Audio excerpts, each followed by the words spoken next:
Hello and welcome. Become a Patreon member and enjoy your favorite novels anytime, anywhere, whether you're working, relaxing, or on the go.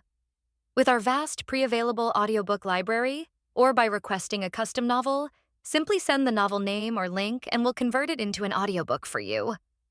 Unlock this exclusive audiobook benefit by joining our Patreon community. Chapter 1, Family. I won't say that my life was perfect, not even close, but I wouldn't trade it for anything else. My father was a great man and a greater father and a husband. He wasn't perfect by any means, but he did everything for us. He did his best, and for that fact alone I won't trade for another father in the entire world. I was the oldest of 4 with a younger brother and 2 sisters, which made my father teach me how to handle things if he wasn't around or at work. He told me that no matter how many times my siblings annoyed me, the moment they got scared or anything happened, they would run to me. If our parents were away, he taught me many things, some of which shaped my life. He told me a man can cry, but only with his mother and father. He told me that a person never really grows up until the day both of his parents are gone, because only then would there be no one who would look at him and see nothing but the sweet child they held on the day he was born. At the age of 19, my father died. It was a car accident where both drivers died. I wasn't a fool. My mother, bless her heart, wasn't the working type, and even if she was, my father raised me better than to let her work while I waste time. We had a decent savings, but if my 3 siblings were going to college, it wasn't enough, not even close to it. So I worked 2 random shifts I found at the store nearby for a few months, before thankfully my father's boss decided to get me a full-time job as a guard in their company.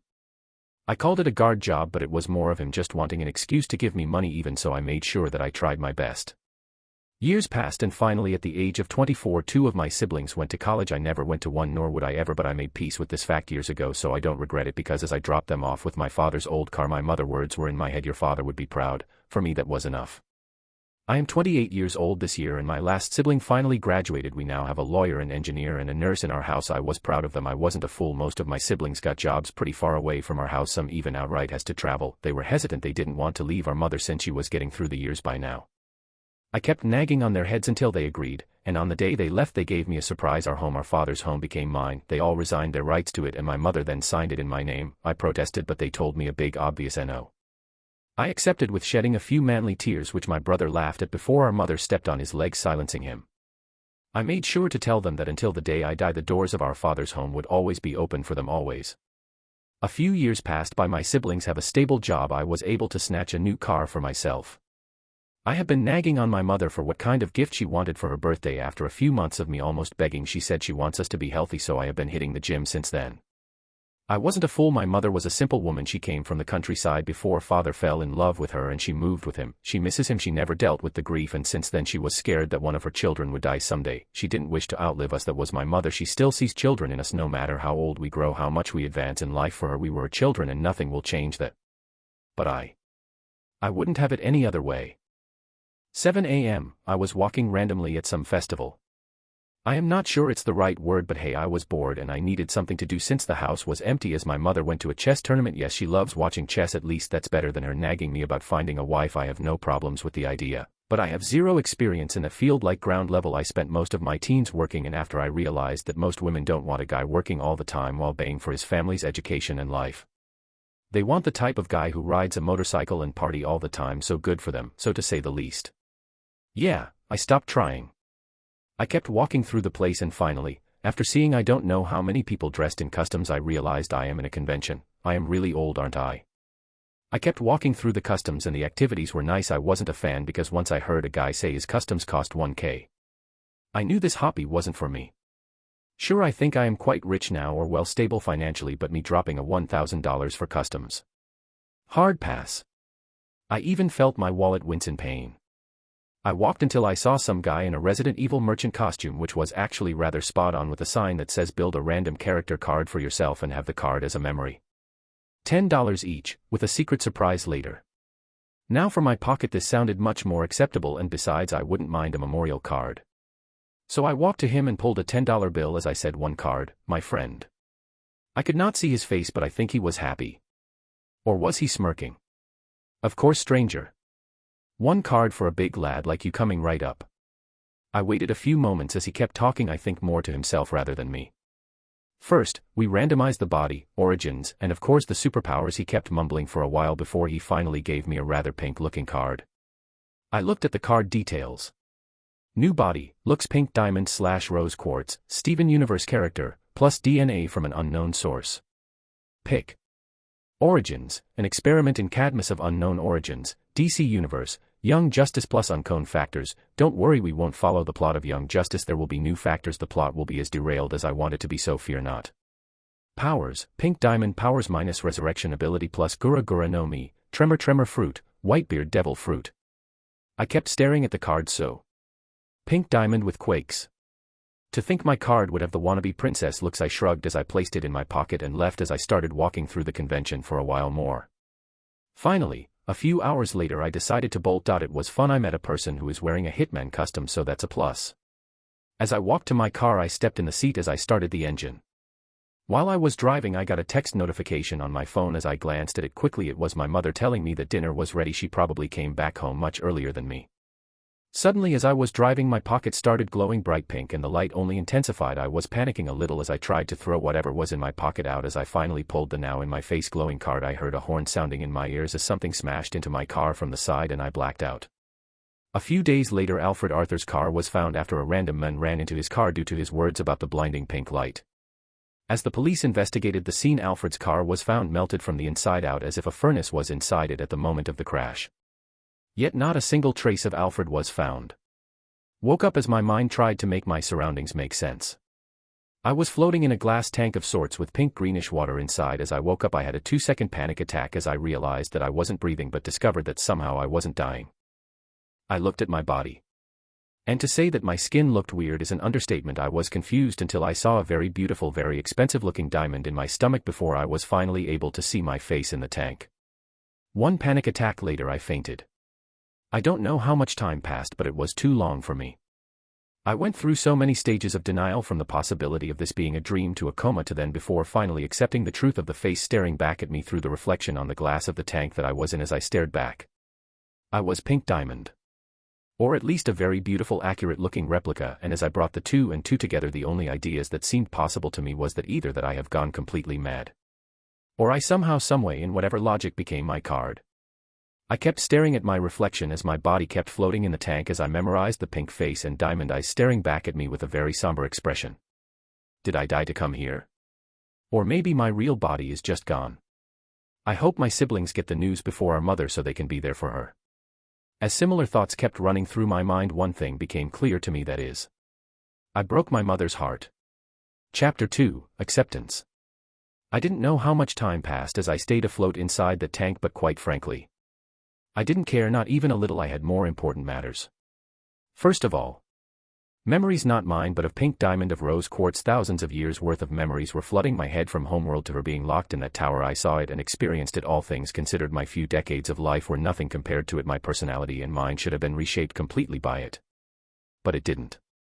It felt as if some barrier was present, a barrier that showed a clear line between pink and me. I lived her life, yet at the same time, it was as if I was watching a movie that allowed me to copy all her experiences and understand her powers. I was able to get everything useful from the usage of her powers and the battle experience during her rebellion against homeworld as Rose Quartz, but I carried none of her trauma. Thus, in a way, I was still me. And then it was followed by the inherited knowledge that a person gets after eating the devil fruit of the Gura Gura no Mi. I felt it, the power to destroy the world at the end of my fingertips. I wasn't close to Whitebeard's level of control, not even close. After all, he had decades to optimize it, but in raw destruction, I could be even better because I wasn't human, not anymore. The limits of his mortality weren't present for me. If I didn't care about anything around me, I could bring an entire city to rubble. I could have broken out from what I assume is Cadmus, but not yet. I needed myself to be emotionally stable. I needed to accept what happened. So for the first time since I woke up in that tank, I allowed myself to cry, to accept the reality that I most likely would never go back, that I would never be able to say goodbye. After a long while my emotions calmed down. I was a mature person. I wasn't going to let myself cling to the hope of going back. It would only make it more painful when I am forced to face reality later. If I ever found a way back, I would grasp it and never let go. But if I didn't, then I would do what humans do best, keep moving forward, to keep living. It would hurt, I would miss them always, but I know they would want me to be well and happy, and for them, I have to try. I opened my eyes as I punched the glass in front of me, surprised to feel the entire tank shake. I pulled my hand again as I punched it harder. My fist broke through the glass and it broke apart as the water drained from the tank as my feet touched the ground for the first time since I woke up. I looked around, finally fully taking the lab, or rather metal room of sorts that I was in, with many advanced tools that old me would sell a kidney or two for. I shook my head, ignoring the red light and the emergency sirens that started as soon as I broke out from the tank, as I walked to the closest mirror. Glass. As I stared at myself, a body so familiar to my new memories yet so strange to me. Pick. I was tall, like 8 feet something, and boy was I beautiful. The cartoon never gave it credit, but to say that I was beautiful would be an insult. I was, well, the only term I can think of is perfect, as if a doll and a princess of Disney combined and came to life. I sighed heavily as I said, "So this is where dignity dies." My voice made me stop for another second as I sighed again. I started hearing many steps coming from the rather big door to my location. I could have broke through them slowly as I marched to the surface, but I wasn't going to do that. If Superboy is alive, he and his copy should be able to survive what I would do next. As for those scientists, I have no mercy for the kind of people my father told me that don't harm others without reason. But he also taught me that if others wish to harm me, to never hold back. And I didn't need to be a genius to know what they would do to me if I were captured. So I went to the middle of the room as I brought my 2 arms in a huge X gesture in front of my body, as 2 spheres made of the strongest possible vibrations I could make came to life, and then I slammed my hands to the side as I heard the sound of glass cracking. Then the world gave in and chaos followed. Cadmus security room. Dr. Mark Desmond was at the verge of having a very happy day.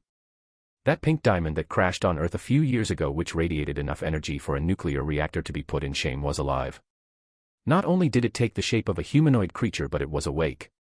Fools, he cursed under his breath. How did no one notice the changes happening on Subject Pink D1? He was one of the few scientists who tried to work on that diamond to discover why it held so much energy inside of it. But he always fell short. He wasn't able to even scratch it. For some reason, it wasn't possible. He was so annoyed that he even thought of asking the Big Blue to crack it for him, but then he remembered he was the villain, so he calmed himself down. He had no intentions of having Big Blue dragging him to jail. He watched as that admittedly beautiful being broke through containment, and just as he was imagining all kind of information an alien species could bring. The next second the pink woman brought her arms in the form of an X gesture, as white spheres formed at each hand. As she then smacked the air just for some white-like cracks akin to spiderwebs to start spreading, as if the air was turned into a glass and cracked. But he was wrong. What cracked was reality. The world broke. It took a few seconds as the entire underground facility started shaking like an earthquake was hitting it. Cracks were spreading as some levels already turned red on the security screens as the levels collapsed on themselves.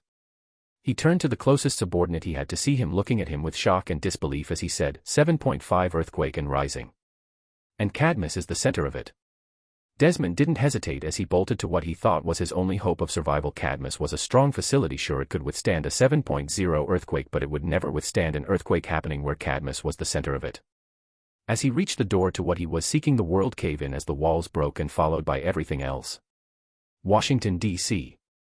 A reporter was seen as the live broadcast started from a helicopter flying over Washington, D.C., or what should be Washington, D.C., because there was nothing but an apocalyptic scene. Houses crumpled as the earth beneath the city gave in, as the earth swallowed whatever fell in it, as some poorly constructed skyscrapers started cracking at the center before falling down.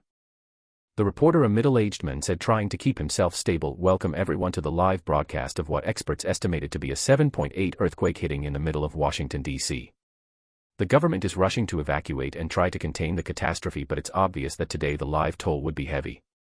Many are wondering where the Justice League is. Why haven't they arrived yet to save everyone?" As the camera continued the live broadcast, as a huge crack opened in the earth as the inside of Cadmus was exposed to sunlight, as everything covering the 52 levels caved in, as a huge sinkhole of what should be Cadmus was exposed. The reporter didn't hesitate to tell the cameraman to aim the camera at the now exposed facility. Gotham City, Robin POV. Washington, D.C. was turned to hell, and unlike everyone else, I knew the League wasn't going to arrive. The Justice League was on some top-secret mission that Batman refused to tell me about. And I didn't find anything about it even when I hacked the Bat computer, still lacking in security, but I guess I am just that good. I shook my head as the Bat computer connected to a coming call, as Kid Flash face appeared as he was running most likely to Washington, D.C. As he said, "Hey dude, we need to," I cut him off as I said, "Got it, we need to help. I will contact everyone we need to be there now." I stood as I left for the Zeta tube as I contacted everyone available. Batman won't like it, but he can drill my head later about this. Washington, D.C. The catastrophe continued to unfold as the live podcast was focused on the center of the now huge sinkhole in what used to be Cadmus, as after 10 long minutes the earthquake finally stopped and rescue operations soon started to happen across the city, but it was obvious that it would take quite a while for anything organized to take place effectively. A few minutes later, as the now many live broadcasts across America and some watched even worldwide as the broadcasts from injured citizens to reporters who arrived on the scene took place. But things started to stabilize with the arrival of many young heroes, from Kid Flash, who was able to move people across huge distances in record time, Starfire, who was saving people crushed under huge debris as she picked them from under it, and an unknown girl with pale skin and dark purple hair who was using magic to teleport many who are in serious conditions and need immediate medical care. And many more young heroes, Aqualad and others, known and unknown, while even normal citizens aiding others as they tried to save people. As the Life podcast continued recording all of this live to the world, a huge shockwave erupted as two beings broke through the debris, one monstrous in nature and the other in a white-like skin suit with a rather very famous sigil on its chest with its eyes ablaze as it hurled the other figure to the ground as it flew after it. While in the center, the helicopter kept on recording of what used to be Katniss wondering how such a huge facility was hidden in the first place as a pink shield-like bubble broke through the debris, as bringing the camera's attention to her. The pink bubble popped as a pink woman came into the view of the camera. To say most of the men watching the live stream now had a new understanding of what beautiful meant was an understatement. On the other side of the facility, another figure rose from the rubble. It reached the surface as it had the same famous symbol on its chest, with a rather angry look. Chapter 3, Fear and Anger. Must read, and there will be small changes to the Gura Gura no Mi, not in any bad way but in the power output. It will all be explained in the chapter, so don't worry. It is just a little more of an addition so our MC can reach higher levels. Some characters like Kid Flash are 18 and some are still younger. I just think they are too young in the original work. The city shook as Match hurled Blockbuster to the ground just to fly after him, landing on him with a kick and a punch as it sent him flying through nearby buildings. With a snarl of anger, Match flew towards Blockbuster as he sent him flying as he flew after him, trying to punch him down to the ground, but Blockbuster, who finally shook the fog and confusion that clouded his mind due to the transformation, retaliated as he punched Match, making him lose his momentum as both the clone and Blockbuster started falling to the ground, with Blockbuster placing Match beneath him. As Match retaliated with heat vision just as they landed atop a skyscraper as they broke through its floors, exchanging punches along the way, with Match's anger seemingly only increasing before they crashed to the ground as they reached the ground floor. Then, with a cracking voice, the already damaged skyscraper due to the earthquake finally gave up as it crashed atop the two individuals. As the dust rose to the sky blocking the view, a shout of anger and red eyes blazing broke through the debris as Match, now floating, held Blockbuster by the back of the neck. And with a burst of speed, Match with red eyes flew through the city as he dragged Blockbuster face through the streets and into buildings, not aware or not caring about the screams of innocence as they were torn apart due to him flying so close to the ground. As he finally dropped Blockbuster to the ground with his red blazing eyes centered on his forehead to deal an ending blow, a bolt of green energy smashed to the side of his face, causing his anger only to spike at being interrupted as he turned his head to see an orange woman floating with green eyes and two spheres of green energy at her hands. Suddenly, dark-like energy surrounded Blockbuster as he disappeared, but Match wasn't paying attention to it anymore as more and more individuals surrounded him, from the orange woman to a teen in a yellow costume with a thunder sign on the center of his suit and a pale woman with purple hair. For some, those individuals would have been famous or even awe-inducing, but for Match, his anger and annoyance only increased at their interruption. Billy Batson, Shazam, POV. I hate camping. It's not cool. Like, the instructor has been talking and talking non-stop about plants and their uses or how to make fire. He could be saving people, yet he is stuck here learning how to make fire with 2 sticks. And worse, no phones were allowed, no nothing. The only thing they had was an old radio that one of the teachers brought to listen to the news, and how did that go? Well, the radio, ancient artifact, refused to work for hours as the teacher had been tinkering with it ever since Billy was brought out from his thoughts as the teacher's voice sounded saying, "AHA. I fixed it. I knew I still had it." As the teacher placed the batteries and opened the news. To say the silence was deafening would be an understatement, as the news fell on the ears of everyone listening. As even the instructor stopped teaching how to make a tent as he listened. Billy didn't realize when he stopped listening and started running away from the camp to make a distance. His mind didn't understand what the news told completely. It was from an earthquake to some superheroes battling across the city, but he knew one thing for sure. Camping can wait. The world doesn't need Billy learning how to make a tent. It needs Shazam. As lightning struck the spot he was in. Washington, D.C. Have you ever fought a Kryptonian under a yellow sun? Many of DC villains would probably say yes, and it is difficult. Very well, let's reshape the question slightly. Have you ever fought a pure-blooded Kryptonian under a yellow sun that wasn't holding back? The answer for most of those villains would be a no. And for the few that did, the answer would be that it was terrifying. That is currently the situation the three young teens find themselves in. Since unfortunately Match wasn't Superman and he didn't give a single care in the world if his fist would flatten them or not. As Match engaged Starfire in close combat, he held her two hands so she wouldn't blast him with energy anymore, and in retaliation she headbutted him. His face only moved slightly from it as eyes ablaze he headbutted her back as her nose started bleeding. As Kid Flash ran to the side trying to help, he froze in fear as the enraged Kryptonian eyes followed him like a shadow. Only for Match to move to a speed that reminded Kid Flash that his opponent was only a slightly inferior man of steel as Kid Flash tried to escape, but due to his surprise his reaction was slower than it should have, which allowed his leg to get caught by Match, who with not an ounce of thought broke it as Kid Flash smashed face first to the ground screaming in pain. As Starfire tried to break free due to Kid Flash pain scream as she gave a punch to Match that was now holding her neck. Match, instead of letting go, only headbutt her 3 times at super speed, sending her to the dream world while cracking her skull, all the while using his heat vision to try to kill Raven to prevent her from helping. A/N. Now this is an accurate Kryptonian battle. After all, when Big Blue stopped holding back, even Darkseid ends up eating the dirt.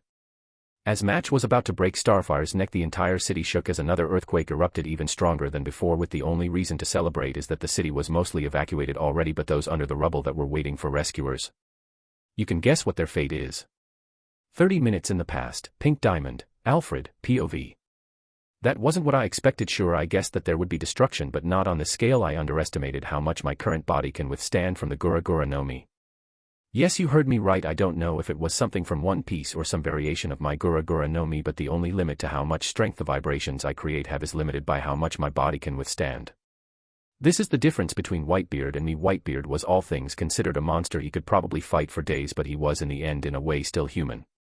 For instance, unlike him, I don't tire. I can fight for years as long as I am sane. I don't eat or sleep nor drink. To make a comparison, I could force even greater vibrations which would probably cause my arm to collapse and shatter, but I could fix and repair it since I was a diamond as long as my pink diamond is safe. All injuries are minor inconveniences at best. But Whitebeard couldn't break a limb every instance he attacked, otherwise he would kill his children and cripple himself, so he had to use the just right amount of vibrations that would leave his hand or limbs usable for longer conflicts. So he had to make sure his fruit won't leave him with broken bones, let alone sacrificing his entire limb for a wide-ranged attack. He was on the pinnacle of what a human could be, but for me, I wasn't human anymore. He had limits I don't. As my pink bubble finally popped as I reached the surface, I looked around at the now huge sinkhole of what used to be Cadmus. I grimaced at the level of destruction. It should have been more controlled. Unlike Whitebeard, I didn't have the control yet to make sure the damage wouldn't affect everything around me. But maybe it's because of the thousands of years of memories, or that I still don't think of this world as real. I didn't regret what I did. Cadmus had to go while the city lived. Countless died in darkness being experimented upon, so in a way, I didn't feel sorry for them. And this will make the government be on Lex's head for this. I heard a helicopter flying above us. Knowing I would be in the news, I flashed my best radiant smile for the camera. I had to build a good image after all. I heard a crash as I had 1 second to pull out my rose shield as I placed it in front of my diamond as a shockwave erupted as a rather very angry looking Superboy was glaring at me. I kept defending as his fists crashed atop my shield as he said, glaring at me, "You destroyed my home." Oh, that's a valid point. I would be angry too, but come on, it isn't like it was a real home. You were a pet for them at best. I used my taller frame, which gave me a much better reach, as I covered my 2 fists with pink bubbles as I exchanged blows with him. My bubbles cracked a little with each blow, but I made sure to fix it as I said, "Calm down, will you? This was a prison. This wasn't a home. Me and you were prisoners." Well, he wasn't listening, as he got angered even more, which I didn't think was possible in the first place. As he finally shattered my left fist bubble, he didn't hit me instantly. Instead, he moved closer, aiming a fist at my diamond. There were a lot of questions in my head, starting with how did he know that he should target it? But my body moved on its own. Violation. The thousands of years of memories guided my instinct with one purpose: to survive, to protect my diamond. Before I could stop it or even think, my arm was raised high as it was surrounded by the greatest sphere of vibrations I had ever made as it brought it down on his head. There was no resistance, not in the way a normal punch should. It wasn't a physical blow. His face distorted as shockwaves of air moved away from us and his face flattened on the ground while the vibrations of what could be a 7.8 earthquake pressed on his skull and moved through to the ground. The ground shook as another earthquake hit the entire of Washington, D.C. He would have died. I think. I don't really know how much a half Kryptonian can withstand, but as I forced more vibrations to my attack, my arm cracked as it shattered, forcing my attack to stop just short of killing him and most likely flattening whatever remained of this city on the first place. As I finally snapped out of my murder haze, I looked at him annoyed as I then looked at my broken hand to the shoulder, which now has cracks. I would probably need to return to my diamond and reform my body to fix a minor inconvenience. Really, it would require a minute or two. I looked at the half-dead half-conscious to be Superboy as I said, "See. What did your tantrum help you with now?" As I picked him with my other hand as I walked to the edge of the sinkhole as I looked up and thanked this body's super strength since a few jumps could solve anything. When I arrived at the top noticing the helicopter still recording us from a distance, I wasn't an idiot. Anyone with a mind will realize that the quake happened because of me due to my fight with Superboy. So much for a good reputation, but I simply could not bring myself to regret it, and it was more of a reaction the moment he aimed a fist at my diamond. All my thoughts of holding back were gone. Well, at least I understood my limitations. If I try to force anything close to an 8.0 quake, my hand would simply collapse. My light form is simply not strong enough for that level yet. I walked to a small plant on the ground as I used another of my pink abilities as I let a teardrop fall, which actually proved easier than I expected. It simply happened when I wanted it so. On the plant on the ground, the next second it came to life as it grew and merged with my empty shoulder, forming a temporary limp. I would be suicidal to return to inside my diamond just to fix a single arm. We can do that later in a safe place. Now the question is, how did this stupid tantrum boy figure out that my diamond is my weak spot? Chapter 4, Right and Wrong. It took quite a while of thinking, but I think I came to a possibly good conclusion. Superboy, like Big Blue himself, has microscopic vision. So a single look at my light form should have made it possible to understand that all of it comes from my diamond. Of course, this is me giving him credit. It may be just a lucky guess of sorts. And considering his anger issues, it probably is. My now alive arm of a replacement was holding my rose shield. It is kind of useful since it seems focused on protecting me without me ordering it. I needed to decide what to do next. Do I leave before the Justice League arrives? Or should I stick around to help save some people to earn the good boy credit or girl credit? And if I were to leave, how exactly? I turned my eyes to the helicopter flying with a smile, not reaching my eyes as I said, well, that could work, but attacking a helicopter is like a universal villain move. And using the term self-defense won't be available in that situation. I broke out from my thoughts as my plant hand brought the shield to my side as it blocked 2 rays of energy coming to me. Is that heat vision? As I saw what could be an exact copy of Superboy floating while glaring at me for no apparent reason. I looked at him thinking, oh come on, is that match? Am I supposed to fight a pure Kryptonian now? Have you ever heard the term Kryptonians are fast? Because the next instant he was close to my face as his heat vision turned my plant arm to a crisp as it burned away, but thankfully it gave me just enough time to surround myself in a pink bubble as I resummoned my shield and held it in front of me, and boy did he start punching the bubble with hate. As I was considering using more permanent means like a punch with the Gura Gura no Mi. A figure in red covered with lightning landed behind him as he punched him to the side, saying, "Not cool. Dude, not cool. And just so you know, I am telling Superman about this." What is he, your uncle or dad? Billy Batson aka Shazam POV. I was about to tell him how he shouldn't attack people in random, especially an injured lady, but my blood ran cold as I saw all the blood on him, and a second look told me all I needed to know, that this blood wasn't his. A third glance at where he came from made me very angry. I stopped talking as I charged at him, thinking Superman would understand if I hurt him a little. He charged at me with his heat vision, but I tanked it as the wisdom of Solomon told me what to do. I grabbed his neck as I flew, dragging him with me. Time to deal with you, but first a trip to the Atlantic Ocean is in order, where I can discuss with you a very specific lesson called Magic Effects on Kryptonians. Pink Diamond, MC, POV. Well, that was a save as I watched Shazam literally fly with match along, and to say there was murder in his eyes, it would be an understatement, but hey, that's good for me. I cancelled my bubble as I started moving through the city, or whatever remained. It was quite the apocalyptic scene as I wondered where to go now before I saw a bat ship flying through the sky as it landed a few miles away from me. So I decided to follow. Why? Simple. I needed allies, I needed a place to live, I needed information, and most of all I needed protection. I cannot decimate a city every time someone annoys me. I needed a place to train like Mars. Or the moon. Because this devil fruit seems more of a train on another planet or maybe a dimension kind of thing. So for now I will try to form a friendship there. But if they were being unreasonable, well, let's say I hope we won't be in a populated area. Sigh, let's just hope that Batman isn't salty about that quake I made. Robin, Dick Grayson, POV.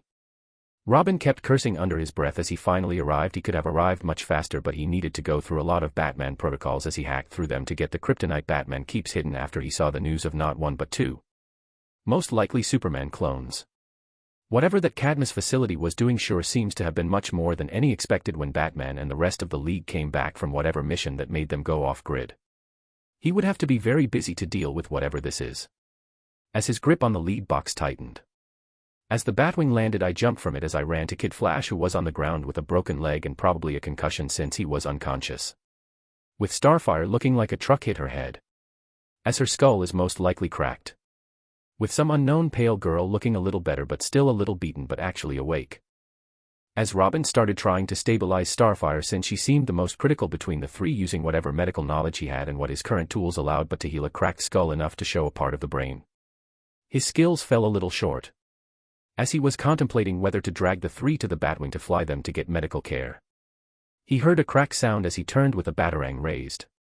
A few seconds later, a very tall, stunning pink woman with a pink diamond in her stomach walked through the rubble with a raised arm and a calming gesture as she said, "Let me help, I mean no harm to them."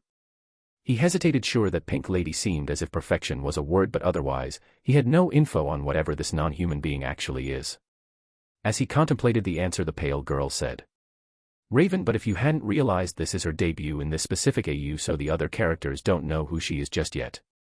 Let her help." As Robin looked at her, she explained evenly, "I am an empath, she doesn't mean harm, at least not yet." Robin glanced at Star and Kid before moving aside, but still vigilant, as the pink woman then smiled as she walked to Starfire.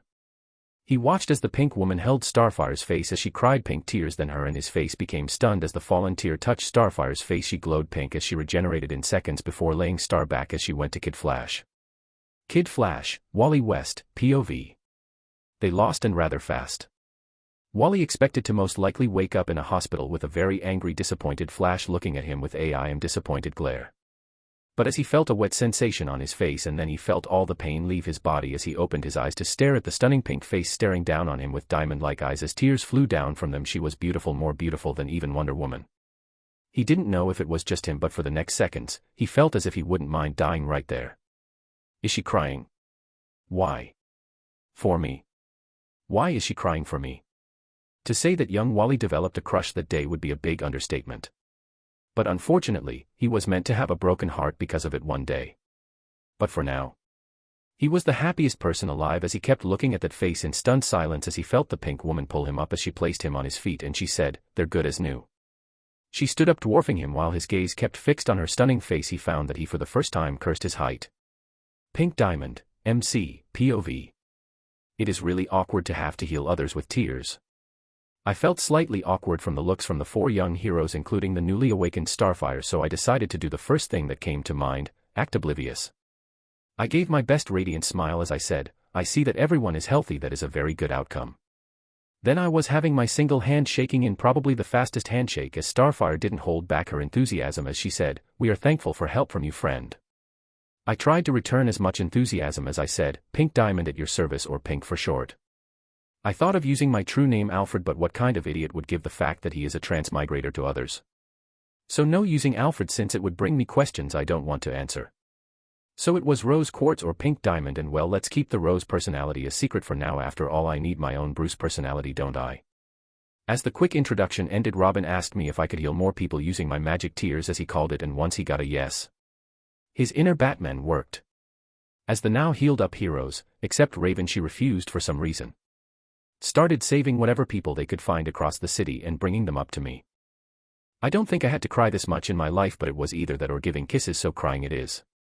As I sighed internally, I don't think any dignity I have will remain after this, and most civilians thought I was crying for their suffering, which made them quite fond of me, to say the least, especially young girls, those under 10. They literally said they want to be a princess like me when they grow up. Just remembering it made my brows twitch and held annoyance, but I held back from breaking their childhood dreams. While the elderly were looking sympathetic at me, probably because of my missing limb, I told them that I can heal it, but that only made them look at me with sad smiles. In the end, I simply allowed myself to keep crying, since it was troublesome to stop and start again every few seconds, so I kept crying tears as I kept healing as many people as possible, while some reporters tried to get close just to get dragged away by some of my new fans. Yep, I have fans now apparently. I grimaced internally. I bet they would be quite angry if they discovered that I was the cause of the quake. Yeah, that would be bad. Well, I already prepared the I was imprisoned and used my abilities to break free with the I didn't know there was a city above me, and I could always use pink abilities to cry at will to sell the story. I am not happy about it, but survival takes priority. Oh, and Kid Flash is quite helpful. He is eager to help others so much. I know they are heroes. But his enthusiasm seems rather strong, and I think the boy is still growing. I mean, each time I talk to him he simply nods at super speed or looks awkward. His confident personality that was shown in the show probably hasn't matured yet, huh? But to think he was such a shy boy before the cocky confident personality in the first season. Such a nice boy. He reminds me of my younger brother. I need to make sure he doesn't die in the future if I can help it. Chapter 5, Man's Best Friend But Extra. It took quite a bit, almost 2 hours now, but the government finally started official organized rescue operations, which is good news. Because as much as I liked helping people, crying became boring rather quickly, so I almost jumped in joy when professional doctors arrived. At least they only brought the serious, or more accurately half-dead cases to me. Maybe I should get myself established in some hospital after this. I mean, I think I would be rather successful, but I am not exactly fond of the tears much. And just as I expected, the broken resurrection abilities. Yeah, they are gone, just as my card mentioned before. I tried to use it on a mother as her daughter clung to her crying, which only made me regret my actions more. Couldn't I get the glint fruit instead? It would have made things much simpler. But thankfully, or at least to me, the mother didn't die because of me, or not actually. I think she died due to match rampage, or maybe not. Even though I would have loved to be able to bring people back from the dead, this is not Steven Universe where the diamonds are top of the food chain. What if I bring someone just to anger the personification of death? I wasn't invested in DC Comics, so I didn't know much about her, but she is like death walking on 2 feet. Yeah, not missing with that. Experience, control, and precision. I needed to learn them, even though I could output stronger vibrations than even Whitebeard, but it all spreads through everything around me, wasting its power and of course destroying everything within radius. I must learn to reach at least Whitebeard control and even surpass him. I shook my head a little amused. What was it that my brother called it in that scene? A training montage. Yeah, I probably should have one of those. I looked at my lap as the rather chubby girl was sleeping her head in my lap with drool leaking from her mouth. It would have been rather cute if not for the tear stains on her cheeks and a tired look. She wasn't the only one. For some reason, all children, especially those under 10, were temporarily placed under my care, so I am now sitting surrounded by a dozen or so kids sleeping as I gave my best statue-like level of movement. But this one rather clung to me ever since, but thankfully before I started to consider adopting her or not, her father was able to call the rescuers, and from his tone, I would say he is a good man. After all, only a good father would cry in joy and pain from hearing what happened to his family. I recognized his tone, a tone I used a lot when my siblings came to me with their degrees in college, a tone I used when they asked me to be there for their graduation. I was happy, so happy. Yet I knew that someone in our family is missing, and it was painful. I remember working a night shift after my guard job, looking close to a homeless man due to how tired I was. Only to see a man and his son walking across from the store. It shouldn't have bothered me, but it did. I was so envious of that boy that I was almost ashamed. So yes, I knew that tone, and I can say her father is a good man. This is awkward. I looked around and most of the people sitting in the area were giving a degree of awe. With fawning smiles, especially the elderly. While some young women were even taking pictures or videos of me being taken hostage by the kids. That's when a rather old woman even pinched my cheek, saying, "You would make a great mother one day." To say that my mind short-circuited for a good 10 seconds would be an understatement. I had to hold every ounce of my being not to scream "A-N-O-O-O" in her face. I don't even think it's possible I am not making a Steven. I'm not going to die just to make a kid. No, and even if I can, not happening. But seeing the smile on her face, I decided to just cut my losses short and zone out. Maybe it was an hour long or so, but thankfully some woman decided to take my spot and I was finally able to move. I decided it was time to fix my missing limb problem. It wasn't really difficult since asking for a tent was rather easy. Most of the people felt a little indebted to me that a tent for me was placed in a rather superhuman speed. I gave my thanks and bolted inside. I laid on the ground and allowed my light form to disappear as the world disappeared around me. Not expecting that I would meet an old friend of Pink and a new friend to me inside. I opened my eyes, and to say it was beautiful as a land of a fairy tale, it was a world of pink clouds. I could make anything my mind even imagined. As I was about to begin building my body again, something jumped on my metaphorical body, and well, I hate to say it, but I have to admit I almost screamed in fright and surprise. Thankfully this form can't have a heart attack. As I finally focused, I froze again, saying, "Lion. Pick. What are you even doing here? No, how are you here?" My only answer was a rather happy roar. So I made an educated guess. In my cursed card there was a pink diamond/rose quartz template, which means I should have everything they have, or everything that could be considered their property, completely. And since Lion is pink creation, in a way I got myself my own copy. Now I will admit I never had a pet before because I didn't have the time nor the money. But my inner pet lover was screaming in glee, but thankfully adult me tackled him to the ground before he can take whatever dignity remained in us. 15 minutes later. All right, I will admit this is rather nice. Have you ever laid in a lion's mane? It feels rather peaceful and nice. Where am I? What was I doing again? 10 minutes later. I finally snapped out of it as I said, wait, I can't stay here, my diamond isn't safe. As I finally resisted the human urge to pet that adorable pet-shaped lion, I started making my light form again. I would have loved to change that outfit, but I already took so much longer than expected as I made sure to fix my arm and try to increase my full attributes, but it probably is a small change. If I wanted a stronger body, I would have to spend days, maybe more, making one from zero. As my diamond glowed floating inside the tent before my light body formed around it, thankfully it seems nothing strange happened as I checked on my now fixed arm, saying, good as new, nice. As I went outside, I saw most looking at me with slight surprise, so I just waved my fixed arm saying, see. All fixed. Thankfully they didn't question it and were rather happy for me. Those people are really making me feel guilty. Before anything could happen again, a pink portal appeared next to me as a lion jumped through. Wally West, Kid Flash, POV. What are you doing? This is a question that I have been screaming at myself ever since Pink. Yes, ever since Pink patched everyone up. Like, come on. I was fumbling this so hard I am killing my chances. Here. Each time she asked me to do something with that kind smile of hers, I ended up fumbling it. Like who nods at super speed. She probably thinks I am ignoring her or worse. I blame Flash. He never told me how he would Iris, like never at all. He should have prepared me for such things. Is love this difficult? And she is so good with children too. How much is that? 60 to 50 kids. And all of them are listening to her like good kids. It's the most beautiful scene I've ever saw, in that elder woman's words. Of course she would be a great mother, she is perfect. As she went to rest, I decided to focus on the hero work. Most of the still alive people were saved, but there are still many needing help. 27 minutes later. I came back to see Pink tents glowing, but since it didn't seem like an attack, I didn't rush in. A few seconds later she came out looking as beautiful as ever and her arm is fixed. Alright, a prosthetic arm is no longer needed as a birthday gift. I was quite confident I could make a great one, but hey, this is for the best. As I prepared to actually try to have a conversation this time, I stopped in my tracks as a pink portal opened just for a most pink lion ever alive go jump through, and before the shock faded, Pink started betting him. Oh, she has a lion pet, I need to buy some steaks for the big guy. As she calmed everyone with Robin probably preparing a barrage of Batman-like questions, he stopped talking in surprise. As her hands passed, or more like merged, with the lion's mane, and she drew a very beautiful sword from the inside of the lion. She looked just as surprised, or at least I think so, since her diamond eyes turned to stars from what I like to think is joy or glee. Which is the cutest thing I have ever seen.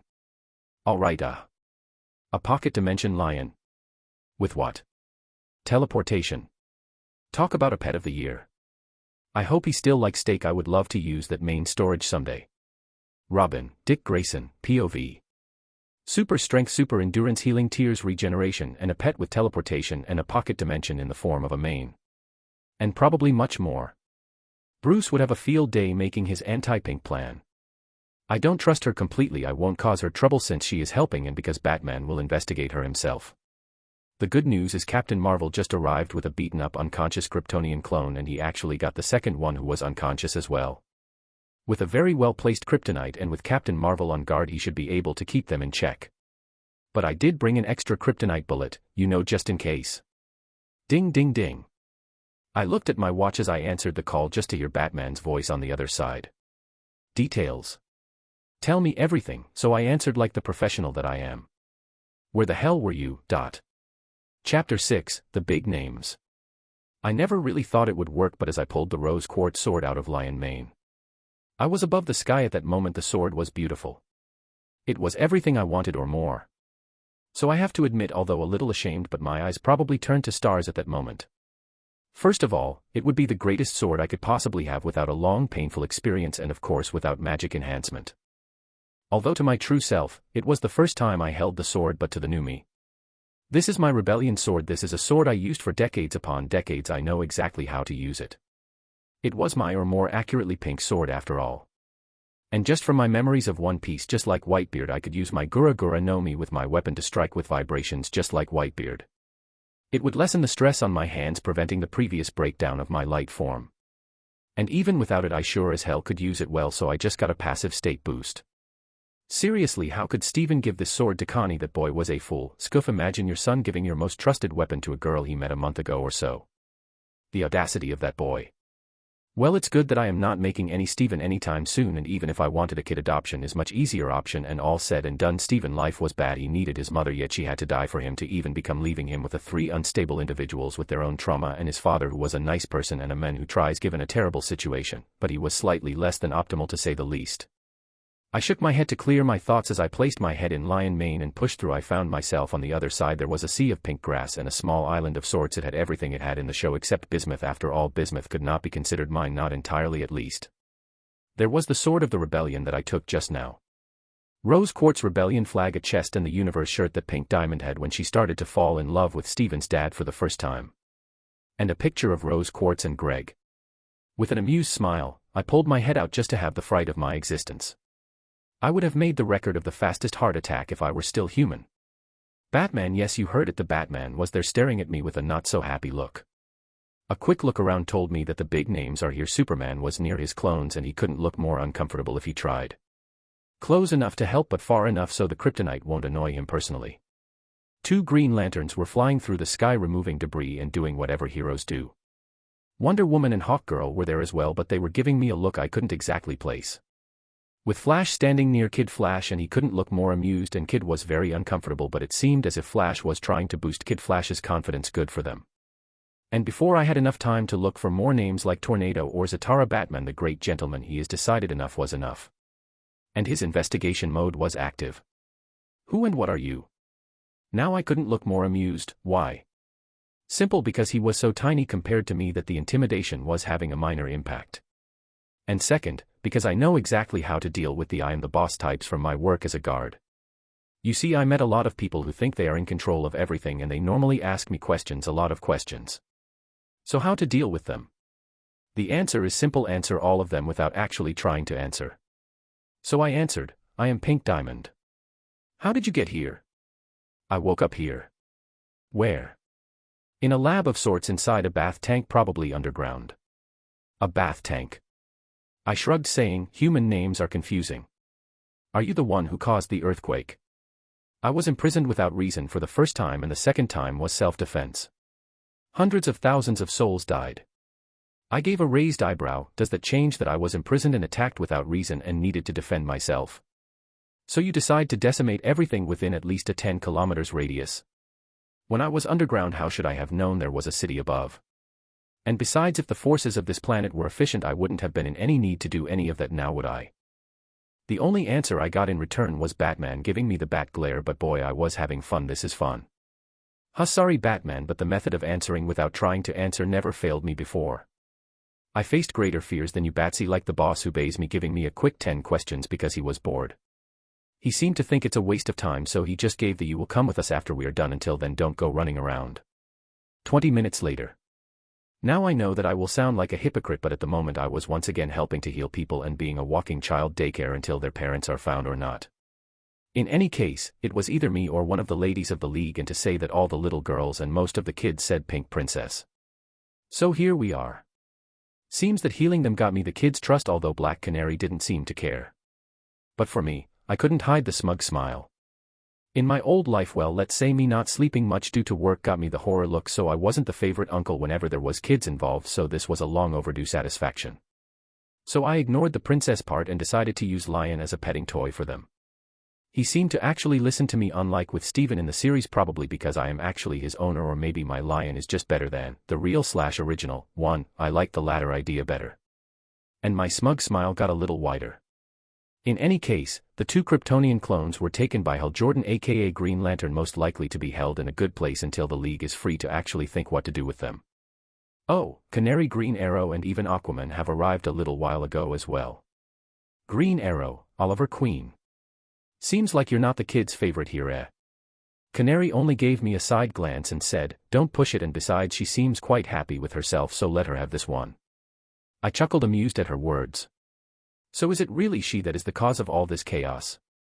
I was answered with silence for a while. Batman says so, and he normally isn't wrong about this type of things. Diana thinks that everything done was justified, especially since such a facility shouldn't have been allowed to stay under our nose this long undetected. Lex? I asked with a raised eyebrow. Yes, Big Blue plans to give him a friendly visit later. Most likely it's not going to be a pleasant conversation. Superman is thinking of dragging him to prison without giving a care about anything else. But Batman stopped him, telling him it would do more harm than good. I was about to try to lighten the mood before Superman landed behind me saying, "There is something you need to see," he told me with a rather very concerned tone. All right, I will admit having Big Blue giving you the I don't know how to say this expression is worrying, especially to me. I tried asking about what is it, but he simply gestured for me to follow. It took a minute or two before I reached the ambulance car with a rather familiar face laying there. Speedy was laying there. He looked half dead, obviously malnourished, with a missing hand. I stood there frozen for a few seconds. This shouldn't be possible. Speedy is on a solo mission after we had another I am ready argument. Was his mission here? No, he said it's somewhere in Germany. He wouldn't lie to me, would he?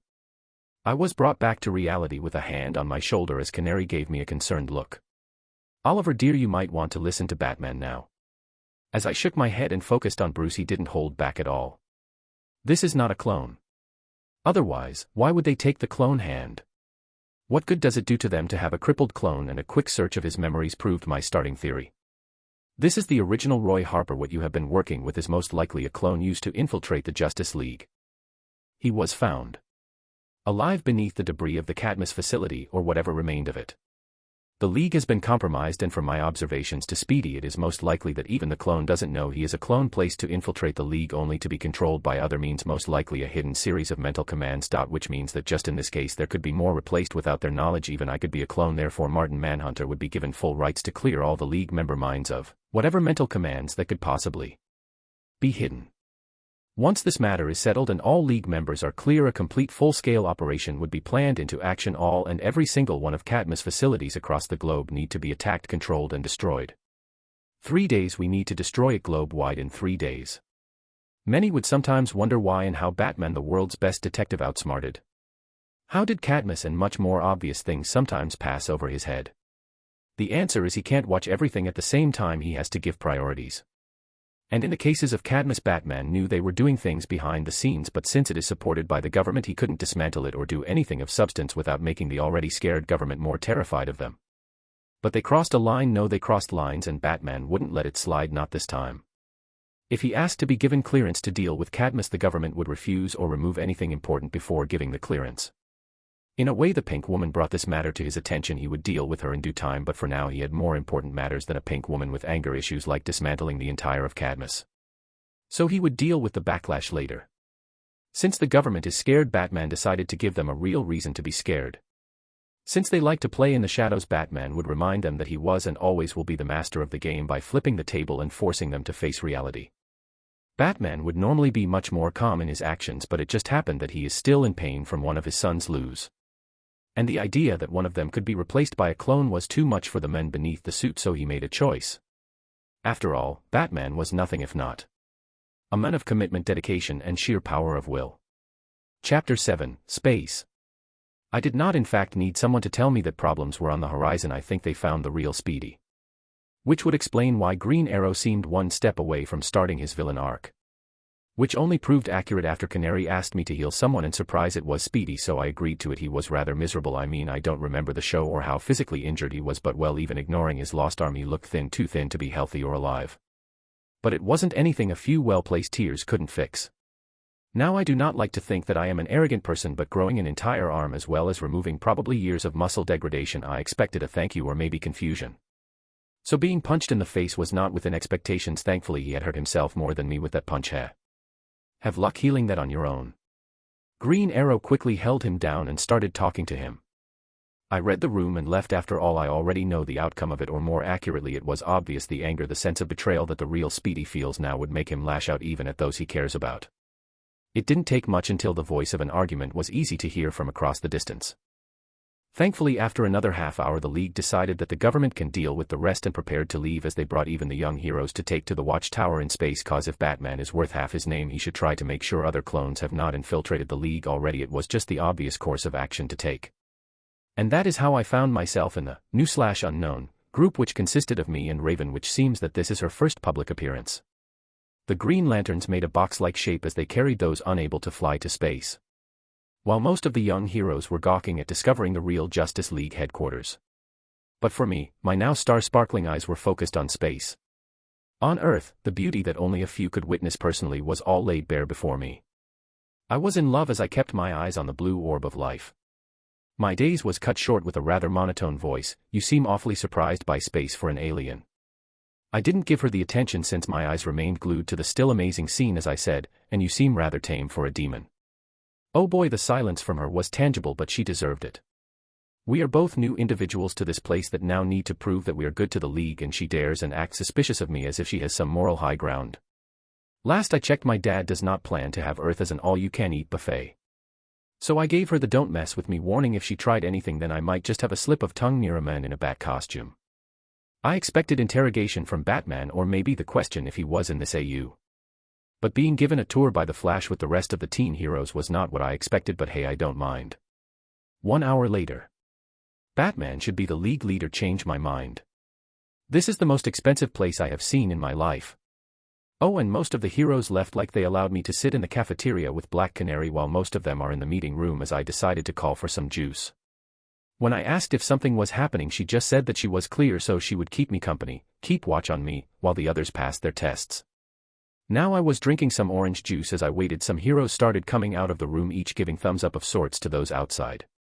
It was obvious that they were probably testing for hidden clones. I shrugged mentally, not my problem. I am the friendly neighborhood Pink Diamond. And to my horror, she somehow started a conversation about dating, or more accurately her ideal knight in shining armor, and she for whatever reason was quite enthusiastic to know what my type is. Why?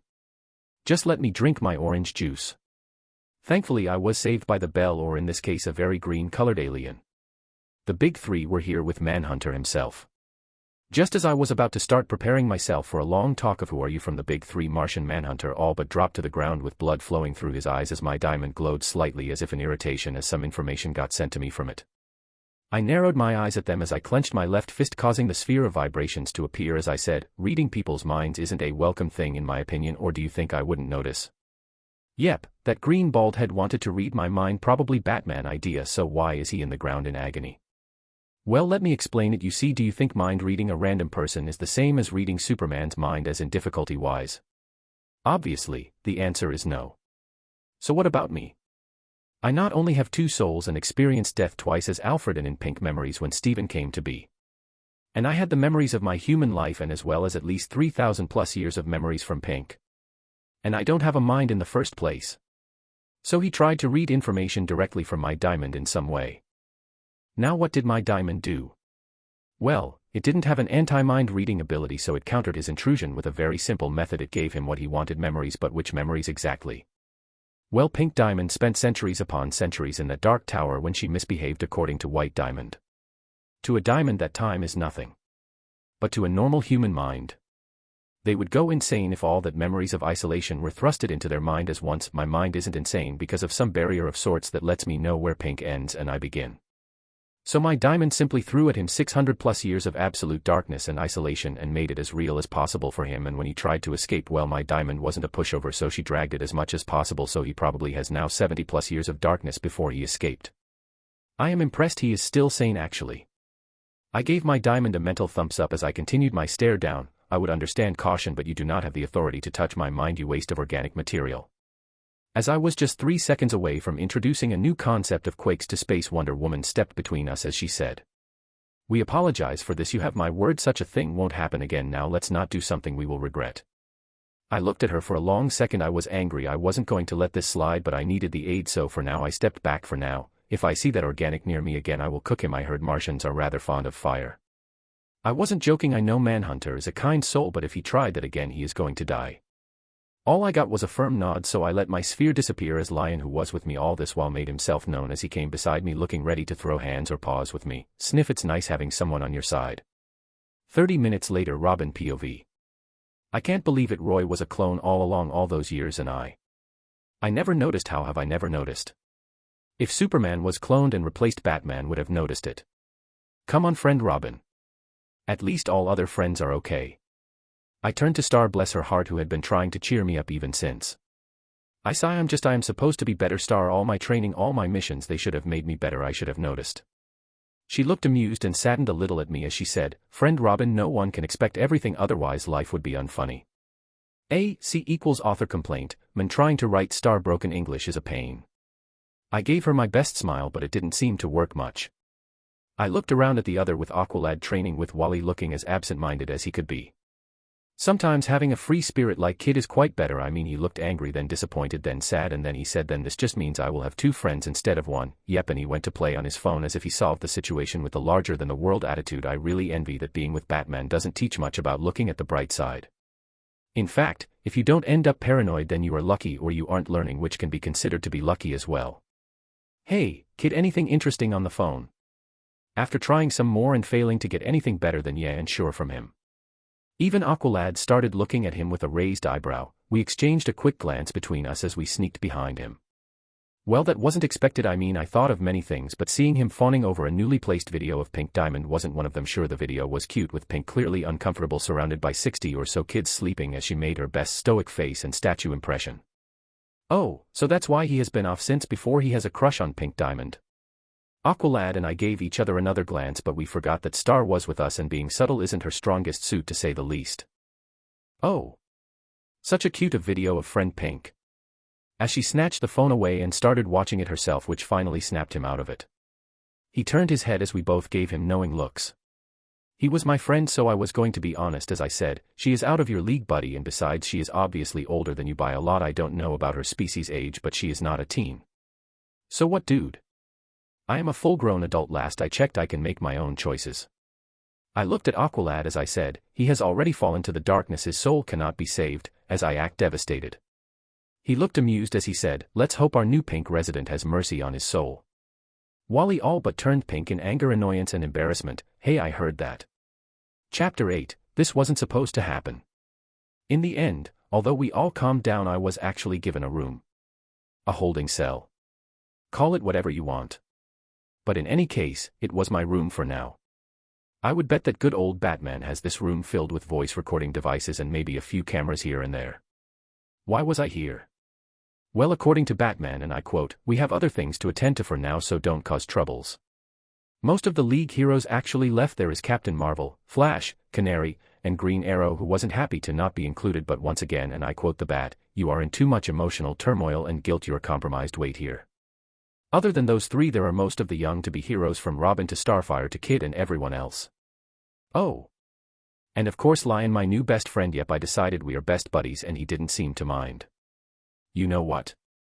Young Justice isn't the worst DC universe that I could have ended in. At least the tower should be safe for now. Unless the League gets controlled as in the original. Amanda Waller, Belle Reve, POV. All of Cadmus facilities worldwide have been attacked. Important files, years of experimentation all gone.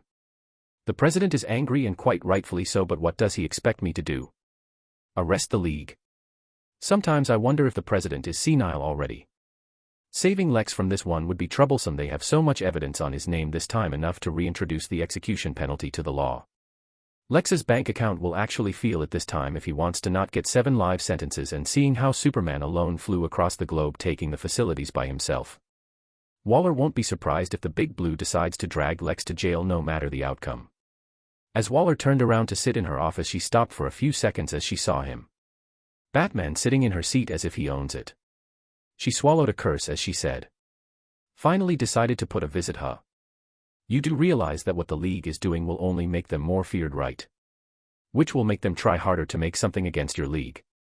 Batman didn't say anything for a while as the lights flickered for a second, and as it came back again, Batman was in front of Waller as he said, I know, and I decided I would pay each of them a visit personally. Since they don't want to trust us, then I will use the fear they already have to have a very long talk.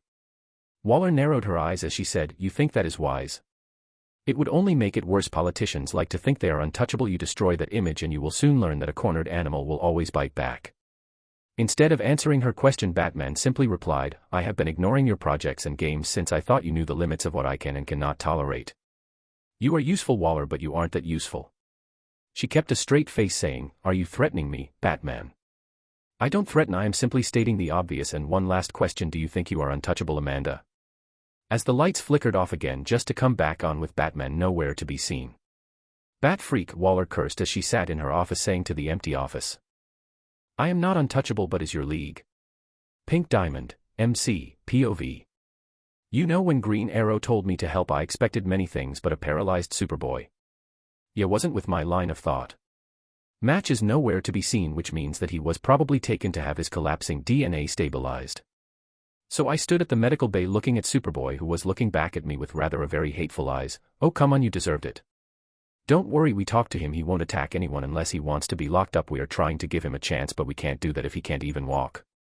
I walked to him and oh boy, I really did a number on him. His head was well a mummy, his jaw was broken, missing a few teeth, all teeth, and the most obvious as well, he is paralyzed. Alright, I am feeling bad now. Thankfully I already collected my tears in a little perfume bottle that I stored in my gem. It was actually a gift from Canary, so I threw the real perfume that was inside and filled it with my tears. Sometimes my genius is frightening. So a few good placed shots on his face and he was good as new. I expected a punch to the face, but thankfully he simply gave me a rather hateful look, but to a much lesser degree. Oh, and Raven seems to be doing well, if well is what you think, being dragged by Starfire across the watchtower to do whatever that bubble of joy wants, while Raven had the please end my suffering look. So good for her, I suppose. So seeing myself with free time, I decided that it was time to learn a few things. You see, I have all of Pink memories, but if you have a memory of something that happened 1,000 years ago or so, some of the details are slightly foggy. I don't know if diamonds have perfect memories, but I don't sue. I went to the cafeteria again and brought an apple juice this time as I went back to my room. With a relaxed expression, I lay on my back and allowed myself to sink into Pink memories. Pink, mind/diamond, MC, POV. As memories flooded my head, I had no idea what kind of experience awaited me. Starlight. Starlight. What did I say about losing focus during your lessons? My eyes snapped open to see myself standing in some huge crystal-like room. It was closer to a palace. It was huge, too fancy and huge. Then it clicked. Homeworld, how am I here? Why am I here? Starlight. You seem rather uncoordinated. As my eyes snapped to the voice just to freeze as I saw her in all her glory, White Diamond, looking down on me with a smile that seemed more scary than welcoming. White. I said as my stunned face made her raise an eyebrow as she lowered her head closer to my height as she said, yes, Starlight. I hope it's rather important so we can start your lesson for today. After all, how could you rule a colony of your own in the future if you don't know how the injectors are used and created? Lesson. Oh right, this Pink memories. I am in my memories. This is where Pink was being taught how to be a diamond so she can join the Diamond Authority. I placed my best smile as I said, yes, White. I am rather excited for today's lessons. Her smile became only slightly more genuine as she said, I am rather pleased with your attitude today. Keep that and you would grow to your rightful place in due time. I don't know how much time passed, but White was rather thorough. She explained everything about the injectors, how to use, what effect they have, and how to create different types of gems using them. As I felt that I have what I needed, I decided that since it's a memory, I need to ask a question that Pink wondered the answer of after she faked her shattering. It was a question that she always wanted to know the answer to but never got to ask. White, can I ask a question? Something on your mind, Starlight? Do you love us? The only answer I got was a raised eyebrow as she said, love. What word is that, Starlight? You always bring new funny concepts. What I mean is, do you care? About yellow and blue, about me, what do we mean to you? My mind almost jumped in fright as she picked me up and brought me to her face as she said, Should I be insulted that you doubt me, Starlight? But since you asked, then yes, yellow, blue, and of course you as well are very important to me, Starlight, but I have to make sure you reach your full potential no matter the cost. Remember, Starlight, you are Pink Diamond and we diamonds always stand together. As she placed me down on the crystal floor, her eyes glowed brightly. Now, Starlight, it's time to wake up. I jolted awake as I found myself in the watchtower again. That was. What was that? It felt real, all too real. Calm down, alright, calm down, okay, no more diving into Pink memories unless absolutely necessary. Thankfully Lion came close looking a little concerned, and after a little while I was able to calm down. Having a pet is really like therapy, eh? Superman, Clark Kent, POV. As I walked through another steel wall only to be received by bullets, which I walked through as well. Do they not know it's not useful against me? This should be the last facility. It was all the way in Russia. 7621 victims. I kept count every single victim that I found in these facilities, whether I was able to save them or not, whether they were alive or not. I made sure to get them all out by myself, dead or alive. They all deserved to lay underneath the sun. That's the best I could do for now. I plan to bring that Pink woman to help them. But can her tears help mutated humans have half-formed clones? Can she fix them? My mind kept flashing with them face after face abominations used to be human, now a mix of mutated limbs and pain as they asked me to kill them to end the pain. My heart is clenching just remembering their pleas for mercy. I was too late for them. I could and should have changed the outcome of this. I was angry. No, I am angry. Bruce said I can't act hastily, that it would do more harm than good, but I don't care, not this time, not now, because those victims, they deserve justice and Lex would rot in prison if it's the last thing I do. I decided this once. I am not letting go, not for anger, because it's what is right. Thankfully this branch seems to only contain weapons. I don't think I could have handled another one of that kind of facilities. Chapter 9, a long list of things. I just sat there for a long time thinking of what I needed in order to make my minions, gems. I took so much time that Lion outright decided to leave through a portal, but I let him go. He deserves to have some fun. Thankfully, after hours and hours of me scavenging through memories and thinking of everything I needed to do, I finished. Diamond essence, that is the main ingredient that I need to make gems, more accurately my gems. Which is not a problem since, well, I am pink and by extension producing diamond essence is within my capabilities. Secondly, an injector needs to be made. Thankfully from White lesson I learned, or more accurately remember now, how to actually build an injector. But that information was actually supposed to be the kind of information that you learn and never use. Bismuth and peridot, these were the kinds of gems responsible for building those things. A diamond was supposed to have the knowledge but not actually have to use it. So Pink Memories had no experience of building it. Why couldn't I have my court gems? Even though I grumble about it, I actually knew the answer. It was because of Pink Rebellion, when she rebelled against the Empire, against her own court, and convinced gems to have their own free will. In a way, she stopped looking at them as her property, thus gems were never sent with me because of the childish Pink action. And who is going to suffer for this? Me. Because not only I have to use my purely theoretical knowledge to build the injector, I have to find a place with the right minerals. I can theoretically just choose an island that no one would miss, but that would be a gamble since the gems that would form depends entirely on the kind of minerals of the land the injector is placed on. So I need to find the right place for bismuth and peridots to form. But it's probably for the best, since Pink left half of her court gems as traumatized in a way or another, as the image of a rather heart-shaped gem appeared in my thoughts.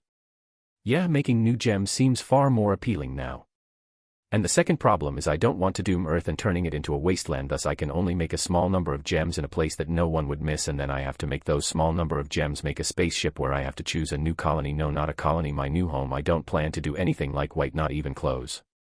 I would literally settle with 2 planets with no sentient life forms which I could take to my name. Why 2? Well, Krypton gave a very strong argument why you shouldn't have a single planet if you can help it. Even though their death is their own stupidity. And all of that is without considering the time it would take, the time for me to build an injector from nothing but theoretical knowledge. The time for the few gems I plan to make on Earth to mature, which if you didn't comprehend is actually quite a while. And then wait for a ship to be built. I would never accept the ship of Pink, which I haven't found for some reason, but if I were to guess, it's because when she faked her shattering she gave up on being Pink Diamond and that ship belonged to Pink. Not to Rose Quartz. And the funny part is all of this is me removing and outright ignoring all the quality factors. I am literally making the process as simple as possible. I won't be surprised if most of those gems took longer to mature, or if they were off color or shorter, or outright take decades to hatch. Well, at least Pink's ship was ugly or awkward to say the least. I am sorry Pink, you and I may be the same individual now, but our old ship design is just outright stupid. And ignoring all my world-conquering problems. Pink have wasted potential. Steven was able to fly in his movie and even make constructs from energy as if he was a Green Lantern on steroids. So I was quite confused on why I have no clue nor a single memory of how to do that. Guess what? We probably, likely, kind of alright, there is no easier way to do this other than accept the hard truth. Pink and by extension me never learned that we can do that. I can even feel the tangible incompetence. Pink never actually tried to do such a thing. She has a good hold on most of things, but flying. And those Pink constructs. We never learned it. You know, forget that. Even the sonic scream is only used during our tantrums, which means that Pink. And again by extension I. Have no idea how to use it without losing control of our emotions. 4,000 years with 600 years in that tower, that is pure free time, and Pink never bothered to learn those abilities. How? How is that even possible? If a person can't control his power after 4,000 years, he might as well jump off a bridge.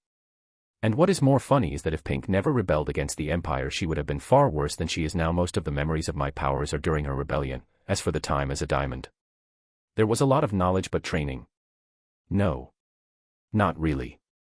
Alright, deep breaths, so including the Gura Gura no Mi training I have to train Pink untrained capabilities, all of that while trying to do all the injector building and location finding and all of that. The to-do list is growing. Now for the last problem is. Well, it's me. I don't want to leave Earth. My human self literally considers Earth as much as my home as those humans in this universe. In fact, the reason that we actually landed here on Earth. Guess what? Pink is the reason. Pink led an entire rebellion against the Empire to protect organic life because she found them worthwhile and fascinating. But Pink never gave up on Earth as in property-wise, yep, till the very end she considered Earth as her colony. Sure, she would never harm Earth's organic life or Earth in total, but it was more of her considering them living on her colony or planet, and she in her love for them allowing it. So Pink Memories is like, why should we leave? This is my colony, I fought for it well and square. And they are throwing a tantrum on the side of my mind. So the only answer was the one glaring at me since the beginning, Mars, the red planet, because I don't think I can force myself to go outside of this solar system, not yet at least. I hope that Martians are extinct here because I really don't want to end up having to fight for the planet. And it's their home. Do I have the right to actually take it? Just because I want to stay close to Earth? Sigh, my head was already hurting, but do I have to fight them? If they gave me a relatively good chunk of it, I wouldn't mind settling there, and besides I could help them. I wouldn't mind if Martians joined my to-be gem empire. They are powerful, useful, and even if they refused, I could give them another planet. A one with green life, all for them, better than their dead one. Just give me that red one. But it was all wishful thinking. Who would give their planet because a pink lady told them so? And even if I didn't care and actually tried to do anything to them, Superman and the rest of the League would throw me in the sun. So many things to do, so many problems. Maybe I should settle on another planet in this solar system, but Mars is like suitable, very suitable. In fact, only Earth is better than Mars. Sigh, I really hope they are extinct. Am I evil for hoping that? Most likely. Sigh. 30 minutes later. I sat there drinking my now 20th orange juice to swallow my sorrows. You remember when I said that the watchtower is safe? Well, I take my word back. No, I actually want to give another statement. This place is dangerously dangerous now. Why is that? As I was drinking my new orange juice, the whole watchtower shook with a huge explosion sound coming. As I stood and made my way to the sound, expecting many things, but what I never expected.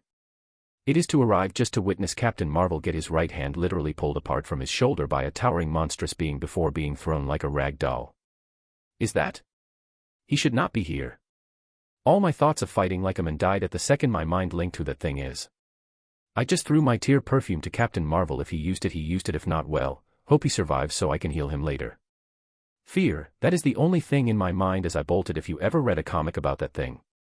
Nope. And it was at that moment I discovered that I in fact am quite fast in heels. I have never ran so fast in my life. No, not. Not doing that. Not fighting that thing, not me. That is Superman business. But thankfully things went from bad to worse. The watchtower. Whatever happened to it? It seemed to have been rather worse than I imagined because the entire tower started free-falling from orbit. How did I know that? Well, because I was slammed to the side as gravity decided to remind everyone it existed. Before I could pull myself, I raised my shield on instinct, and the shockwave of the punch as it connected with it caused the entire tower to shake. Doomsday looked slightly confused and raised his arm for another punch. Thankfully he was hit by lightning on his back. As Shazam arrived fully healed with the Flash, who was holding the now broken perfume bottle, as lightning flashed in Shazam's eyes as he said without any hint of the child underneath. That hurt. As Doomsday was distracted, I decided enough was enough. Escape doesn't seem to be allowed. The fight was brutal. Shazam fought as if it was personal. He exchanged punches with Doomsday as if he was possessed. He would have died many times it wasn't for me keeping him alive and using the shield to tank a few hits, while Flash gave an edge to us every time one of us was slow. Flash just made sure to make it so that we are out of harm. As Doomsday in anger slammed the ground underneath, only for it to collapse beneath us as the three of us except Shazam started falling. Shazam, who started to follow, finally noticed the watchtower started melting as its outer walls glowed due to heat as it kept falling through the atmosphere, remembering all the young heroes inside. He gritted his teeth in anger as he was forced to fly to it as he started pushing against it with all his power as lightning cracked across his form. As we kept falling, I looked around searching for Flash, only to find that Doomsday had sent the speedster to the dreamland. I raised my hand and bubbled him. If he survived, then good for him, as I felt a grip as Doomsday pulled me to him, but he forgot something. Here in the sky, there is nothing making me hold back. As I turned to him and gave the strongest vibration punch to his face, I felt his face bend as vibrations traveled through his being as reality cracked like glass around us. He wasn't hurt, not in the way Superboy was. His red eyes kept glaring at me through all of it as if the earthquake punch was a minor inconvenience. But thankfully he was blown away. As I looked down to see the ocean nearing us at an alarming rate, I didn't hesitate and bubbled myself as I transformed my form. My body disappeared as it was replaced by a torso surrounded by many arms, all hugging the torso that contained the diamond protectively. All I felt was a big smack followed by a poof sound as darkness took me. Chapter 10, Mounting Pressure. Superman, Clark Kent, POV. A little while passed as I finished rounding up the last facility of Cadmus. I was near Star Labs as the doctors were being overwhelmed with sheer numbers of patients, mutated humans/half-formed clones. I plan to stay there for a while to make sure nothing unintended happens. I didn't keep count as the number of hours passed as my earpiece connected as Bruce's Batman voice came through. Clark, the Watchtower now. I didn't need to understand the situation. The tone alone showed that there is no time for such things and that something has gone terribly wrong. My starting thoughts were about that pink woman if she caused an earthquake at the tower. Batman was the one who said not to worry about her, and her actions of helping heal civilians made me lower my guard to her. I hope she doesn't make me regret it. All those thoughts passed in a millisecond as I shot to the atmosphere, followed by a series of booms before I reached space, and I felt the sunlight covering my form, giving me great energy and a peaceful feeling as it always did. I shook the feeling off, and a second use of supervision made me realize things had gone terribly wrong. The Watchtower was falling with its walls already glowing red from the heat as I flew to it just to notice Captain Marvel, Shazam, who was bleeding from his nose, and Starfire trying to push the tower back to space. It was slowing down but not enough. I didn't hesitate. I placed my two hands on the melting wall as I pushed it, resisted at first, but as I stopped holding my strength back slowly until it stopped falling down, and as I applied more force I started pushing it back. Thankfully I placed a lot of things in orbit, credit to Batman, so I knew exactly where the tower needed to be placed to stabilize. It took me a few minutes, barely an inconvenience really. The tower was looking worse for wear, its outer walls still red from heat and slightly melted, and a huge hole to its side from some sort of explosion with a few other holes. Thankfully the life functions were still operational in the undamaged places. As I flew inside, followed by Starfire and Shazam, who looked mentally exhausted, seeing Canary and Green Arrow keeping guard on the kids, teen heroes, and trying to stop them from interfering in whatever battle that had taken place. I looked around, not seeing Flash or Pink. So she really did attack us. I was going to ask what happened before I was interrupted by Captain Marvel. He started talking fast and he seemed slightly devastated. I had no choice. If I let the tower fall, then everyone inside would have died. I couldn't save them. It took me 10 seconds to understand his words or the actual situation, that something crashed into the Watchtower, and as I understood the next part. 10 seconds, that's how much it took for me to reach the ocean surface. I closed my eyes as I listened. I could hear everything as long as I focused on what I wanted. The heartbeats came to my mind as I flew at top speed to reach an island of sort in less than a second. Flash was laying there with obviously many broken bones, surrounded by a pink bubble covered in many cracks. Thankfully it seems that the branches and soft sand underneath weakened the fall somehow. I picked him up as the bubble collapsed with a slight touch. For seconds it took me to reach the Batcave as I gave Flash to Batman Butler, telling him to take care of him, and I received a nod. For seconds more I was back. I needed to find Pink. That pink bubble saved Flash's life, which means Pink is at least innocent or never wanted anyone dead. I closed my eyes as I tried to listen. 10 seconds, 20 until a whole minute passed. No heartbeat. I don't remember hearing her heartbeat before, so either she simply doesn't have a heart, which would explain why I can't hear it, or I was too focused on the Kryptonian clones, or she is dead. I will keep looking. It took me a minute at most as I flew over the ocean surface looking for anything. As I was considering diving in the ocean to look, I heard a scream that was rather close. Maybe someone found her washed ashore. That would explain the scream. A few seconds later I was at the shore of an island as I landed, but before I was able to look for whoever screamed, I heard something jump through the water's surface and I was hit with a punch that crushed my earpiece. But what stunned me was something else. That hurt. A punch hurt me. I evaded the second attack as I ignored my thoughts as I punched at it with slightly more power than I normally use, but I didn't expect my punch to collide with that thing as the shockwave spread and my fist was actually pushed back. That would be more troublesome than I thought. Pink Diamond, MC, POV, 20 hours later. Being poofed wasn't as bad as I expected. I was just forced back inside my diamond and needed to reform, but I discovered that it actually takes a little more time to reform compared to when I returned to my diamond on my own choice. But the worst part is it was like being knocked unconscious. I don't know how much time passed before I was able to think and start trying to reform, which resulted in that I actually lose count of time. I had no idea how much time passed until I was able to collect my thoughts to actually start the process of reforming. But I wasn't about to take longer time than I needed. I have no intention to risk it if Doomsday wants to destroy my diamond or not because he found it too shiny. So I tried to make the process as fast as possible. I made my new form and did a quick custom change. I can't become the to-be leader of a new empire with that pink Disney-like dress. As fast as the form took place, I forced myself awake. The Atlantic Ocean current depths 3000 m. As the diamond at the bottom of the sea floated slightly while glowing as its new humanoid form took place. Pick. I looked around, or at least tried to. Absolute darkness, nothing but darkness. Well, the good news, Doomsday didn't actually bother coming after my diamond. The bad news, I am at the bottom of the sea. I was about to swim or try to make a bubble and remove the water from it to float to the surface, but I stopped. Isn't this place perfect if I wanted to place my to-be-made injector? I do not think that anyone would miss a kilometer or two at the bottom of the ocean. So if it theoretically turned to a wasteland, they shouldn't care, should they? Of course, there is Atlantis, but can't they give me only a tiny part? It's not like they are using it for anything important. It seems I need to have a talk with Aquaman in the future. I shook my head as I clapped my hands together to make a small bubble with no water inside of it. As I increased its size, once it surrounded me, the bubble started floating to the surface. This would take a while. Billy Batson, Shazam, POV. I almost died. That was a fact. I got my entire arm torn apart like paper. If it wasn't for Flash and pink tears, I would have died, and how did I repay them? I can still see it, the image of them falling to their deaths as I let them. Canary told me that I made the right choice given the situation, but that didn't make me feel better, not at all. I don't think I can ever forgive myself if something ever happened to them. Wonder Woman, Aquaman, Batman, and everyone else arrived shortly after Superman left. When Batman told me that Flash is alive and getting treatment, I never felt better in my life, but when I asked about Pink, he said Superman is looking for her. Which didn't calm my nerves much, but at least I knew one of them was okay. Then I went through the process of telling them everything. Thankfully, I was much calmer this time. So I was able to explain most things, from the Thing's arrival to having my arm torn off to then being healed by Pink and Flash's help to then fighting him with Flash and Pink before it tore a hole in the watchtower as they fell through it. But Batman suddenly started contacting Superman, and when he didn't receive an answer, he started asking more specific questions about that thing. Wonder Woman on the side placed a hand on his shoulder as she said, "What is on your mind?" Whatever being can tear off Captain Marvel's hand as if it were a normal human that easily won't find it difficult to survive a crash from orbit. Whatever that thing is, he is still most likely alive and well.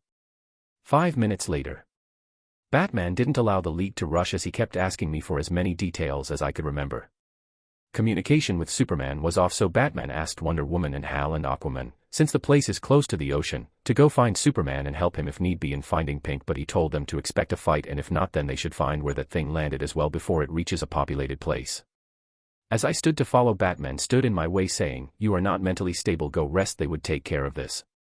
Normally I would listen to Batman, but not today. I need to look for my new friend myself, and no one is going to make me sit this one out, not even him.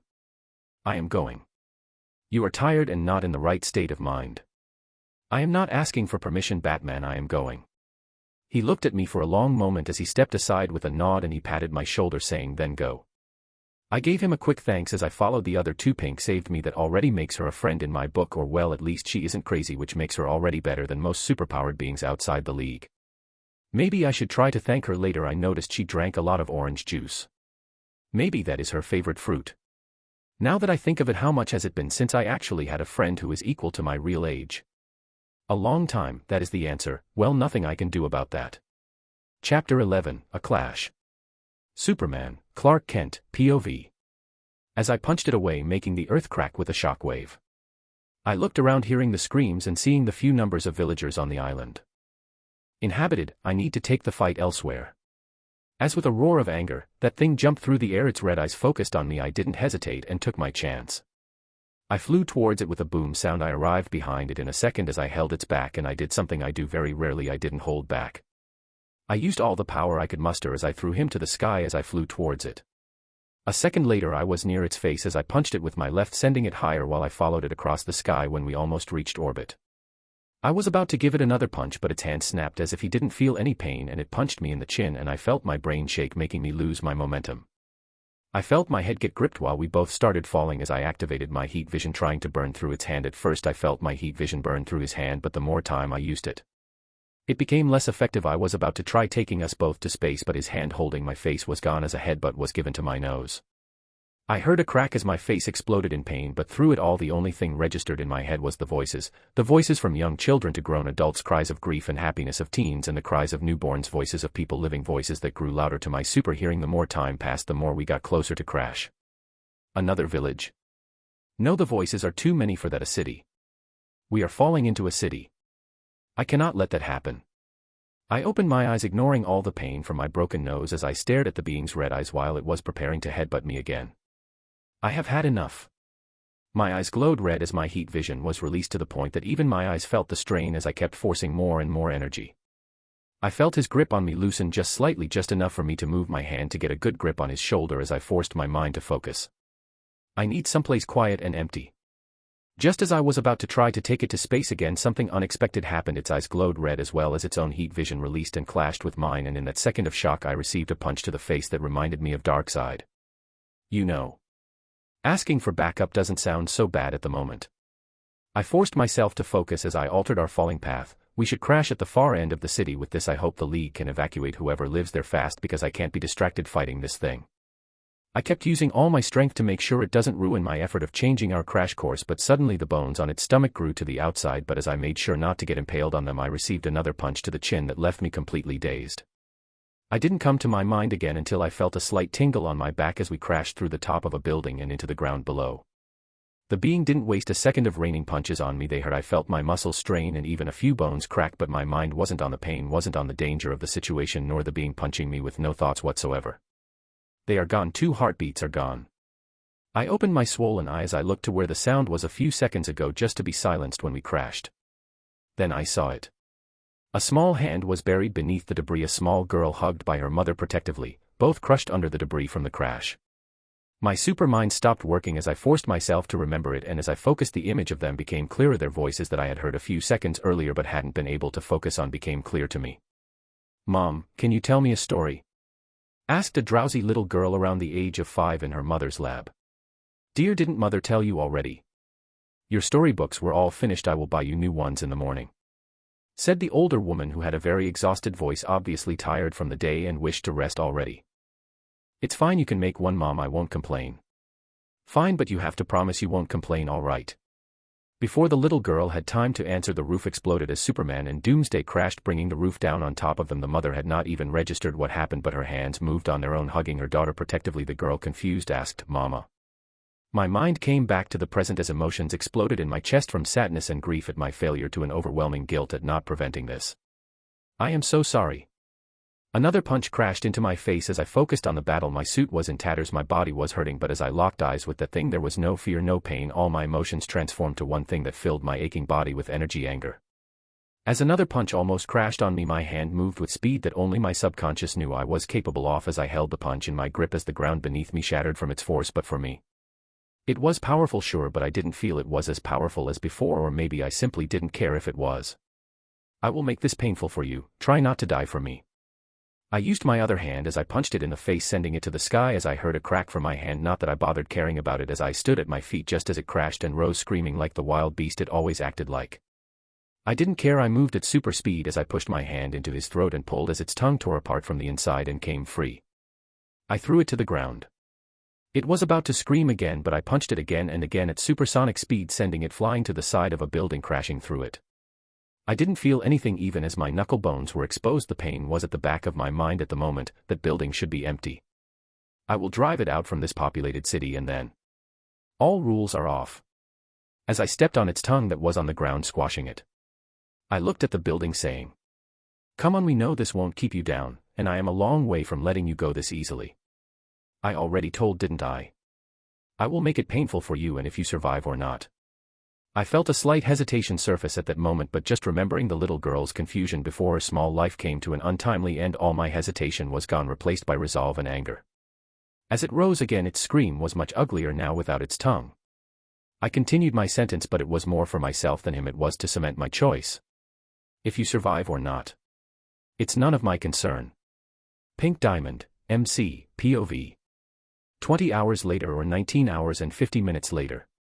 My bubble was rising steadily as light finally was able to reach me, so I was able to look around and enjoy the wonderful ocean depths.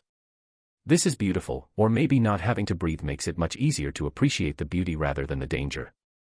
But something drew my attention as I saw a glowing rock to the side of a small underwater cliff, so with slight hesitation I poofed my bubble. As I felt the water surround my body, I took a second to let the water settle before I started swimming to the cliff. As I reached it, I saw what I came for. Something was glowing beneath the stone surface. I crushed the stones in my hand as I removed them from the way, just to come face to face with a very beautiful glowing green rock, or more exactly a cave of them. Kryptonite. My shock would have made me drown if I needed to breathe, as the smile that formed on my face grew by the second. This is useful not only if Big Blue was controlled and I needed an anti-Superman card, but the question was what would happen if I combined kryptonite with diamond essence. What kind of gem would form? The possibilities were beautiful. I made sure to pick a lot of it. I have probably stored 100 rocks already, but well, I can store things in my diamond, so why hold back? I cleaned the place as much as I could. There were some chunks that needed me to either bring equipment to extract or use the Kura no Mi. But I would rather not cause a tsunami if I can help it. I wouldn't be surprised if I had more than 100 kilograms already or more, a rare stone indeed, huh? Well, it's the DC universe and they can call it as rare as they like, but kryptonite. The only reason it's probably rare is because Lex buys all of it and isn't sharing. He probably has tons of it by now. That man has problems that start with ego and end with pride. But well, that is a good find, and since I don't plan to kill Superman, I would say the kryptonite is in a safe hand. I clapped my hand back together as I formed the bubble again and engulfed myself in it as I started my slow ascending to the surface. This is really taking a while. I wonder how long I was out before waking up. Maybe having a watch in the future won't hurt. Chapter 12, A Right Guess. I have been in the process of deciding what college to attend since I graduated, and as I never really bothered to look into anything about it before, I had no idea what I wanted. So 48 or so videos later about colleges from engineering to many different professions that I don't even want to mention. I still didn't make a choice, but I at least narrowed it down, somewhat. Secondly, I thought I was about to change my device since my device has been giving its last breaths for a while now, so I was planning to start again when I replace it, but I just delayed the matter. And many random things, from dentist visits to many small everyday things, and I left the story to well die a little. I could complain more, but I don't want to, so I am sorry, and I am going to try to update with a more stable schedule. Superman, Clark Kent, POV. As that thing charged at me, I moved at the last second, allowing the punch to slide an inch away from my face. I didn't allow the opening to pass me as my arms moved and held his now extended hand. I twisted my waist while my feet pressed against the ground, causing it to break as it sank under my force. I wanted to throw him away. No, I needed to throw him away from all the innocence, to throw him to a place where I can go all out with no fear of harming others. I had very little time to think, so I closed my eyes and I let my hearing focus on all the heartbeats around us. Thousands upon thousands of heartbeats across the globe all flowed through my head, but I focused, and in less than a second I determined the direction I needed to throw him to. I opened my eyes as I threw him at supersonic speed across the sky as the wave broke the glass of the buildings around me. I flew after him so I can deal with him once he lands. There were some heartbeats, but it is the quietest place near us which would give me the peace of mind to finish this. I hope I didn't make the wrong choice. I stopped in my tracks, floating in the sky as he crashed into the ground and rolled on the ground for a kilometer or two until he came to a stop. I would love nothing less than to end this fast, but I can't do that as I glanced at my knuckles and body that now healed completely, but my ruined suit was there to remind me. That thing can hurt me. No red sun, no kryptonite, no magic, and yet he can hurt me. I can't keep charging at it like a fool. I need to focus.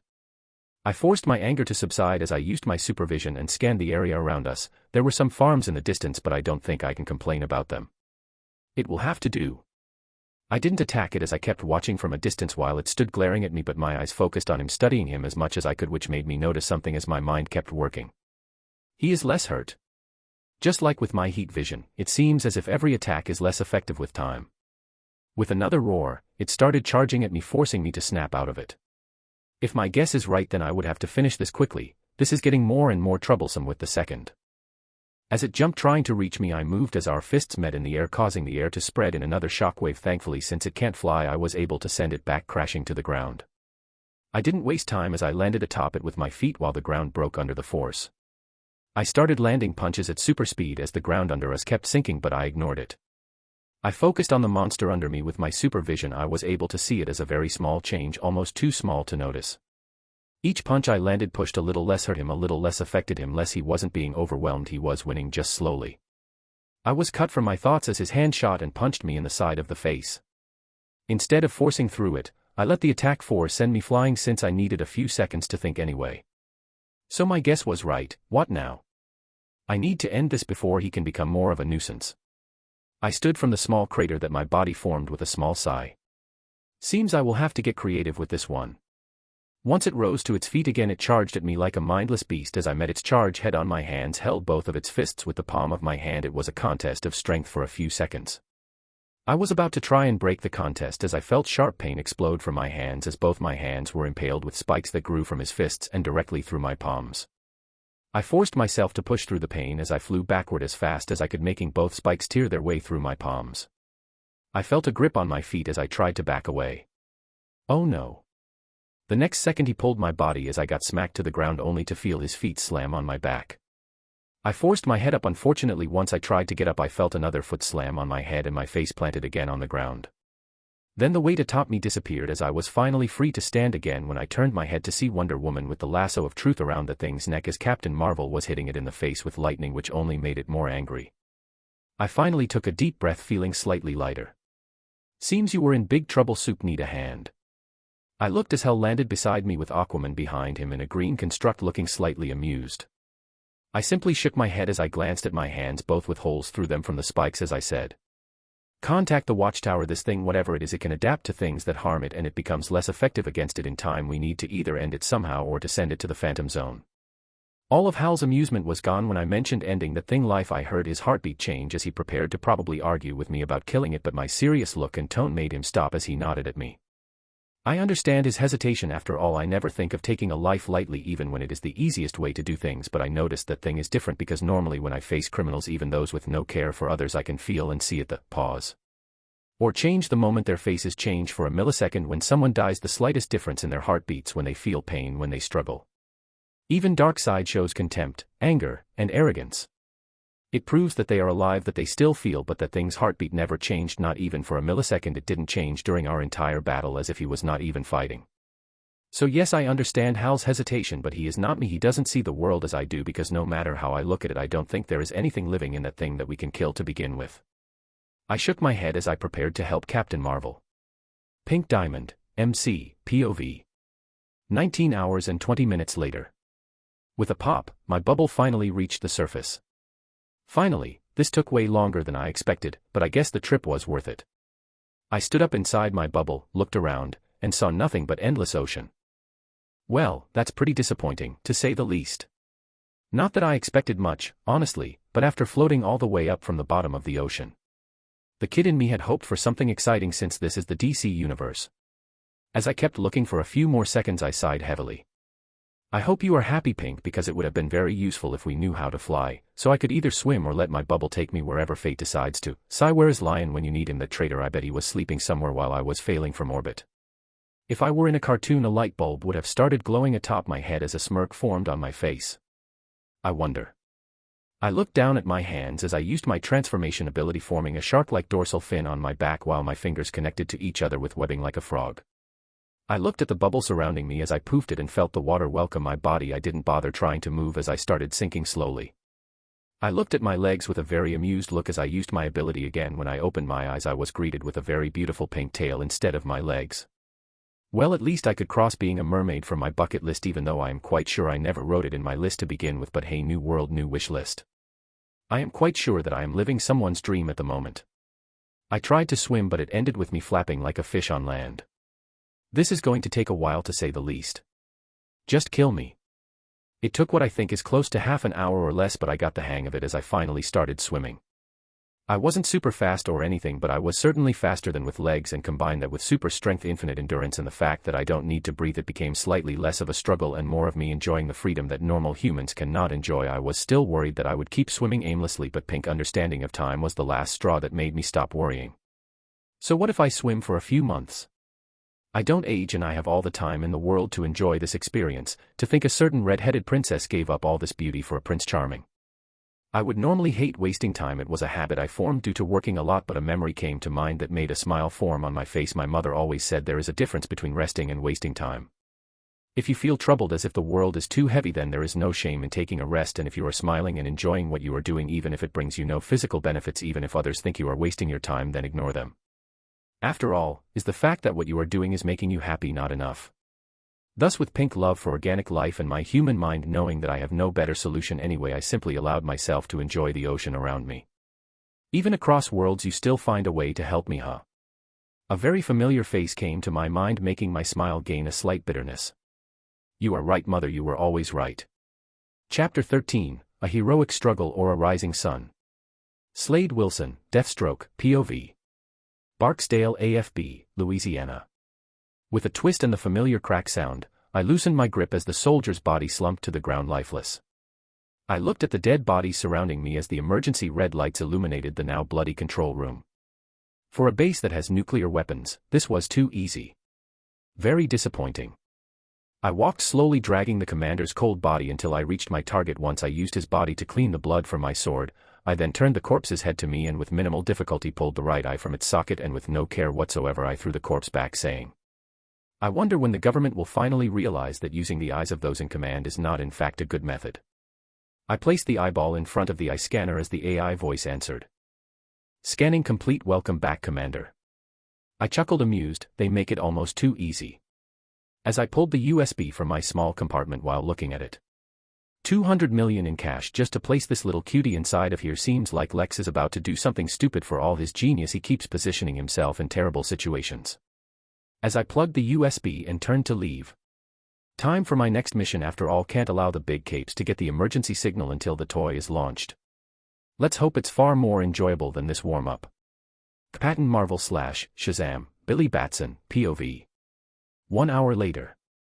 Superman got thrown to the side with supersonic speed after taking a punch meant for Aquaman and saving him in the process. Hal made a green shield around him and Aquaman as the beast punched it with anger, causing cracks to spread. Wonder Woman, injured but defiant, leaped from beneath the rubble as she landed on the monster's back and used her rope to pull his head back, she saying with anger, You shall harm none in my sight, you foul beast. With a snarl of anger, he held Wonder Woman's ankle and slammed her on the ground. I slammed into the beast's side as I held his torso, lightning in my eyes to get his attention away from Wonder Woman. Filled with all the anger and guilt for my last fight with this monster, I lifted the beast above me. You have hurt Flash and Pink. I will never forgive you. You will not hurt anyone else. Shazam. In the next second, the clear sky atop darkened as lightning crackled across the clouds before it obeyed the command of its champion. I watched as a huge lightning bolt crashed into the chest of the thing, making it scream in a much more ugly and monstrous way than I remember, but I won't be fooled this time. He is strong, he can survive it. With such great strength, he used it to hurt my friends and attack those who have done you no harm. Very well, since you are so powerful, don't blame me for what I will do. Shazam. Shazam. Shazam. Lightning kept raining down from the sky, striking the thing repeatedly, only for its ugly voice to keep roaring in anger. Shazam. Superman calling my name stopped me from calling lightning once more, but as I glanced at him to see him rushing at me with concern, I wasn't able to think much of it as pain exploded across my body. I looked down to see countless spikes had grown from the beast's back and torso and pierced my body from my arms to my chest and stomach. It was bad, I can tell. I felt my mind work faster as the world around me blurred. Many memories started flooding from random things to me, escaping one house after another repeatedly as it all played in my head. I felt something grip my body as it carried me away, but I couldn't make it out. Strange, it's the summer, isn't it? Why is it suddenly cold? Superman, Clark Kent, POV. I placed Captain Marvel's body in the ground. As I looked at his state, it was bad, very bad. Hal. I turned to look at him and he gave one glance at Captain Marvel and nodded gravely at me, saying, Go Soups, we can handle this freak for a while. I spared a single glance at the ongoing fight. Diana and Aquaman were holding on but barely. I will be back. I didn't hesitate as I picked the captain's body and moved across the sky at super speed. It took a few seconds, maybe more or less. I didn't care to count. My senses were focused on the faint heartbeat of my friend. It's all right, Captain, it's going to be all right, just hang in there. I didn't know if I was speaking to him or more to myself, but it didn't matter as we arrived at the Arctic, and a second or so later I stood in front of the gate of the Fortress of Solitude. I moved at super speed as I placed him at the med bay and prepared everything necessary. Once the treatment started, I was able to let out a small sigh. I would have preferred to be here for a little more to calm my heart, but not now. They need my help. I walked with determined steps as I arrived at the Phantom Zone projector. I picked it up with a determined grip. Time to end this matter. I picked it up and flew back. The whole process took me about 20 or so minutes. It was less of a necessity and more of me being worried about the captain. Once I arrived, I landed to see that now, in addition to Wonder Woman, Aquaman and Hal, Captain Atom has also arrived, but it didn't take much to notice how Aquaman and Hal are both on their last leg. A quick use of X-ray vision confirmed that Hal had multiple fractures across his entire skeleton, and Aquaman was in no better condition with a broken leg supporting himself using his trident. I landed beside Hal as I looked at him, saying, "I need you to take Aquaman to the watchtower to take medical attention." "What?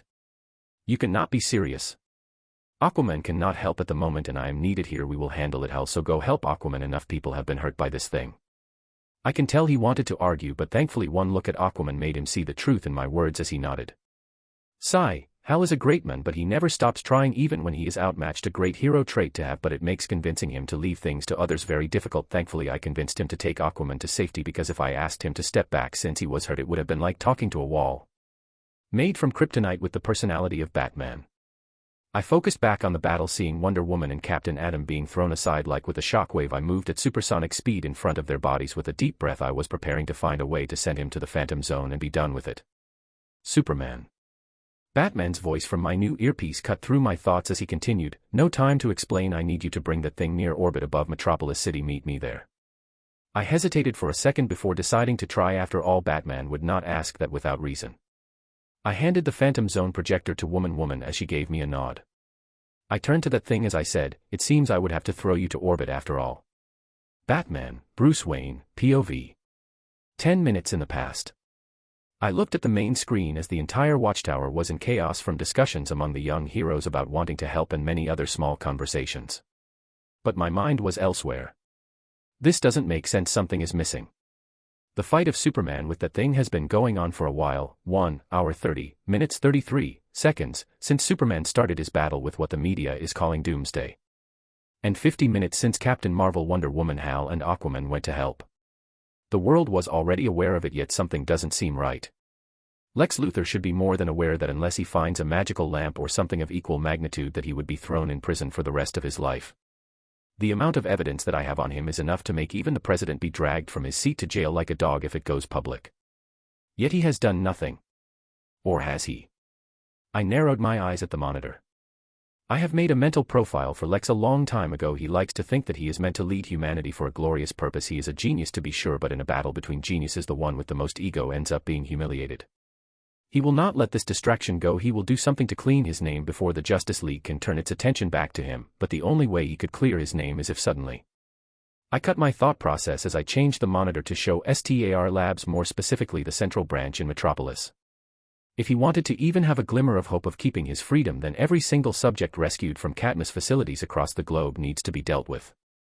With narrowed eyes, I changed the screen from STAR Labs to the entire of Metropolis, as I hacked through LexCorp systems. He left the city an hour ago. For a meeting that wasn't even planned. A coincidence? I think not. I was brought out of my thoughts as I looked at the monitor warning signal. My fingers started moving on themselves as I found what exactly he planned. My leg started moving on itself as I ignored everything in my way. Lex. I may not kill him once I stop this, but leaving him eating liquid for the rest of his pathetic life in a wheelchair is very acceptable. Once I reached the hangar, I contacted Superman and informed him to meet me at orbit above Metropolis.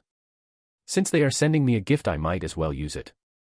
It took a single minute or so as Batman arrived at the hangar, more accurately the Javelin 7.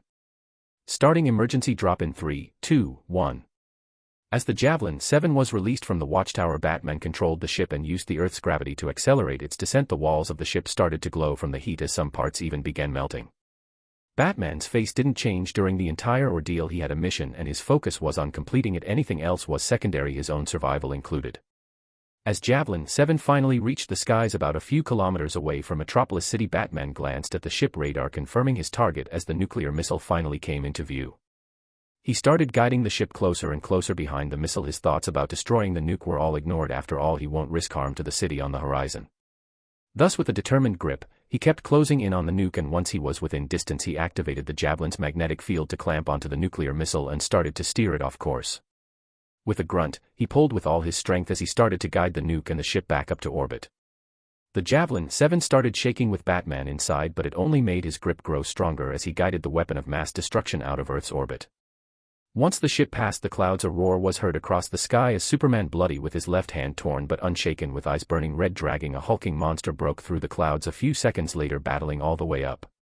Once Superman's eyes locked on the ship, he understood what he needed to do.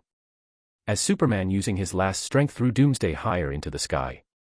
Batman didn't waste the chance, and once he was sure the Javelin 7 would hit the target, he pressed the emergency ejection button as the now empty ship, carrying a weapon of mass destruction, continued its way to Doomsday.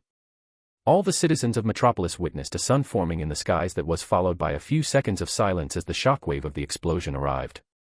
Batman, now small chamber, was thrown by the force of the explosion, making even Batman black out for a few seconds. He felt something stop the uncontrollable descent as he opened his eyes, seeing a bloodied Superman with a missing hand looking at him with amusement. "Even though I told you we need to deal with that thing, I had no idea you had taken my warning this seriously." Chapter 14, Thoughts. Pink Diamond, MC, POV. I kept swimming without a care in the world. I saw many things, but since I wasn't a seaman before, I couldn't name most of them. Just swimming here without worrying about anything greatly improved my mental state. It's quite nice. Now that I think about it, since I arrived in this world, I haven't had time to catch my breath and simply rest. I may act normal and everything, but it's not healthy for me. My loss is still fresh. Even an adult with good mental health would need time to mourn, to accept things, and to heal. But since I arrived here, it wasn't possible, escaping from Cadmus, helping civilians, then going to space to visit the Watchtower, only to crash from orbit soon after. All of this helped keep my mind busy, and I made sure not to think about my situation too much. After all, no matter how much of a grown person I was, losing everything had made me quite numb. Even now, when I think about what I did with my devil fruit power and the number of people who got hurt. It's wrong, I know it. But it feels numb inside. It's not that I am emotionless, no, that's not the issue. It was more like my mind chose to be depressed. I just need time. Because when you lose those you truly care about, the only thing that can help heal is time. And unfortunately, no matter how long it takes, there will always be a scar from it. Pink memories are a big part of why I am still unfazed, or as much in control of my emotions as I am right now. Pink was, for all things considered, was not the best at making the correct choices, but as a diamond, she saw many things in her lifetime, from space to battle, and since her memories are my memories, it helped me greatly in the acceptance of this quite frankly absurd situation. That was why I even started to consider forming my own gem empire, because then in this absurd world I would have a place to belong. I stopped swimming as my own thoughts made me slightly depressed. Great job me, now I may need a therapist in the future, sigh. Whatever. As I continued my journey across the ocean. Some time later, possibly a few hours. Alright, this is getting old. I swam to the surface as I looked around to see nothing around me but water. Doing something new was interesting, and although the pink part of my mind wanted to stay for months to enjoy the precious organic life, but not me. For the first hour it was fun, but now I am bored.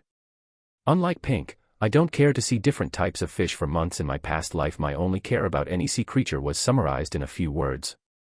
Is it poisonous? Can I eat it, and how much does it cost? If it has poison, then leave it in the ocean. If it isn't, then all is well. If it is something I can eat, then is it expensive? If yes, then my poor wallet would wince, which would suddenly remind me that I don't like seafood as I go back home to eat what my mom made for lunch or make some instant noodles.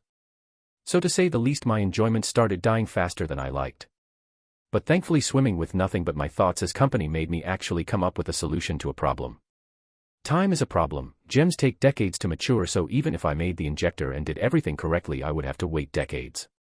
In the original Steven Universe cartoon, that was not a problem because diamonds are the top of the food chain, with an empire expanding across the galaxy. Many colonies were producing a constant supply of gems, while the new colonies can take their time to cook, probably. And for diamonds, time is well more of a concept than a problem. A decade or two is literally nothing. Although my pink memories altered my perspective about time, it was more about me seeing time as less valuable than before, but I wasn't like them completely. I wasn't waiting decades for it. So after a while of thinking, I came to the only solution that comes to mind: magic. Or more accurately, Dr. Fate. He should be capable of using time magic, or whatever its name is called. And in return, I could give him an eternal host. After all, a gem won't age, so he won't be placed in a shelf each time his vessel grows old and dies. But I would have to make him swear or something that he would not treat the gem he chooses as a slave. The gem won't leave the helmet, but when there isn't anything that he as Dr. Fate needs to do, then he can give the control back to the gem. I won't give any of my gems to be a slave for him. I am the diamond. I snapped from my thoughts as I sighed. I was not thinking of making the gems lightly. They are alive and I will not be using them like slaves. Sure, they would serve me, but I will make sure to care for them. I wasn't going to be a tyrant. On the other hand, I was neither Stephen nor Pink. I would not go through this whole process to make gems just for them to be useless. I wasn't white either. My gems can be as off-color and as silly as they want. They can be free. They can have their lives outside of their duties if they want one. But I expect loyalty to me, absolute loyalty. Sigh. I wasn't an evil person. I won't use them like tools. They are going to be my subjects. We will build a home for me and for them, and unlike the Steven Universe cartoon, no kid with trauma will dismantle my empire. I am going to build something for myself, somewhere that I can actually belong and not feel like I am a mistake. I will build myself a home, and my to-be gems going to help me with it. I will protect my subjects and they will protect me.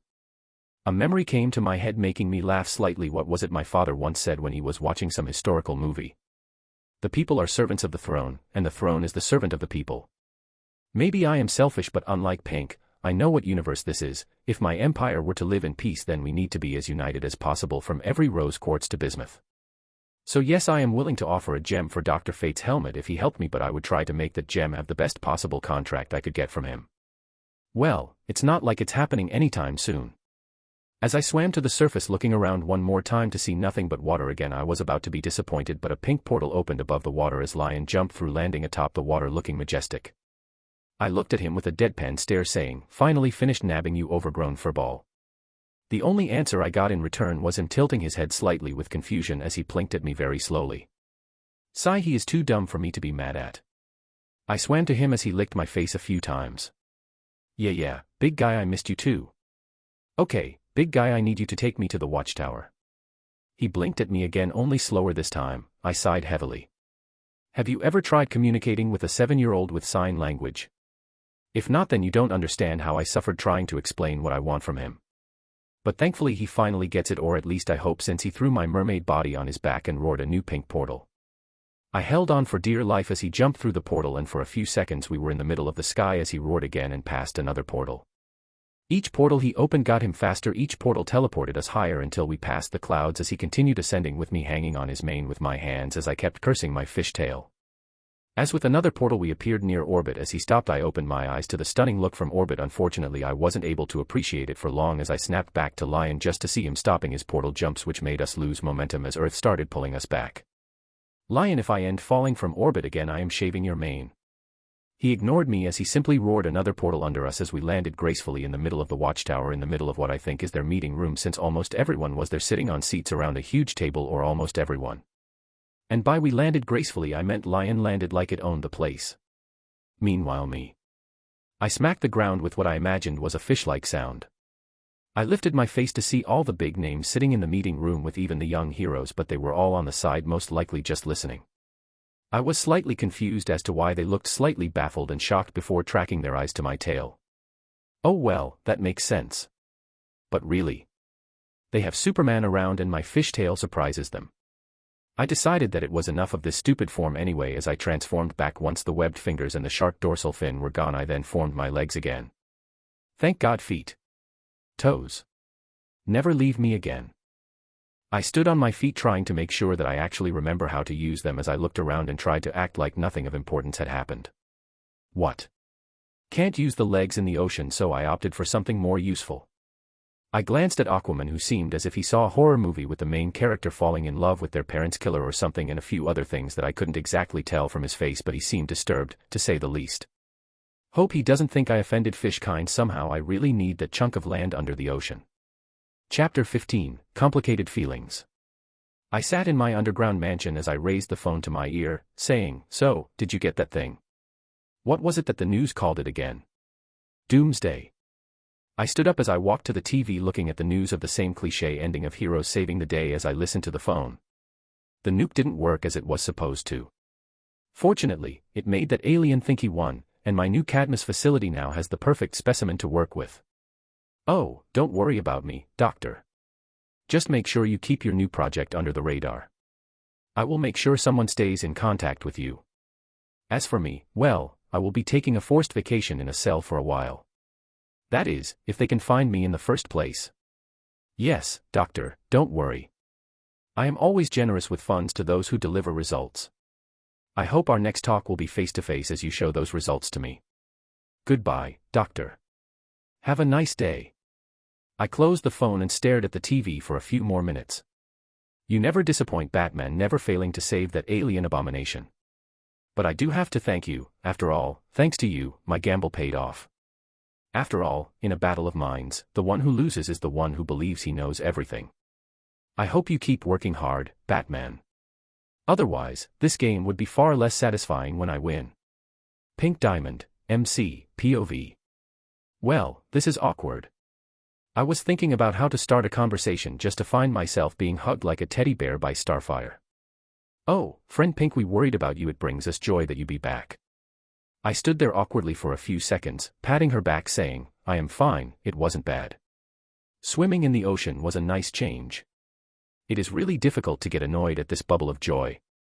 I would normally punch anyone who tried to hug me when we only talked for a few minutes, but knowing Starfire's character, I knew she meant well. I could see that Aquaman and Batman wanted to ask questions, but Superman stepped forward, more accurately, floated from his seat as he patted my shoulder, saying, You saved Flash's life. I know things have been very hectic in the last 2 days, from Cadmus till now. So, allow me to thank you on behalf of everyone here. And although Earth hasn't been very kind to you, I will talk to everyone. As long as you don't harm others, you won't be questioned like an outsider. I hope you know that you are welcome here, Pink Diamond. And if you need help, you can ask. Green Lantern doesn't have any information about your kind or civilization, and normally others would need answers. But I think you have proven the kind of heart you have. Even if not heroic, you are no villain. He paused briefly, his tone turning almost parental. And it must have been difficult to wake up on a new planet all alone, in an illegal facility. I apologize for being too busy to help, since many things demanded my attention. I hope you can forgive me for that. Welcome to Earth, Pink, and I hope it can be your home even if only temporarily. I stared at him for a second as I held the emotional urge to hug the man. He had that fatherly tone, which made the little kid inside me, the one hidden beneath years of aging, work, and responsibilities, want to cry. Normally, this wouldn't be a problem since I would man up through it. But Pink has zero regard for hiding her emotions, unless White Diamond was present, and he struck a low blow at my human side as well. I bit my inner cheek as I stared at him with an expression of someone whose puppy had just been stolen. It was frustrating, you know. I've had a hectic time since I arrived here, and now Big Blue gives me the "You have been working hard" line. Oh, come on, that was a low blow. Every man who works hard for his family would be emotional inside if he were told thank you or that he worked hard and should rest. It makes them feel seen, alive and appreciated. I should know, after all, my greatest joy was when my mother said such words to me. Combine that with everything that happened in the last few days in DC, and Pink's terrible inability to keep her emotions in check. The human side of me is overwhelmed. Thankfully, I was able to keep my dignity. I could see that Batman wasn't exactly pleased with the no need for questions. My thoughts were interrupted as I felt the air shift and another hand on my shoulder. I turned to see Flash standing there as he gave me a thumbs up. What, you thought I wouldn't thank you personally? Even though Soup's got to do it before me. But thank you for that, Bubble. And who knows? Maybe you will end up liking Earth. I sure know someone who would be happy about that, and I don't think we mind having a healer on the team. Alright, this is just bullying. Will you please stop saying nice things? I felt my mind screaming at Flash as he kept Pink's mind from hugging Flash's soul out of him. If you want to know what Pink's mind is like right now, it's something along the lines of, really? Me. I can join, see. They want us on the team, and Flash and Superman are such nice people, let's hug them. Hug. I demand a hug. The sad thoughts are more like, I won't be alone. I don't want to be alone, can I get a hug? I miss everyone, why couldn't they come with us? This is not fair. Yeah, Pink's thoughts always start well and end in depression. I could see some of the League members agreed with Flash and Superman's statements, while others like Batman still hadn't given me the complete green light, or at least wanted to question me. So, it was obviously something undecided, but they couldn't argue with Big Blue in front of me, you know, the United Front and all that. Pink.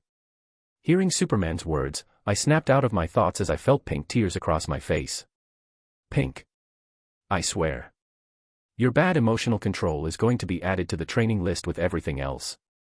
Well, since it's come to this, I might as well take that HUG.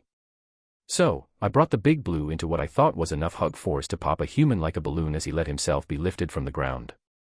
He didn't resist, but I could tell he hadn't expected my sudden hug attack. Blame it on pink soups. I didn't notice the guilty looks on some League members' faces, nor Canary kicking Green Arrow's feet as she shot him a small glare. It seemed the tears had worked wonders for my not bad guy card. After a few awkward minutes, I felt Lion nudge me from the side as he gave me a wounded look, as if I betrayed him. So I started laughing. I left Big Blue, hugged Lion, and started scratching him behind the ear, which seemed to buff his ego as he shot Superman a smug look. I stopped, flashing a pink signature smile as I gave Superman my last perfume bottle from my gem storage, filled with tears of course, then left the meeting room riding atop my pink friend, patting his head all the while as he wagged his tail. I made sure not to look back, trying to act as if I didn't feel embarrassed. Superman, Clark Kent, POV. I shook my head, amused as Pink left. You do realize she is capable of crying at will, right? I sighed heavily, staring at Batman. Maybe, but I like to believe that it was genuine. Her facial expressions were all genuine unless she had full muscle control, so I think she wasn't faking it. He didn't seem to like my words, saying, she destroyed a city with thousands dead. I looked at him with a side glance and spoke seriously, that may be true, but from my understanding, she is an alien who woke up in a strange facility, being used as an experiment. Blaming her for panicking is absurd. Superman, she is dangerous. She is lost, tired, and in need of help, Bruce. It's our fault to begin with for allowing Cadmus to do what they did for so long. She made a mistake and killed thousands, but by doing so, she also saved thousands from Cadmus and others who would have ended up in those facilities in the future. She spent hours after she broke free helping civilians, trying to fix her mistake, and she also saved Flash's life. She isn't a hero, but she isn't evil. Any human with her powers in her situation would have panicked and used more force than necessary. From where I see it, Batman, the blame is on us. We should have done better. I should have done better. I looked at the Tears perfume bottle. This should help Shazam. It seems I didn't need to ask. Pink Diamond, MC, POV. Can you guess where I am? Yep. The cafeteria. I just brought a few pounds of steak for Lion, who sat beside me eating like an animal while looking elegant at the same time. For me, I brought a steak as well cooked, of course, and enjoyed my meal with my fluffy friend. And I may need to warn Big Blue about the Joker. He doesn't deserve that ending. Besides, it would be bad if he went all injustice on me. But I cannot exactly just tell him about it since I am the alien who knows nothing about Earth, and with Batman around. Yeah, I don't think he would let me pass the interrogation even if I cried a river. I heard a clinking sound and looked down to see my food was gone. I turned to look at Lion, who had a full mouth with my stare. He stopped eating for a second before starting to chew slowly. I looked at him for a few seconds, then he swallowed and looked to the side, pretending to be innocent as if I wasn't glaring at him. A few moments passed before I burst out laughing.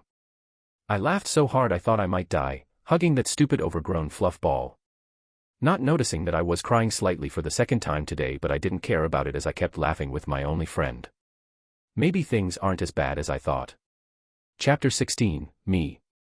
Have I ever mentioned how nice it is to eat without worrying about calories and getting fat, or well having to pay for it? I may be getting a little overboard, I thought as I stared at my 30 or so steak of the day. Nah, it's probably imagination. A week has almost passed since the doomsday crash out, as I like to call it. Nothing interesting happened except that a few hours after my return to the watchtower I got hugged by a very apologetic Captain Marvel. That or he just tried to strangle me to death. I'm not so sure, because my human self knew that such a hug force was surely enough to pop a human like a balloon. Now I don't think I'm socially awkward or anything. After all, you have to learn how to interact with people at any kind of work, especially for someone like me. If I want to, I can be the most cheerful person in existence. After all, you don't get tips with being rude.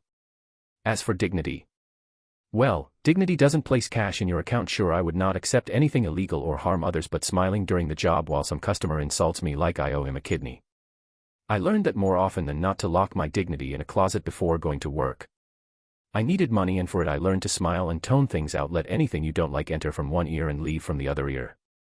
So I was actually pretty good at being social, but from Starfire to Big Blue and now Shazam, I have reached my limit of free hugs. No more, I say no more.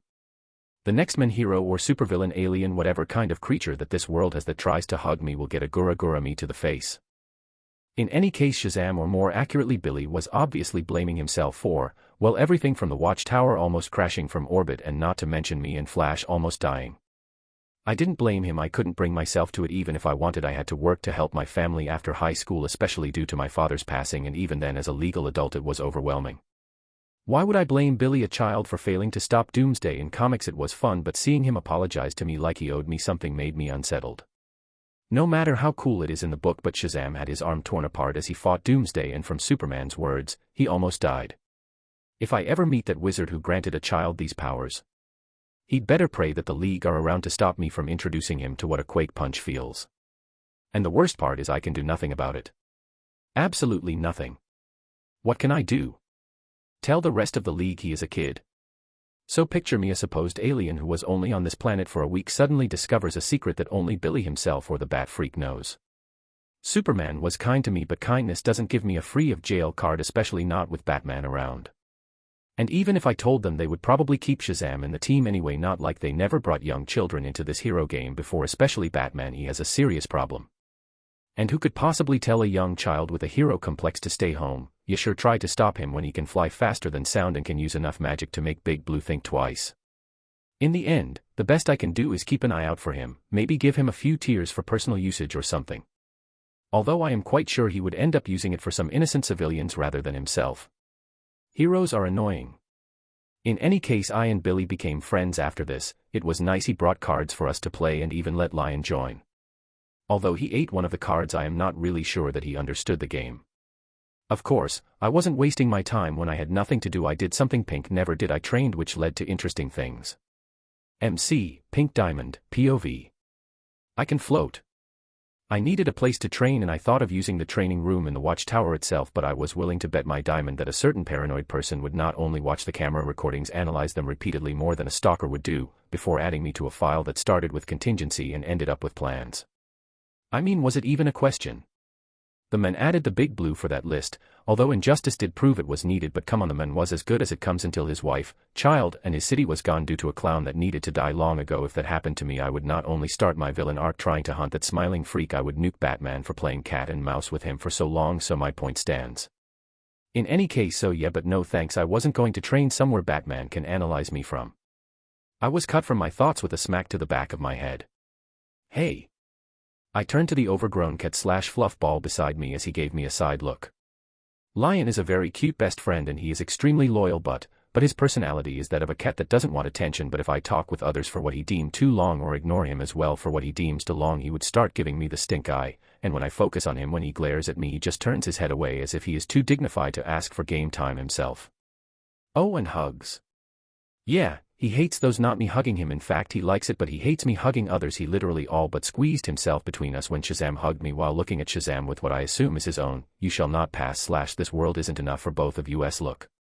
As I was about to berate him a little, I looked at his pink mane and then remembered something that made me smile smugly. And that is how I have been training here inside Lion Mane / private dimension, whatever you wish to call it. A normal human or half-organic like Steven can't use this place because he would well suffocate with no oxygen, but I don't need to breathe southwest. This place was perfect. Oh, Lion. You amazing overgrown cat. Of course, I didn't train my devil fruit power here. I would rather not kill Lion accidentally, and I didn't know if the connection between him and this place is more than just magical nonsense. And that is how I started training. First on the list was memories. I have pink memories, that's true, but like it or not, thousands of years of memories don't just stay. I can remember them all and even dive deeper to experience the memory myself, but I have to think of the memory to remember and pin what I want to be in the front of my head from now on. And after a while, I started remembering / seeing, whatever you wish to call it, important things. Firstly, the process I had in mind for the injector, and well, the creation of new gems had a missing piece I almost forgot about. Gems as a race had an advantage over organic life forms because the moment they bob out from the ground, they know who they are, what they can do, and what they should do. In short, they have an identity and understanding of themselves and their powers, and of course their purpose / job as basic information. And other information that is deemed necessary on how to operate any tools that the specific gem would need in her duties, and of course the most of all is knowledge about the gem race in general and who the diamonds are and royalty to them. It's like being born with a file telling you who the king is and everything the government deemed important about your life, from what you are going to work in, etc. With all the knowledge that you need not to be alien to the world you are born in, from common knowledge and the like. Now, how does this knowledge take place? Simple, I need to program it into them. In short, I needed to add what I wanted each gem to know from common sense and knowledge and of course their loyalty to me, their diamond during their incubation. Oh boy, sigh. I need to adjust my empire building plans. Moving to happier topics, I can float, or fall slowly. It was a skill that Pink learned as rose quartz. Why did I not use it when falling from orbit and being reintroduced to gravity? Because I'm retarded. And most importantly, I need to visit a jewelry store because I can make fake gems and diamonds, just a little dirt, and I can turn them into whatever I want from gems or diamonds. So once I am certain that they actually are, well, real, I can sell as much as I need to make money, then use this money to buy whatever I need for the injector. Who knows? Maybe I can find a greedy magician. I am literally willing to make tons of whatever gems or diamonds they desire for some time magic, as in books or services. So that's what I gathered from a week of memories surfing. Oh boy, it is happening. I thought, leaning against the wall drinking from a straw with Lion somehow holding his own cup and using a straw as well, looking stupid yet adorable. The teen heroes of the Young Justice are finally giving their instructors/parent figures to have the talk. And I quote, "Get in board or get out of the way." The only difference is that Starfire seemed to have dragged Raven with her to agree to join the team. So she was there in the standoff. I already knew the big capes would give in, but it was free entertainment nonetheless. Or, that's what I'd have said before Starfire's eyes locked into me with what I can only describe as both innocent and malicious intent, making me and Lion start sweating as if we did something wrong. The next second she floated over to my side as she beamed at the big cape, saying, "If friend Pink joins our team, then we not worry about injuries much." Me. Chapter 17, Actions and Consequences. Starfire's words sparked a new discussion, but I wasn't paying much attention anymore, since I was deep in thought. On the one hand, I have to meet Dr. Fate, and if the Young Justice follows the plot, even partially, they would come across the helmet of Dr. Fate. On the other hand, if I wanted to join a hero team, wouldn't the Justice League be better? But being away from a certain caped crusader would make my job easier. I focused again as I saw the heated discussion. It was more or less only Starfire and Batman, but it does still count. "What do you mean friend Pink not allowed to leave?" Starfire said as she floated to Batman's face with a pout and slight confusion. Batman didn't seem interested in explaining as he answered, "Her situation is complex." "What is that supposed to mean?" I said with my own annoyed look as I stepped closer, still drinking from the straw. "It means you are dangerous," he answered without hesitation as he gave me the bat glare. I looked down at him as I answered with my own glare as I said, "I could say the same about most of the so-called heroes in the league." I cut him off from answering as I said, "You are not the trusting kind, you are paranoid," as I smirked and decided to use my human knowledge to mess with him. "But you are not as difficult to understand as you like to believe. Let me guess, you already have plans for everyone here, aren't you? So stop lying to yourself, Bats. It isn't me that is dangerous in your eyes, simply everything is dangerous. I am willing to bet you even have plans against yourself." I was answered by him giving me a real bat glare this time. I will admit this one had a small effect on me, but I wasn't going to show it. Seems I hit a nerve. See, big guy. It took me less than a week to guess something right about you. Do you want me to give it more tries? I am sure I can guess more. As I took a long second to finish my drink, making sure to make the slurping sound of the straw as high as possible. Rage baiting is one of my skills. The silence from everyone was deafening. I didn't know if it was because I am right or because no one talks to the bat like that. Superman stepped between us with his hand on each of our shoulders, or more accurately Batman's shoulder. I was slightly too tall for that, but his intentions were obvious. "All right, you both, that is enough," and Pink, "That wasn't necessary." I would have given a sarcastic remark, but I refrained from doing so. I owed that much to Big Blue, but that doesn't mean I was not about to complain. "Well, your friend wants to keep me in the tower until his obviously mentally challenged self decides I am allowed to go for a walk, and even then he would ask someone to keep a collar on me so I won't bite anyone. I didn't think you were so traumatized in your staying here. From what I heard, you seem to be quite happy living in the cafeteria," as he looked at my drink. "Well, I heard that you pay for everything, so I decided to indulge in organic food. Oh, and for the record, I don't need to eat or drink, but I appreciate your generosity." So your cell in the future won't need such things, good to know. "And your cell would need a psychiatrist," I answered back as invisible lightning flashed between our glare for a second. At this point, Starfire decided to intervene as she pulled me back and Superman flew between us as he said, "Batman, she has a point. You can't expect her to stay in the tower forever. But Pink, you also have to understand that your situation is very complicated at the moment." Which earned a raised eyebrow from me. Why do I feel a strange sense of dread? 2 hours later. Pink Diamond, MC, POV. I am going to die. My situation was in fact not complicated, it was terrible. Very, very terrible. First and foremost, the people did not in fact ignore me quake punching the capital of the United States of America.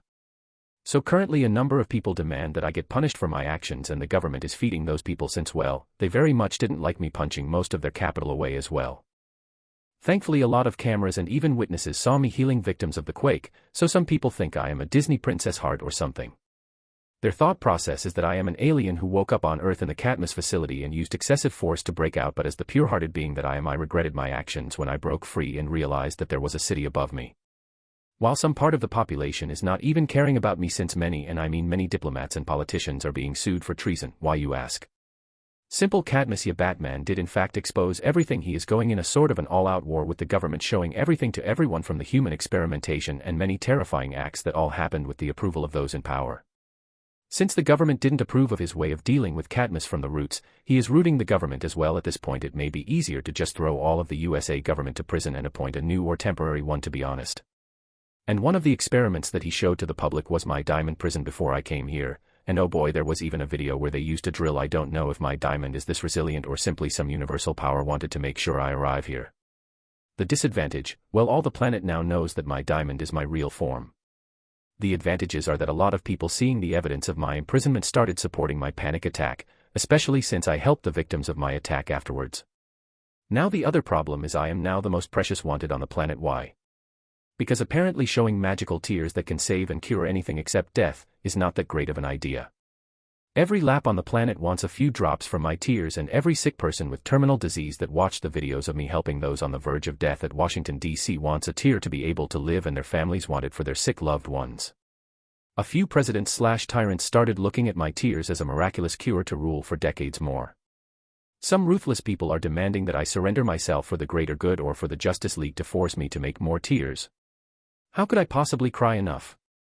All the planet wants my tears, and according to Superman there are many influential people willing to give anything for them. In short, in the eyes of all of humanity, I am a walking miracle that should be protected and used for my precious tears. I am not joking. None of the bounties on me had the world dead or even harmed. What idiotic person would harm the only source of the miraculous cure/pink tears after all? The consequences of my actions, thank God none of them know that my spit works just the same, as I felt a shiver up my spine. And the funniest of all, my beautiful diamond, you know, the part that is not very important to me, is fact now within the eyes of humanity as well. Why? Well, because some super hacker or something stole my data from Katniss during the collapse, and there was a big mention how my diamond has infinite energy, infinite clean energy. For the world that meant reduction in nuclear waste and advancing technology on another level. Which caused many kind-hearted people, including scientists from around the world, to love to give my diamond some minor tests to discover the secrets of infinite energy.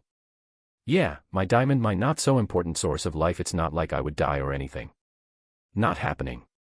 I am not a selfish person, or at least I like to think so. I mean, once I started my gem empire, I wouldn't mind giving a few tears to some of my gems, or more accurately to replicate, and then I could help Earth, but I was a human and humanity is not that great, so let me make it clear, no one will ever touch my diamond. No one. I could try to look at it from a more positive angle. For instance, I am quite sure I can offer my tears for some magical favors, which means Dr. Fate isn't my only option now, and I have in fact decided to approach Satara with it soon. Nothing serious, just a magical favor for a tear bottle.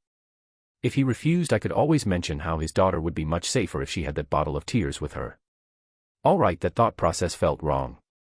Hey Pink, you alright? I looked to the side, seeing Captain Marvel looking at me concerned. I looked down at my lap, seeing Lion giving me his own concerned look. As I looked up, as I said, I am great. Why are you asking? Your diamond has been flashing lights and you look troubled. Are you sure you are okay? Of course, why would I not be okay? It's not like half of the human race wants my head on a spike or anything like that. Hey. Look, your tears are important, I get it, and you use them to help a lot of people including me, but if anyone tries to force you to do anything, you can tell me.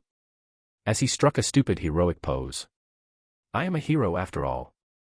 And Flash and Superman, and maybe Batman, I am not quite sure that he is on the same page. He can be very confusing sometimes. He joked a few times and only left after making me laugh. How the might have fallen, to think I need a kid to protect me. Fine. If anyone even thinks of playing with me, I will show them what an angry diamond can do. If they come after me, then there will be no mercy. And I can't wait much longer. I need to meet Zatara. I need that time magic and he is going to give it to me. Or I hope that is. As I stood up and started walking to the cafeteria, I stopped as someone teleported to my face. Do you have a minute? It was obvious what Raven wanted to talk about, but my mind had only one thought. She should have a time magic grimoire, or any sort of magical artifacts that are related to time, right? I hope yes. Chapter 18, Mass Production. And what is it that you want, even though I have a feeling that I already know? Raven eyes started glowing for a second as Lion tensed while growling beside me, while my hand unconsciously slipped inside his mane to get a hold of my sword as I narrowed my eyes. Think carefully about your next move. Azarath. Metrion. Zinthos. I stared as the walls of the corridor were surrounded by a deep, dark purple aura of sorts. Magical nonsense was the only explanation my mind had for it. Her eyes stopped glowing as she looked at me with a cautious yet troubled look. No one will hear or see us. What do you know about me? Who are you? I kept my hand gripping the sword in Lion's mane as I answered. I know a lot of things, believe me dear. Counting what I don't know will be easier. It just happened that your situation came to my attention. The good thing about being an anomaly is that I can spout as much nonsense as I want. What kind of idiot would give up the truth about being sent to another reality? I would much rather have them think that I am mysterious with hidden cards instead of admitting to being an idiot who watched a cartoon. And if I wanted to blackmail/negotiate the stealing/borrowing of some magical time artifacts, I need her to think that I am not a good-for-nothing who has no idea what he is doing. And apologizes to you, but your father is kind of famous and he doesn't care about being subtle. She narrowed her eyes again as she said, what do you want? Oh me, nothing, just a tiny favor from you and these diamond lips will be sealed forever, I said, crouching down, making me the same height as her. Are you threatening me? She asked as her eyes glowed again faintly. Threatening? Me? I would never do such a thing. I simply need to know, you would not happen to have any artifact or grimoire that is related to time magic. Please say yes, please. Playing with time isn't a great idea, and to think that you lack the knowledge about time magic, seems your knowledge isn't as great as you like to think. I am no magician, my dear, and I am willing to make a fair transaction, and of course keeping a little secret between us. Her eyes stopped glowing, but her anger was replaced with suspicion. What do you want to do with it? Do you want to break whatever trust you have built with the League? My smile got wider despite me trying not to show it. So you do have something. I am sorry, Raven, but I need it more than you.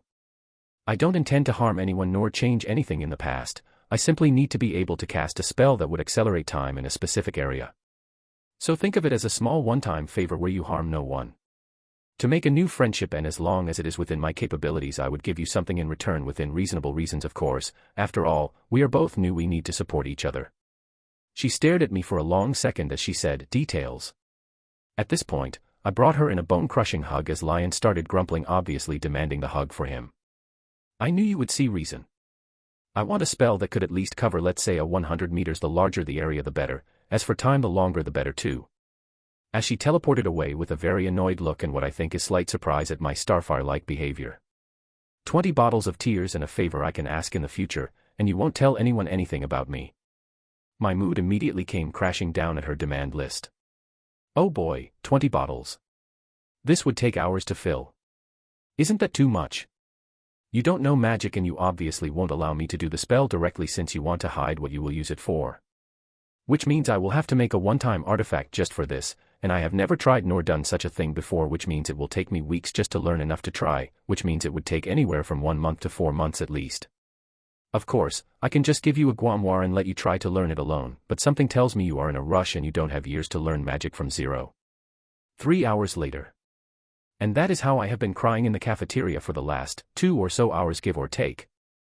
Every time a hero enters, he looks at me and the filled perfume bottles filled with tears. After my discussion with Raven, I went and asked Shazam to bring me at least 1,000 empty perfume bottles. Since I am doing this, I might as well go all out. I looked at the 30 filled bottles/healing potion and then looked with despair at the many boxes of remaining empty bottles. Shazam, bless his heart, has been trying to talk me out of it every few minutes. He seemed to think I am doing this to help the League or something. He isn't completely wrong. I won't mind giving every cape here a bottle for personal use and gain more good girl credits. Especially Shazam, I am giving him 3, one for him and another just in case the dying friend plot ever decided to happen for him. I have seen enough Spider-Man to know a single bottle isn't enough. And the 3rd bottle is because he is my friend. I don't need more reason. That should still leave about 900 bottles or so for any future situation. Robin, Dick Grayson, POV.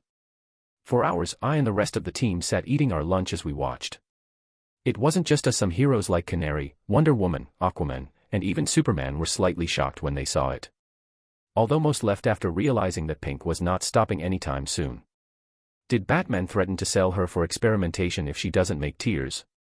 This feels wrong. I should ask him if he can tone it down a little. It started a few hours ago when we ate breakfast. We saw Pink with a very worried Captain Marvel watching as Pink had a small mountain of empty perfume bottles as she kept filling them one by one. Now it's lunch and she is still going, as my eyes drifted to the growing pile of filled bottles. Hey! I turned to see Starfire pinching Superboy with a very unamused look. Friend Pink is working hard, don't enjoy her torment. He scoffed, not backing down. She is a monster. Hey! Pink is very kind and last I checked she helped fix you. But I can see you are still bitter that you lost fair and square. What did you say? Aqualad and I had to step between them before Superboy's temper exploded again. Sigh, is this team really a great idea? Superboy is a walking nuke with a temper. Our team should be officially formed once the new members that Martin and Green Arrow recommend arrive. As they finally sat down to continue our meal. I cannot really blame Kid Flash for his crush. As my eyes drifted to the heartbreaking scene. Pink has been sitting there filling those bottles for hours now, and I saw her give a few to Shazam, which means even if it isn't the full reason, at least partially she is doing it to help. So seeing that inhuman doll-like face filled with tears with an utter despair look in her eyes that seemed to grow the more time passed as she kept filling bottles like she was under gunpoint. It felt like a princess story where the princess is imprisoned in a tower forced to cry non-stop for magical tears. Crying non-stop for hours must be annoying. For some reason I am starting to feel guilty about wanting a bottle for myself. Sigh, I will make sure to tell Bruce to tone his paranoia down at least this once. MC, Pink Diamond, POV. 14 hours later. Done. I shouted at the air as my head slammed into the table, making spider-like cracks spread on it. I don't want to do anything, I am simply too mentally tired to do anything, even thinking seems exhausting. I forced myself up as I started storing them inside my diamond. 10 minutes later. With a pop the last bottle was stored as I realized I could stop crying now, so I simply lay on my back in the cafeteria while I stared at nothing and thinking of nothing. I didn't know how much time had passed as I saw Wonder Woman's face look at me. Still alive? She asked with a teasing tone. I looked up at her as I said, I will give everyone a bottle later. I am not ready to part with my babies at the moment. She laughed at my miserable state as she said, No, Superman simply asked me to make sure you are okay after you are done. Although I won't mind having a bottle or two, I think she tried to lighten my mood with that statement, but my look of hatred must have been obvious as she raised her hand in slight surrender. Tell Big Blue that I feel like I am dying. I was actually serious in my statement, but she only laughed at my misery. Raven, you better make that time magic nonsense worth it, or I might not be able to stop myself from going full a kinda mood but with Whitebeard's power. Next, I need to start working on the injector, it should not be that difficult. Hopefully. Bruce Wayne, Batman, POV. Master Bruce, you should not threaten that pink woman anymore. Bruce stopped eating as he looked at his butler Alfred with a raised eyebrow. Alfred simply said, Master Grayson told me to tell you that you are being too cruel, and when he explained the situation I think he is right. Alfred, I have done no such thing. Alfred continued as if not hearing him. Forcing a lady to cry for nearly 20 hours is not how you should act. If you keep such behavior you will never marry Master Bruce. Bruce Wayne answered seriously, Alfred, I truly have no hand in this. I find this hard to believe, Master Bruce. Alfred, I am being honest. Sure thing, Master Bruce. A long minute passed as Alfred continued. Master Bruce would do no such thing, nor Batman. Bruce Wayne expected many things, but being threatened by his butler was not one of them. Chapter 19, Dirt. Hey Superman, catch. Superman turned his head as his super speed allowed him to catch the bottle of tears. He looked back at me as he smiled, saying, Although I am grateful for the consideration, but I don't think it is necessary for me to have one, Pink. Nonsense. This will make me not feel guilty when I run away every time a world-ending disaster arrives. And besides, you can use it for others if it comes to it. It took me quite a while to decide how much I was willing to part with. In the end, I settled on 100 bottles. 20 of them are for my deal with Raven, 3 for Shazam, and the rest are I dropped the small box as I opened it, showing the tear bottles inside as I said. I will leave it to you, Soups. Distribute them as you like. You could try to give it to a scientist or something, but I will warn you, there probably won't be any results. Unless they have some gem technology and a diamond helping them along the way with diamond essence. So they can try, they will never replicate it. Superman, Clark Kent, POV. Dirt. My interactions with Pink were few since the last meeting, but I did make sure to visit her in the tower every once in a while. Staying in the watchtower all day must be lonely. I was slightly worried when Shazam told me that Pink spent nearly 20 hours or so crying non-stop like a factory of tears. She really makes the person feel bad for distrusting her. So when she gave me a box of tears and asked for a favor, I expected many things, for instance, wanting to leave the watchtower or something else. But dirt. Was dirt important for her species? Is she making a garden? Is she that bored? But seeing her larger-than-life smile, filled with excitement and energy while her pupils somehow transformed to literal stars. Is it normal for her eyes to do that? Is dirt really this interesting for her? In the end, I simply couldn't bring myself to refuse, not after she handed me a box worth hours of non-stop crying. I am afraid she would really cry if I refused. A few hours later. Thankfully I still have a few days off from work. I was walking through the streets. I had already bought what I considered a good amount for planting flowers or a small garden. I never thought I would end up shopping for dirt. Just as I decided that I had enough, I passed near a supply store as I stared at it for a few seconds. What if she wanted dirt for construction? I tried to ignore the thought, but remembering Pink's star-like pupils when asking for dirt. Superman couldn't bring himself to disappoint. This is going to be a long day. At the end of the day, Clark Kent's car was filled with many types, arranged neatly in different categories, as he drove with an annoyed expression. Sand, silt, clay, loam, peat, and chalk. Why are there so many types of dirt? Clark knew of them from his life on the farm with his parents, but that didn't make the matter less annoying. Maybe he should have just told Bruce to have someone do it. But he can already imagine Bruce looking at Superman with a, "Do you think I have nothing better to do than to buy dirt? Look. MC, Pink Diamond, POV. The rest of the team is finally here." As I watched Green Arrow introduce Artemis, while Martian Manhunter and Megan, or Miss Martian. It went as well as you can expect. Kid Flash was not happy that Green Arrow had replaced Speedy, especially since the clone case was revealed much earlier. Now that I think about it. Where is the real Speedy? I have neither seen him nor heard of him since Cadmus. So it was me and Lion watching the back and forth between the heroes. Well, what do you expect? I literally have nothing to do. Not until Raven finishes her trinket for me. Or until Big Blue brings that dirt back. What is taking him so long anyway? He could literally hold a truck and use it once as a shovel, and then he would be done with it. Hero work, most likely. So are you going to join them? I snapped from my thoughts as I looked to the side, seeing Canary standing beside me as she tried to pet Lion, who kept dodging her hand until he hid behind me. Heh. She thinks Lion gives the snuggles that easily. Dream on, woman. I would have considered it before I discovered that I was the most wanted individual on the planet. Joining their team would be just me painting a target on their back, and obviously they aren't ready for such things, as I pointed at the young heroes now arguing between themselves. Yeah, you are probably right. But your situation isn't as terrible as it seems, especially since Superman has been trying to salvage it, and once STAR Labs declares that they have a sample from your tears, now the world will stop glaring at you that hard. Sigh. You humans simply couldn't resist my charms, as I gave my best smug look. She laughed at my silly face, which may or may not have wounded my pride. Thanks for the tears, by the way. We agreed to give most to the young teens and a few to STAR Labs, and the rest between us for emergencies. Wait. So Raven is going to have more than the 20 bottles I will give her in the future. As my eyebrows twitched in held annoyance.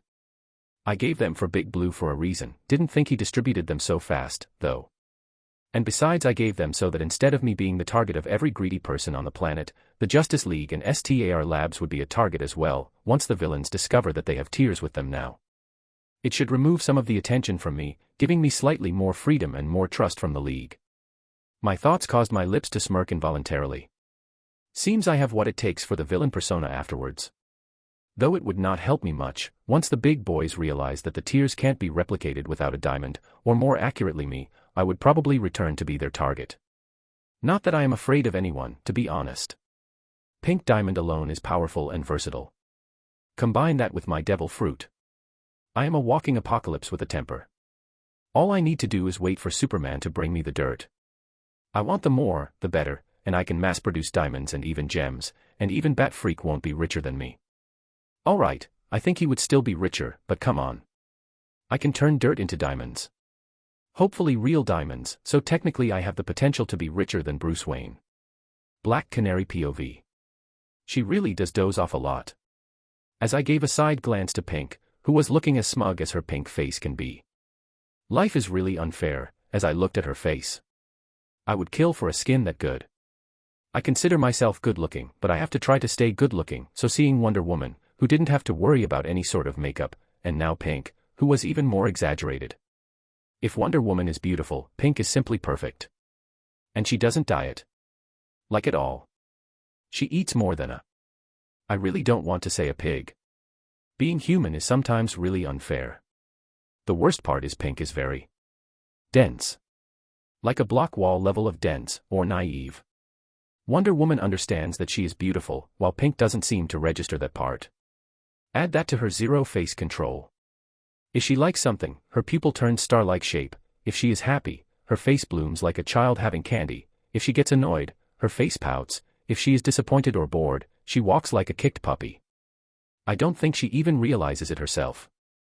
At first I thought it was an act, but I came to accept the truth. Pink is an open book. She simply doesn't notice her face. There is really no competition, because add her looks with her actions and she is all but a princess from a fairy tale that is too pure for the world or something. In fact, I am quite sure Superman treats her like a kid. I felt a small headache coming on. Is she a kid? There is no way, right? As I glanced again at the 9 maybe 10-foot something woman whose face was smug as if she won the lottery or something. Yeah, there is no way. I refuse to believe that she can grow taller. Although I would not be surprised if she turned out to be some pampered royalty. But just to make sure, I will keep Green Arrow away from her. Not because I don't trust him, and of course not because I have some insecurities growing from all the inhuman ladies in the league. Yeah, of course not. Sigh. Sometimes being a therapist isn't good, especially when trying to convince oneself of something. MC, Pink Diamond, POV. I watched as Black Canary left with a quick goodbye. She seems slightly off. It is probably nothing. Or some hero work. After all, I doubt that the League was doing nothing since Doomsday.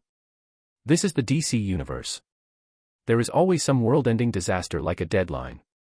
Earth is really problematic, huh? Should I relocate to another star system in the future?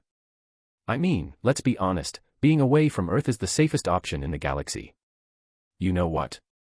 I will think of this when I have the injector and everything else ready. For now, we roll, as I nodded to myself. Now, why is Superman taking so long to bring me some dirt? If he picked an entire island to space, he should have been done already. As I decided to waste some time with Lion instead. Chapter 20, A Rebellious Pet. Pink Diamond, MC, POV. Gotham City. I walked, humming to myself as I played with the bag of gems in my hand. I wonder if they realized I am in Gotham. Batman is probably gonna be pissed, but on the other hand, I couldn't care less. I looked around, seeing everyone going about their normal lives. Although Gotham was suffocating in a strange way, it was comforting to be able to walk around like a normal human. No wonder heroes keep a second persona. This is a great change every once in a while. Except Big Blue, although he probably just keeps the human identity for his crush. Well, it's not like I have any moral high ground to question the big man himself anyway. Now why did I come here again? Oh right, it wasn't exactly by my choice. A few hours in the past. I was staring at a literal small mountain of bags of dirt while Superman gave me a thumbs up before leaving. I think Superman thinks I am making a farm, or maybe that I eat dirt for a living. I looked down at the few books he handed me. 1 Farm Like You Mean It, The Clueless Farmer's Field Guide. 2 Soil, Sweat and Tears, A Rookie's Tale. 3 The Garden Rookie's Survival Guide. 4 Don't Panic, It's Just a Plant. 5 Sorry, I thought plants watered themselves. What sort of titles are these? Did he really think I am starting a garden or farm? I felt my lips twitch slightly. I only wanted dirt to make gems and diamonds from, the kind didn't matter at all. I wouldn't have minded if he simply used a shovel near the beach or something. But I couldn't find it in myself to go after Superman. He obviously put a lot of thought into my dirt favor, I thought, amused and admittedly slightly touched. Maybe I should have been clearer. But as I looked at the seeds in small bags to the side, a thought came to mind. With my tears, those seeds are actually very useful, aren't they? I smiled as I stored the tears in my diamond. Lion, be a dear and come here, I need to store some things. Lion, who came back from the cafeteria obviously from his newest raid for food, paused as he looked at me and then the mountain of dirt bags. His eyes kept shifting between me and the bags for a few seconds before pink sweat started appearing on his face. Oh no, you don't. I grabbed his tail as he turned to leave, but it only caused him to turn at me with narrowed eyes. You wouldn't dare. Which made him only narrow his eyes more. Obviously, Lion did in fact dare. And that was how I found myself ice skating. Or ground/iron skating. Lion literally started running while dragging me with him, my feet sinking in the metallic ground, making me leave 2 lines in the ground. Lion, let's talk about this. What is it that you want? More cuddles. Is it hugs? Food. Artemis Croc POV. My mother. She can walk again. That was the thought that has been on my mind since I saw Pink Diamond on that video, especially after asking Green Arrow if her ability is as exaggerated as it really seemed to be. He told me that her tears literally grew the real speedy arm, an entire arm missing regrew like it was a bruise. I needed those tears. The Justice League informed us that Pink actually gave many bottles to Superman and that they decided to give most of them to us. But it wasn't like they would throw it to us like some cheap drinks. Batman himself was going to manage how much we need and how much is necessary. We go on a mission with a few tears, we either use them during the mission or we return them to Batman. I like to think that I am skilled, but stealing from Batman. That was a disaster waiting to happen. I could try hiding the tears somewhere during the missions or take the easier road and ask the literal walking miracle herself. Hey Artemis, you seem troubled. I turned my head to see the entire team looking at me. Before I was about to dismiss their worries, I was cut off by either the most bizarre or comical scene I have ever seen. Get out of the way. We moved to the side as a pink blur passed. Ah. What was that? Pink Diamond, MC, POV. Lion, will you please stop this already? Do you hate dirt or something? I shouted at the fur ball that refused to stop for some reason. I could add more force or even punch him. As I prepared to try to hold him down, his goofy face came into view, and he seemed to be having fun, like this is a game for him. So like every pet owner in the world, I couldn't bring myself to do it. If Lion harmed someone for no reason or had gone feral, I might not mind using some force to restrain him or even try to send him to the dream world, but other than that, I was far too soft to actually punch him for anything less. You overgrown cat. This is not a game. So I ended up scolding him, not that it worked at all. Hey Pink, you need help or something? I turned to see Kid Flash running beside, and he had a dumb look for some reason. I would have loved to chat more, but Lion simply roared a portal in front of Kid Flash, and he was teleported to God knows where. Oh boy. As Lion huffed, happy that he kicked Kid Flash from our game, I would have shouted at him again, but something more pressing took my attention. Lion. That's a door. Lion, that is a metal door. And with a bang, Lion and I broke through the metal door, directly interrupting the meeting of the big capes. Not that Lion cared, as with a jump, he opened a portal in the air and dragged us into it. The last thing I saw was Batman staring at me with a very annoyed bat glare. Present time. So to avoid detection, I changed to my rose quartz persona. Me and the finally satisfied Lion were enjoying the views of Gotham. Pick. Which was not much. Gotham was the kind of city that you would visit once, and the moment you step inside, you will decide that you hate it and would simply leave, never to return. The best term I could come up with was that it was suffocating. The city seemed hollow, the sky was gray, the sun rays never really reaching the ground like they should, as if the sun rays filter through a permanent veil of smog or pollution. Even the people are different.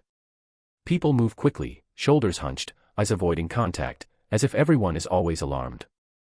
I hated the place. I didn't know why, but it felt like the whole city was simply a death trap of sorts. I am powerful. I can flatten Gotham alone in less than an hour, yet I still feel like a mouse walking inside a death trap. Since Lion teleported us here, the only constant was a confusing sense of dread. It was small, but it was present, like a constant warning. And the fact that I was walking as rose quartz wasn't exactly helping. As pink diamond, I was beautiful and had an inhuman perfection. As rose quartz, my looks dropped to a model beauty and a well-paid one at that. Yeah, it isn't helping much. Of course, I am not counting the literal lion walking beside me. I am surprised that no one has called the cops yet. On another thought, this is Gotham. I think people learn to keep their noses out of people's business. A smart policy, after all. Not everyone is Batman after all. But since I am here, I might as well check if my self-made gems count as real gems to human standards. Even though I left the dirt at the watchtower. It took me less than a second to make a few gems from the ground and the dirt in the city. I literally just breathed a little on the dirt as I covered it in my hand to make it shape as I like, and tada. It is probably far more complicated in detail, but even human organic bodies do a lot of complicated cycles and systems, yet when you ask a normal human how he breathes, he would simply say that he takes air in and out. And just like that, I simply couldn't explain how I do what I do. It just comes naturally. After all, I don't do breathing. I looked to the side as Lion walked happily. He wanted a walk or he simply got too bored with the tower. All that tantrum just because you wanted to play. I shook my head as I kept walking. My plan was simple. A. Find a jewelry store. B. See if my gems actually have real value. C. Sell if I can. Side mission. D. Keep playing with Lion until Batman realizes I am in his home territory and he comes for us. E. Make sure to cripple a certain clown if we happen to cross paths. Side mission. I looked back, amused, as I saw some shady-looking people pointing at my diamond, which I didn't care to cover, and of course, Lion. They would probably try to rob us. I don't mind honestly. If anyone in Gotham tried robbing me, I would simply give them the gems in the bag and leave. It would take me less than a second to fill it again anyway. The city isn't lacking dirt, that's for sure. Of course, if they pushed their luck and didn't take the gems and leave like good criminals, then I might just let Lion teleport them to the watchtower. But why do I feel like I forgot something? Kid Flash, Wally West, POV. Where the hell am I? As he scratched his head in confusion. Muttered Wally West as he looked at a very strange wall that seemed historical. With an increased and growing sense of dread, he looked around at the tourists to confirm his idea. Don't tell me the Great Wall of China. I am in China. Flash is either gonna be angry, or he will hold this against me forever. I would never live this down. Chapter 21, Frozen Smile. Pink Diamond, MC, POV. Finally, as I stated at the storefront. This one seems half expensive. Just looking through the glass window outside, I saw many employees in suits. Perfect. As I prepared myself to enter, I paused as I looked at Lion that was still following me happily. Lion, you should wait outside. The only answer I got was a dumb blink from him. Oh boy. 5 minutes later. It took me 5 minutes to make him understand and accept the fact that he cannot, in fact, enter the shop.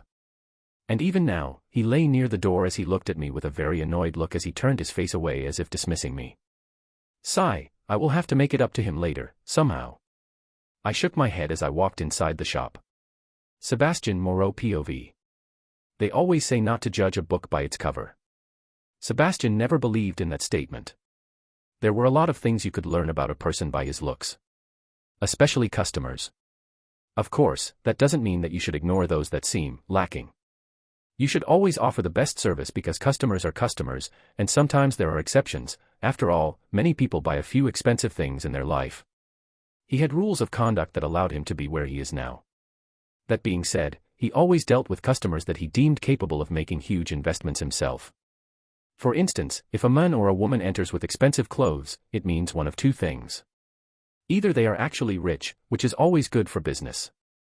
Or they buy expensive clothes despite being poor, which shows bad self-control, which means they could buy just to boost their ego.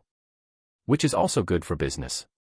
That being said, Sebastian Moreau is now 47, he started working at the age of 18 with his father. He could estimate how much a gem was worth by a glance, or how rich a person could be.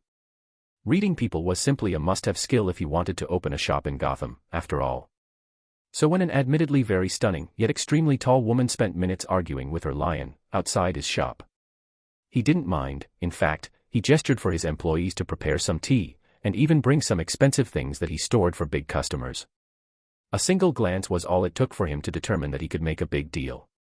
First of all, how many people do you know that have lions as pets? Sebastian understood long ago that rich people and those of high society have unique personalities. Secondly, her looks, her skin, her hair, and her dress all screamed good care, or more accurately, an expensive lifestyle. Third, the diamond in her stomach, it was perfect. He had the pleasure of dealing with pink diamonds quite a lot of times. But that diamond. It was the most beautiful diamond that he had ever seen in his long career. Finally, after a few minutes, she entered the shop as she started looking around. Showtime. He walked to her side, keeping a professional distance as he gestured to the seats and already prepared tea. Good day to you, my lady. I am Sebastian, the owner of this humble establishment. Could I be of assistance? As the woman snapped her head to him, she smiled brightly and walked to him, towering over him. Good day to you too. I am Rose. I am here to inspect some gems and diamonds, and of course, sell them if we reach an agreement. As the lady now named Rose sat down, his eyes drifted to the diamond in her stomach. If it is this diamond you wish to sell, I am sure I can give you a very satisfying price. Her smile became slightly strained as she waved her hands. No, not this one. Oh. Sentimental value, perhaps. That was a rookie mistake on his part. Apologies, Lady Rose. I should not have assumed things. Please do proceed. As he placed a hand on his chest and apologized sincerely. It's fine, think nothing of it. As she handed him a small, yet heavy bag. He opened it as he placed each gem and each diamond on the table. Impressive collection. The diamonds looked flawless. The gems' colors were very beautiful and, from his first estimation, are of highly pure color. His employees brought him what he needed from tools as he started a thorough examination. A few minutes later. Very impressive. For the first time in decades, Sebastian started doubting if he made a mistake of some sort. Every gem was perfect, every diamond was flawless. They were so perfect that he started to doubt that they were fake. But even if they were fake, they were so convincing that he was quite sure he could sell them for millions if he tried. Not that he would sell any fake things, he had a reputation, and he wasn't that desperate. But in the end, he decided to trust his skills and judgment. If he doubted himself now, will he start doubting every customer that brings good gems? Sebastian was a proud man, especially when it came to his profession. If he said those diamonds/gems are real, then they are real. He wasn't senile yet. Pink Diamond, MC, POV. You have a very impressive collection, my lady. I haven't seen such good gems in a long time. So they are real, thanks God, ha. Even Bruce Wayne has nothing on me. Thank you for your help, this is very good news for me.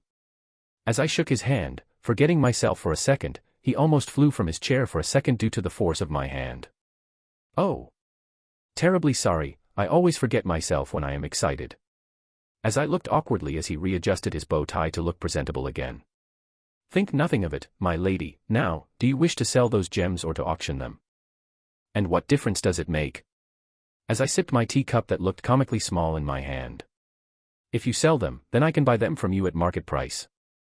It is the fastest choice, but with the lowest return rate. I listened as Sebastian sipped his own tea for a second before continuing. If you auction them, they could have a much higher value, and it would take a few weeks. Can you auction them for me? My question seems to make him pause for a second. I can, for a small fee, of course. Splendid. I picked one of the diamonds on the table as I handed it to him. I cut him off as he wished to talk as I said, this is not just for the auction, this is for future cooperations. I will ask for your help a lot in the future, Sebastian. He looked at the diamond for a second before nodding at me. I will not disappoint your trust, my lady. For some reason, he seemed too serious. I nodded at him as I said, oh, and I don't know when I will be able to visit again, so I will count on you to store that money for me. I need to make my rose quartz identity official first, otherwise, it would complicate things for me. And if worst came to it and he stole the money, then let it be. I would have only lost a few dirt piles, not worth troubling myself over. The last few minutes passed in pleasantries as I left. Once I came outside, I looked to the side, seeing Lion giving me a very sharp look. He is still salty about being told to stay outside. I crouched beside him as I patted his mane, saying, "Sorry, but I literally couldn't let you go inside." He still seemed salty, but thankfully, he started following me as we continued our stroll. I tried entering the Gotham Mall, but we got blocked by guards. Obviously, Lion wasn't welcome, and I was quite sure he would bite me if I dared to leave him again. Or maybe make a formal protest about animal abuse. As I was considering a place to visit with Lion, like a park or something, green gas spread through the streets from inside of the mall. And what followed was a different kind of hell. Laughter. I stood there as everyone who breathed the gas in dropped to the ground, and they started laughing. A very disturbing, wrong laughter. I dragged Lion to a corner as I jumped inside his mane. A few seconds later, I came outside as Pink Diamond. "Lion, follow me." Lion seemed to comply with no side quips. I don't know if it is my cold tone or him simply understanding the situation on his own. I walked to the gate of the mall, and I stepped with heavy footsteps inside, passing rows upon rows of people who simply were already on the ground, screaming in laughter. Some already stopped moving, laying on the ground with a grin as their hearts stopped. Leaving corpses. I am not a good person. I spent all my life trying to take care of my family. I only care about those close to me. I have killed innocent people myself. I glanced to one corpse of a young boy, maybe 4 years old. Already dead with that frozen grin. While an older woman was collapsed on the ground, paralyzed, laughing from the gas while looking at the boy with tears staining her face. Her laughter was louder, far more disturbing than the rest. Her laughter was painful. I couldn't heal anyone, after all, they would just breathe the gas again. Maybe I should make Lion open a portal to throw the people away, but even then, it is simply better to deal with the source. Joker. I sighed heavily.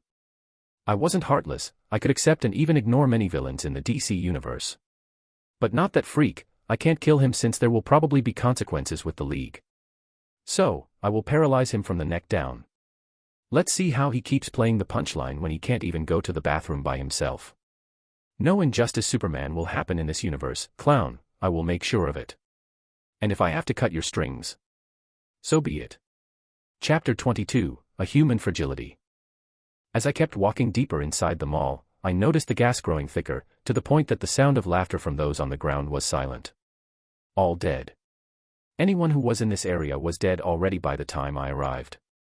Maybe they survived a few minutes, but considering that I, an alien who walked directly inside the moment the incident took place, and yet I arrived too late for any of them to still be alive, proved that they were hopeless. They were simply doomed, unless Flash wore a gas mask and rushed to their help. Pink glanced at Lion with a small, worried look, but seeing that he seemed unaffected at all brought a sigh of relief from her. That's one worry off my mind. Pink then placed her hand on Lion's mane as it sunk inside it, and her look changed to a very determined one as her hand closed around the handle of her sword. Her other hand moved near her diamond, and the next second, a shield materialized strapped to her arm. While she pulled the sword out and gave it a few casual swings, as she looked at it with a satisfied smile. Finally, I have the chance to use it. With a small pat to Lion's head, she continued forward. I am not sure where the clown is, but following the directions with the thicker amount of gas is my best idea at the moment. And besides, I don't think the Joker plans to be subtle. After all, he loves nothing if not attention, especially from Batman. After all, if he is anything close to what I know, then this is a game. And what fun is there if the players don't arrive or notice your show? Thankfully, the dead bodies were becoming less and less frequent. The only bodies I found were of those that tried to hide instead of running away. Sure, the Joker didn't find them, but he didn't need to. After all, the gas did the job quite well. Pink's face grew colder the more bodies she saw. Every corpse, every dead grin reminded her that no matter how much she believed she knew about the Joker, but seeing it firsthand was different. Very different. Sigh. Do I really have a moral high ground here? I did kill thousands just because I wasn't thinking straight. Pink stopped as Lion stopped and turned to her as well. The problem is, I am not even sure if I truly regret it. I could have done things differently, yes, but why should I suffer or endure just for other people? I was never a kind person. I didn't steal or kill in my human life, sure. But I wasn't a hero. I may have hidden it from my family before, but I remember. The first few years after Dad passed were tough. I remember every time I would stare at another pill paper that I had no idea how to pay. I remember when I went to a pharmacy and didn't even have the cash to buy my mother's medication, so I had to sell my phone. Except those that knew me personally or had debts to my father. No one cared about my suffering. No one cared about a boy leaving college because he couldn't afford it. No one cared about me sleeping on a bench because I worked extra hours while lying to my mother about renting a hotel room. No one cared about my family. So why should I care? I lived and I saw many people who, with a word, would have solved everything for me, yet they only gave me a pat on the back and said some nonsense about how they too had to work hard back in the day. Thousands starve every year, yet no one cares. Suddenly, because I have powers, I should start playing babysitter. With great powers comes great responsibility. Live by this sentence and you end up living for others, and by the time you realize it, you would be nothing beneath the hero mask. So, yes, I don't care about strangers. I feel sorry for them. Sure, but care? No. If someone gave me a button that would kill hundreds to save someone close to me, I would press that button with no hesitation. Humans aren't that great. I don't mind helping people if I don't suffer because of it, but that's about it. Pink's somber face finally snapped back to see Lion sitting beside her, looking up at her with a worried expression. She patted his head while looking around. But the clown is different. If he did all of this for a purpose, or to save someone close to him, I wouldn't have even stopped him unless our interests clashed, or maybe if he came hunting me. No, for the Joker, all of this is a glorified game. Pink's somber expression disappeared as she started walking again with heavy steps. And in a way, I am doing this for me. I would not let him ruin Superman of this earth. Otherwise, things will get messy. And since I am doing it, I will make it painful. Not only to that freak of a clown, but to everyone that helped, from his crazy minions to the man himself, and as long as I don't kill them, I can break as much as I want before fixing them up. Pink's thoughts kept going more and more to how much painful she would make it once she got their hands on them. To the point that she didn't notice her own diamond flashing pink lights with her emotions, nor Lion, who started to get scared beside her. Hope you're ready, clown. Because today you will be the punchline in my joke. Evander Julian, a random Joker minion, POV. What was the point of this mission? Raiding a mall just because Harley Quinn wanted some jewelry. Wasn't raiding a bank more profitable? Of course not that he, or anyone, would tell it to the Joker in the face. Evander cursed under his breath as he tripped on a random corpse. In his annoyance, he kicked it more than once. Dumb people, can they not run away when they see a gas? And even then, they should have already known and memorized the boss trick. If I were them, I would have already bought a gas mask that I carry with me every day. That's the natural selection on its purest form. Before Evander could continue his patrol, he saw something that made him pause. A pink lion. What sort of drug did I take this morning? The lion did nothing, he simply stared at him in silence. Due to Evander's shock and confusion, he didn't notice a flashing pink light beside him until it was too late. A sword tore through the gas, and the weapon in Evander's hand fell to the floor while the ground cracked when a bloodied sword came in contact with it. Evander felt nothing, his heart was frozen, his mind couldn't comprehend what he looked at. He lifted his two arms, which were decapitated from the elbow with blood running down them like a fountain, staining the ground beneath him. When Evander's mind finally caught up to the pain, he fell to the ground with a scream of pure pain. Aha! But it was cut off as he felt a hand on his throat as it lifted him off the ground with his legs dangling. His eyes locked with two diamond-like irises before looking down at the diamond in the monster's chest. Pink diamond. What is she doing here? Evander, like many humans, were not clueless about the news, especially when it's about a confirmed miracle cure. Evander even joked around with his friends that if he saw that pink princess, he would take her eyeballs to sell. But his mind finally came to understand something very important. This pink lady could make such tears because she was a monster freak as well. His thoughts were cut off as she threw him against a wall. He felt a few cracks from his back as he fell to the ground, his lungs heaving for air. He heard slow thuds of heavy steps, and when he finally lifted his head to look up, he felt a small drop of something hit his face. The next second, all the pain disappeared and he stared at his arm in shock and horror as it literally grew back. Before the process ended, pain exploded in his leg as a huge sword pierced his left leg. Evander wanted to scream, to beg for help, to scream that heroes don't do this, but a huge hand held his mouth as diamond irises came into view again. You will take me to the Joker, or I will keep breaking and fixing your pathetic organic form until death seems like a gift. Evander didn't consider himself a coward, but as he looked at those eyes, something told him that she wasn't joking. If someone has to deal with this pink monster, then let the crazy boss be the one. He didn't feel like risking a torture session. Pink Diamond, MC, POV. Humans are really fragile. I didn't even try that hard and he is breaking so easily, like cardboard. Was I being too cruel? Pink winced internally a little, but her regret was short-lived. After all, this man didn't mind helping the Joker slaughter innocents. If you are willing to kill others, then you should be prepared to be killed as well. After all, it's only fair. So maybe I was crueler than I should. But I didn't care, not even a little. I held that waste of organic material as I told him to lead the way. If he tries anything, then I will cut his legs and make him point the way for me, and I can fix him up each time before he bleeds out. Thankfully, it seemed he knew what was better for himself. A few minutes later. Once another silhouette came into view, my hand pushed through the gas and held whoever that person was. And with a pull, the man came fully into view. Once I saw the gas mask and his clothes that seemed similar to my road guide, I lifted my hand holding him in the air before bringing it down and smashing him into the ground. Pink didn't notice Evander or Lion flinch at that, while both the man and the lion started sweating profusely. Thankfully, Pink Diamond used to have an intense interest in organics, so I knew exactly what was lethal and what was enough to send them to the dreamland. Pink stared at the man laying on the ground. Once she saw his chest still moving, she looked sharply at her road guide and gestured for him to continue. A few seconds later, a few more figures came to view. This time they didn't carry weapons, each of them carried bags of jewelry which they dropped, switching to their weapons. Pink moved in front of Lion and her road guide as her shield expanded, covering her front side completely. As bullets rained on her shield, Pink simply opened her other hand as a pink bubble expanded, covering Lion and her road guide inside. Seeing them protected, Pink pushed her shield as she rushed forward. She threw her sword at one of them, making him lose focus, while canceling her shield, taking a few bullets that didn't do much, if anything at all. Once she reached them, she grabbed the two by the head and imprisoned them in pink bubbles. The third person tried to escape upon seeing his friends, but a crushing force held the back of his head. The last thing he saw was the earth coming to his face as he was smashed on the ground, losing consciousness and then being bubbled like the rest. That's 5. Pink held her sword that broke through a pillar and pulled it out from the stone, making it collapse. Pink could have sworn she saw something glow red in the pillar rubble, but after looking at the collapsed rubble, she saw nothing. Although she moved, a small sense of unease lingered, but she ignored it.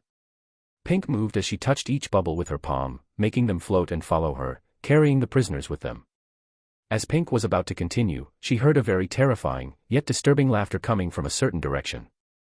Although she knew exactly what she was here for, the laughter made her human side have second thoughts.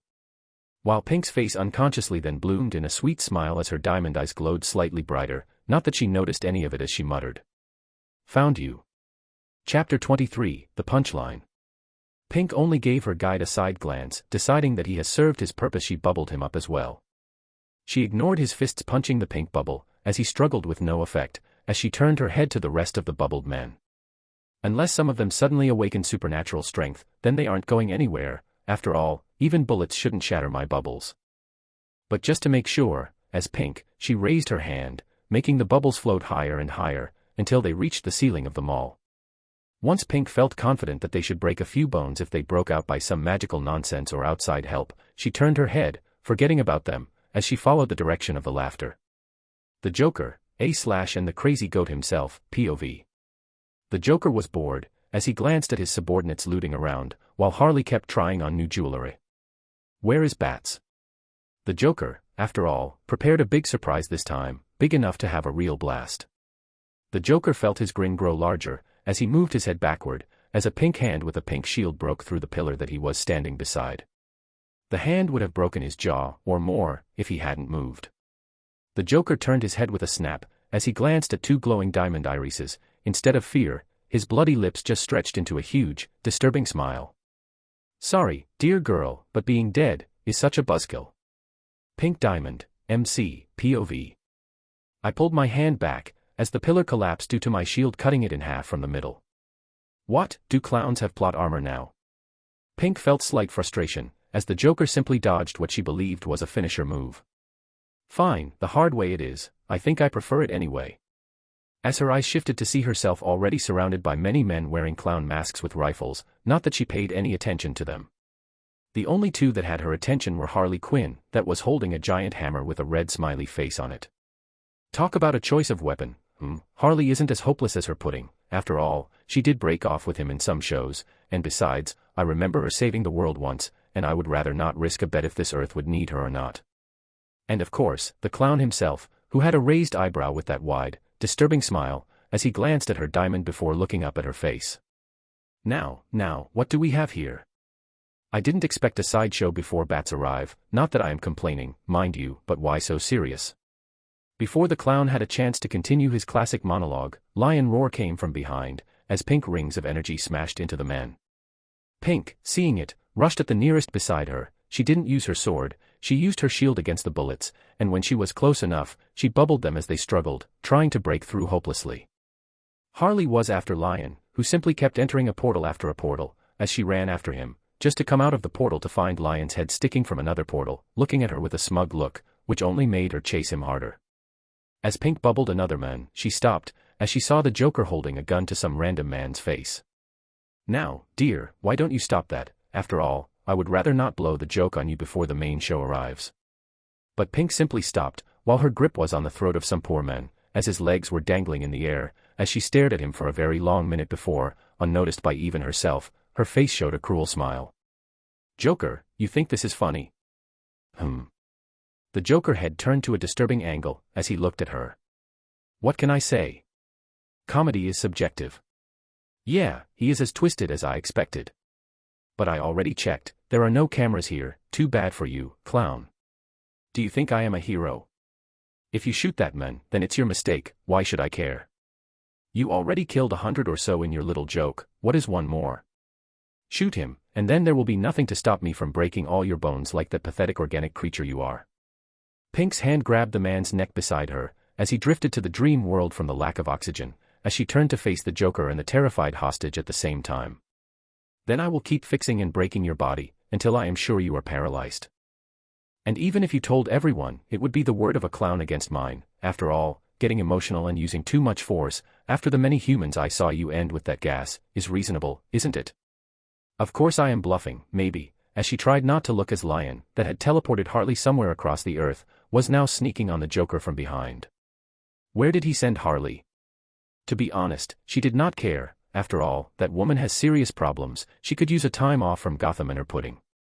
Instead of answering, the Joker's grin grew wider, as in the last second he moved to the side, while kicking the man towards Lion, while placing a bullet to the chest before he went running. Pink cursed under her breath, as she bolted toward the man and threw a bottle of tears on his head. But she didn't notice a small grin forming on the hostage's face, as he healed up.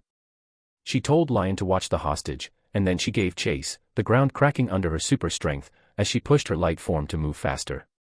Pink felt like she was a train at that moment, as she broke through a few walls while running in a straight line. When she arrived on a staircase, preparing to give chase, she heard a small ringing noise and, the next second, a booming sound, as some sort of trap activated. The explosion broke the staircase into rubble, while smoke covered the area with falling debris. The only thing that broke through the dark smoke was the flash of pink light in a diamond shape. And 2 diamond irises that were filled with annoyance. Pink thrust her hands forward, as they sank into the concrete and started climbing.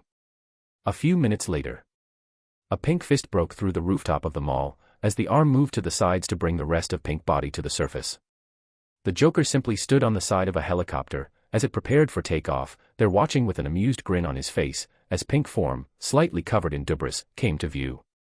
You were never meant to be the main character today, dear, but since you so sincerely wished for the main act, then fine. Everyone has a breaking point, dear, I wonder what yours is. Ah. As his mad laughter stopped for a second, saying, just for you, I changed my mind, I will just skip to the punchline. As his left hand held a remote with a red button, he pressed it while the helicopter started taking off. Pink was preparing to jump and catch the helicopter, but the Joker's next words sent a sense of dread down her spine. I think you are rather fond of your lion, aren't you? In the next second, hundreds of explosions took place, one after the other, as the entire mall started collapsing. Pink's last view, as the ground beneath her collapsed and she bubbled herself, was a terrifying smile on the Joker's face as he waved his hand at her. Some unknown time later, as the rescue operations were underway, the casualty rate was terrifying. Those who weren't already dead by the gas were paralyzed before being buried alive. The rescuers were surprised to find a number of the criminals responsible for the incident surrounded by pink bubbles. Since they couldn't break the bubble, police officers at the location simply monitored them, placing 2 men to guard each bubble. Suddenly, the ground started shaking, as a small earthquake spread through a part of Gotham. It wasn't much, but it caused some minor damage across the city, while those at the mall ruins all fell to the ground, while trying to stabilize themselves. The next second, a huge part of the ruins was simply shattered, as smoke filled the area. When the dust settled, Pink figure came into view. Pink light form wasn't harmed, except few dirt and debris clinging to her, while her diamond was flashing with lights, as her chest heaved, taking breaths, not because Pink needed it, but because of the anger she was in, while her 2 hands surrounded by transparent spheres of vibrations. I could have brought that helicopter down from the sky with my fruit, but I couldn't because of those fragile organic in their cities. Finally seeing her surroundings, she forced herself to calm down, as she ignored the many looks of recognition and shock across the crowd. She walked to a huge boulder and lifted it, moving it to the side, as she picked up her sword and stored it in her diamond. That stupid lion better have teleported to safety, or I swear I will cut his tail off. As she was about to look for her friend and maybe even help out if possible. I can't believe I fell for the classic villain bomb move. Maybe I should have ambushed him instead of charging in like a bull. Pink felt her smile become strained, as she looked around. This looks really bad. Note to self, never underestimate the clown plot armor from now.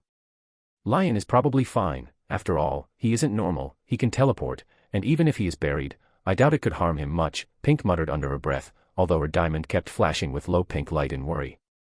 Pink threw a pink bottle at a doctor who was close, as she said, "Save everyone and do whatever you want with the rest, I couldn't care less." Pink prepared to start digging Lion out if he was still buried, but froze, while her diamond started flashing with increasing frequency. You all expected Pink to win with ease, huh? She would have if she didn't underestimate the Joker and fall for the classic bomb move, so joke's on you everyone, but my MC will succeed and fail, so in the future don't think Pink will just win because the plot demands it. For I have no mercy, although the one who truly won isn't decided yet. Let's just say, the Joker isn't getting out of this mess just yet, and a small hint to the next chapter, the plot is about to thicken. Comment Chapter 24, A Monster in Pink. Pink stared at Lion for a long moment, or maybe less, because her diamond wasn't really processing things as it normally would. A few seconds before, a pink portal opened as Lion jumped through, dragging the now unconscious, supposed hostage. Lion's mane was covered in debris, some small bruises, as he looked at Pink with his stupid stare, raising his front paw to Pink. But Pink wasn't focused on Lion's behavior at that moment. Her diamond eyes were focused on a small pool of blood forming underneath Lion's paw. Her diamond eyes then followed it to a small blade piercing through his left paw from the front, with 3 or maybe 4 stabs, one of them rather close to the eye. Pink froze in anger and confusion at seeing Lion covered in wounds, as her eyes turned to the unconscious, supposed hostage. The man had a few bite marks and a claw mark on his back that were bleeding. Pink knelt in front of Lion, as she spared another glance at the knife buried in Lion's paw before, with small hesitation, Pink then pulled it out and glanced at it. The knife looked relatively normal, if the person ignored the strange glow that it gave off. Pink never thought of the possibility that Lion attacked the man unprovoked. If the man was unhurt, then she could have entertained the thought that Lion was attacked by a third party, but since Lion obviously had to send the man to the dream world, then she understood things quite easily. That man wasn't a hostage in the first place, he was simply a man playing an act with the Joker, and this knife obviously isn't normal, maybe a strange metal or again with the magical nonsense. Since when did a random no-name minion start carrying magically enhanced things? Pink was not happy, to say the least. Realizing that she saved a person, or a hostage, who turned out to be just a man in the Joker game was bitter for her. But realizing that if Lion was simply slightly less cautious or unlucky, the injury could have been worse, all because she saved a person that wasn't in danger in the first place, nor deserving to be saved to begin with. And the worst part is that Lion was hurt because a madman was playing a game with a freak in a bat suit. It's my fault for trying to play hero. I should have ignored everything and killed the Joker even if I had to bring half of Gotham with him. What if Lion died? Can he die? Pink did revive him once, but I cannot revive him or anyone for that matter. At this point, Pink was pacing back and forth with an increasingly annoyed expression that was turning to anger. The human part of what remained of Alfred was furious at having his new family hurt and injured because of some freak that needed to be put down, and the still open wound of his human family that he normally ignored because of his lack of ability to change anything. That wound burned hotter than ever. Pink didn't notice the empty expression on her face, nor the now blazing pink eyes, as strange pink waves were emitted around her, causing small cracks to spread through the ground. Nor did the diamond register the people backing away in fear, while Lion moved away slightly, looking very uncomfortable. The moment Lion moved from his place, Pink's head turned with mechanical slowness towards the horizon. In the direction the Joker's helicopter had escaped a while ago. Pink could swear that she saw red before she felt her mind slip, and then she registered nothing but darkness afterwards. Since Pink came to this world, she never slept, or at least not in the way her human body from before could. For her, sleep now was always like playing an act or a game of acting like she was normal. After all, she didn't need sleep or rest. But at that moment, while Pink Diamond's anger blazed hotter than ever, all the anger of being unable to go back to her real Earth, the anger of being far from home, the anger of being alone, the anger of her entire situation, all that bottled up anger that blazed hidden in her diamond due to her inability to change her situation. All of it was triggered by Lion's injury and, unfortunately for the Joker, he wasn't something that she wasn't capable of dealing with. And thus all her anger finally found an outlet, and Pink Diamond was nothing if not emotional. Thus she felt something crack as deep sleep finally found its way to her again, a sleep of no concern or worries, just like her human self enjoyed, unknowing of the chaos that she would unleash in her unconscious state. But for now, Pink, for the first time in a long time, was at peace. Unnoticed by Pink. Deep inside the flashing pink diamond, more accurately the part responsible for memories, a small barrier was present separating the two different sets of memories. One set was large, yet not in control. The other was small in comparison, surrounded from all sides by a barrier to be protected from the influence of the rest of the memories. Yet it was this side that was in full control. 3 individuals were on different parts of the memories. One human-looking figure, covered in smoke-like fog, was furious with bloodshot eyes. It was the look of a person who did not care about logic or consequences, consumed by his anger. The other was a tall woman with pink hair and a pink gem in her stomach, wearing a white dress, as her face looked dark from anger. The third figure was the tallest, with a diamond in her chest with 2 glowing diamond irises. The 3 individuals, for the first time since they came to this reality, were united in thoughts and in intentions. And all 3 of them were furious as they stopped and mechanically turned to the barrier that kept them apart for so long. And in union, the 3 walked towards the barrier until they stood facing each other, only separated by a thin barrier. The human was the first to speak as his bloody eyes met the other 2. "I want him dead. He will pay for harming my new family. I will not lose anyone else." The other 2 didn't answer in words, but they could all feel it. They wanted the same thing, and for the first time, they felt as if they were not so different. The 3 sides could never fully agree on something before. It was almost impossible. Well, not anymore. The woman with pink hair raised her hand as a beautiful sword formed in her hand, while taking a ready stance, as she gripped the sword with both of her hands before looking at the other 2 with determination. The second to move was the tallest with the diamond in her chest. As she moved her legs to the side and, crouching slightly, she was awkward and untrained, but she gave a small smile as she nodded before they both, in union, looked at the human beyond the barrier. If he didn't agree or had second thoughts, they couldn't do anything. After all, the barrier was there to hold both of them off. Their power was never enough to break it. The human stood for a long second, before looking at the 2 women who smiled brightly as they saw his answer. The next second, the human fist was pulled back slightly, as the human fist was covered in a sphere of vibrations that coated his entire fist, causing a small distortion in space. In union, the woman's sword came slashing down, meeting the barrier, while the other with a diamond released a sonic scream point blank. The human fist crashed against the barrier as glass-like cracks spread in the air. The 3 of them kept brushing against the barrier until a small sound was heard that made the men grin, as the 2 other women smiled in unison. Crack. The real world. Pink's body went rigid for a second. When she moved again, she smashed a tear bottle atop of Lion's head without looking at him. Then she walked with slow steps to the unconscious hostage. She placed a fist near the man's exposed back. Pink placed her hand where the neck met the body, and then, with cold precision, a sharp crack sound was heard. The men didn't die, but some men in his situation would wish they were dead. After all, living like a corpse is much crueler than being one. As for him being alive, maybe some of Pink's unconscious state wanted him to suffer, or maybe she didn't wish to kill him for other reasons. Whatever the reason is, the outcome is the same. Every action has consequences, and when this man woke up, he might just realize that attacking the pet of superhuman beings isn't a smart decision. Pink stood up, as her head turned back to the direction the Joker had fled to. And with no words whatsoever, she crouched down while her eyes were locked onto something beyond the horizon. With a launch, her legs cracked the ground as she was propelled to the sky. She reached a terrifying height, but instead of being pulled by gravity, her diamond flashed as pink energy surrounded her body, and with a booming sound, Pink was flying as she broke through the skies, her speed increasing with every few seconds. Her form evaded everything in her way from buildings, while her glowing eyes kept themselves locked in the same direction, at the same angle, with the same degree. Even while moving to the side of a huge building, her eyes never moved once, as if everything else was deemed less important. A few minutes later, a few kilometers from the Joker's hideout, a helicopter was being guarded by a few men in clown masks with clown-themed attires, while being completely hidden in a separate warehouse. "I have a question, why don't we paint the helicopter with a smiling face?" one of the men asked with a small whisper. The one beside him looked at him like he was stupid, saying, "Why should we do that? Don't you think our work is annoying as is? Do you want painting a helicopter to be added as well to the list of things we hate doing but have to do as well?" "Well, we work for the Joker, he smiles all the time and we wear smiling masks, might as well paint a smile on the helicopter, eh?"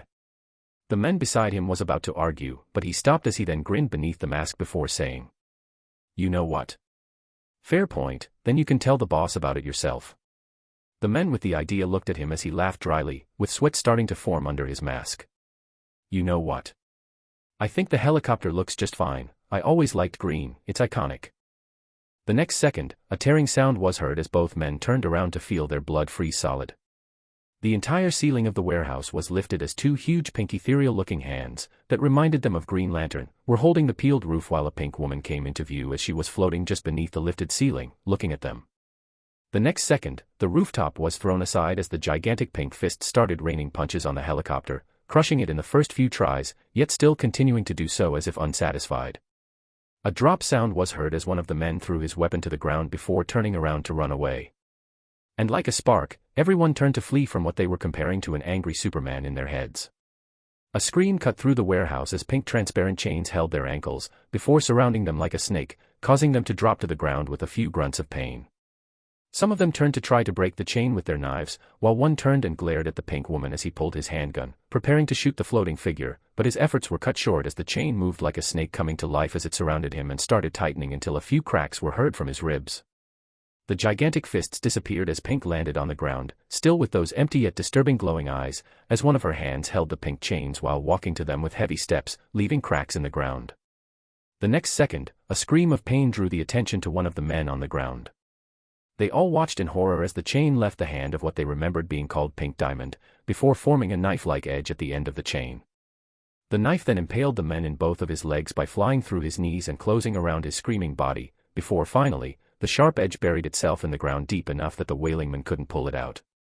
The rest of them all turned mechanically, with pale faces, as they saw all the chains leave Pink Diamond's hands, floating slowly as the sharp edges started forming, glowing ominously in pink energy.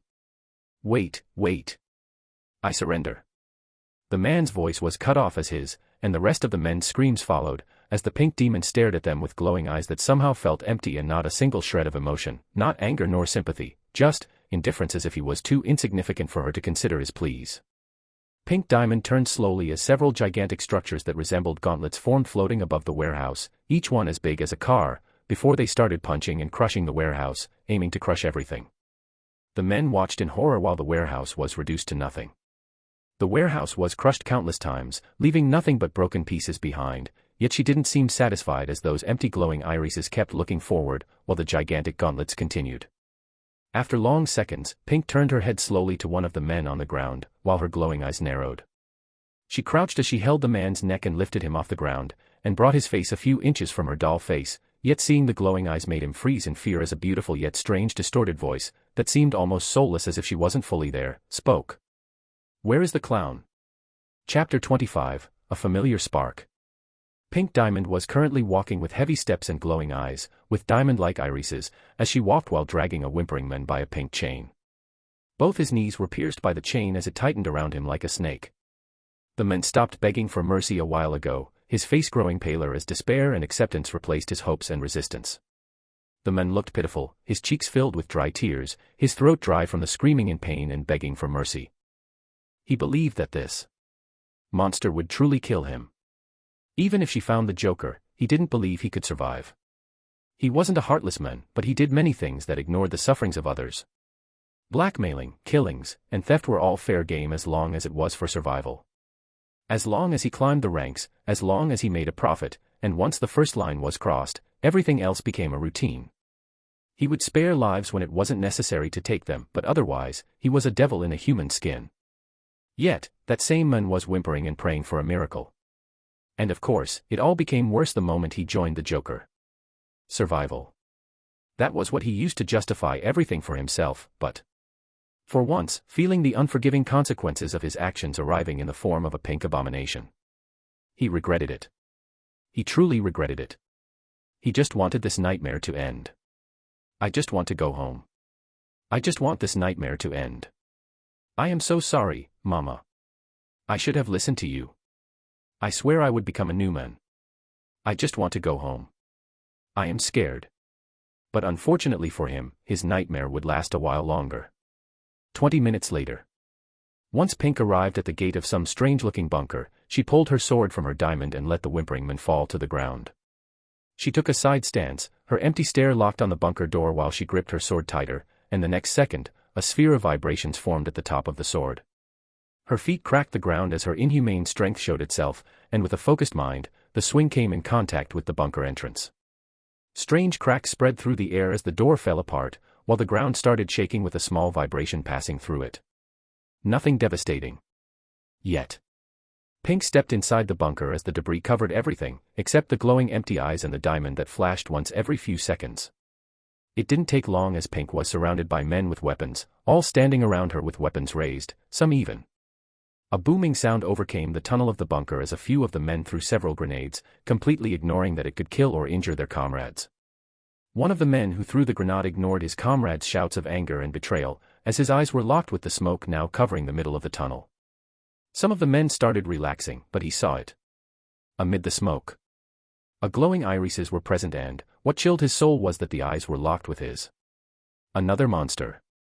Since when did being a normal human become the rare end of the stick? It feels like monsters are reigning these days. He felt his hands lower the rifle. He was old, almost 50 years. He didn't have the courage to face a being capable of withstanding bullets or grenades. His old soul was not young and blazing as it used to be. As the chaos started unfolding around him, he felt bitterness and unwillingness rise in his chest. Was it so wrong that I wanted money to send my granddaughter to a good college? Was it wrong that I didn't want her to end up like me? A person with nothing to my name but an aching body that is failing me each year. Was it so wrong? What was so evil in my desperation that fate sent a monster like this my way? Was it my mistake that my daughter died while that bat freak was fighting for justice? Was it my mistake? I don't understand what's so wrong about not having another choice. But the man's hand gripped his rifle as he aimed it, his old hand shaking in fear and desperation. In his mind, there was no chance such a powerful being would spare him. Tenna, Grandpa is sorry. Maybe he should have stayed at construction work. I am sorry that I tried to give you more in such a terrible way. Just to fail all the same. The old man's hand stopped shaking as his last family member flashed in his eyes. He was scared, he was terrified, he wasn't a warrior, but for his granddaughter, he would see his mistake to the end. As the smoke cleared, all the men saw the woman surrounded by a strange, huge shield with a rose-like sigil in the middle of it. The next second, the shield became smaller until it was a size suitable for her arm. Shouts and screams of pain erupted as many structures of small hands or small gauntlets that glowed pink formed in midair, which reminded a few of Green Lantern powers, as it charged at them. Once the hands were close enough to a person, they changed shape as they formed a pink bubble that swallowed the men inside. The bubbles were small, just enough not kill them, and those that tried resisting, once imprisoned, started screaming in pain as the pink bubble tightened around them, almost crushing them and breaking bones, leaving them in agony. The tunnel turned into chaos as each person was chased down.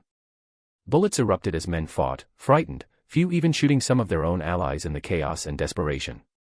In the midst of all of the chaos, Pink Diamond stood unmoving with that doll-like face, carrying an empty expression with an empty, yet glowing, eyes. For those already bubbled who could see her. It felt like she wasn't even there. As she started moving forward, a shot hit her face as the old man, who was heaving with exhaustion, looked at her with smoke rising from his rifle. Just beneath the old person lay a flickering pink gauntlet, fractured and disappearing. Was this what Tenna called old man strength? Because I don't know how I pulled this off. In your face, freak, the old man shouted as he emptied his rifle at the supernatural monster. Through it all, Pink was still as a statue, the bullet doing no harm whatsoever, simply falling to the ground one after another. Pink, who already stopped moving for a long moment, simply looking at the old man's eyes. It was a look she knew too well, a desperation born from a sense of responsibility. A desperation born from the knowledge that you are failing your family, that you are becoming a burden. Pink's unconscious mind drifted as it heard her own voice from a very long time ago. Sometimes I just wonder if things would have been easier if I never existed. That thought didn't make sense. After all, he was the sole provider for his family after his father's passing, but the difficulties in life could always lead to depressing thoughts. Desperation. Pink's human soul was familiar with that feeling far too well. Although Pink was in no state to think clearly, her body moved unconsciously as she took heavy steps towards the old man. Once she was a few feet away and towering over the frail man, she stopped as she stared at his eyes. Pink's unconscious state didn't see the frail state of his body, nor his despair and fear, or the whiteness of his hands as he gripped his rifle. Nor did she register the old man's fingers pressing on the trigger, just to keep hearing the click sound. She only saw his eyes. Behind the fear and acceptance, she saw a look of fire she knew all too well. The flame that burned in Alfred's former life. Pink unconsciously moved her hands to her cheeks as a drop of tears fell on her index finger, before she moved her hand to the old man's forehead. The next second, the old man's body glowed and, when the light disappeared, although the man's appearance didn't change except his skin color, which looked healthier. But he knew otherwise. He felt better, almost as good as his 40s or 30s. The main reason he started this kind of work is because he knew his body would not be able to keep working for long, especially at such a physical-focused work. Although he had good relationships with his boss and even considered him a good friend, he knew he couldn't keep it up. So he decided to risk it, ignoring the risks, and try to make a big chunk in a few months or a year or two. But now, he can do it. He was sure he could work long enough to support the college. The old man looked up as he felt a hand patting his head and, for the first time, he didn't see a monster. He saw that beautiful doll face as he felt tears start streaming down his face.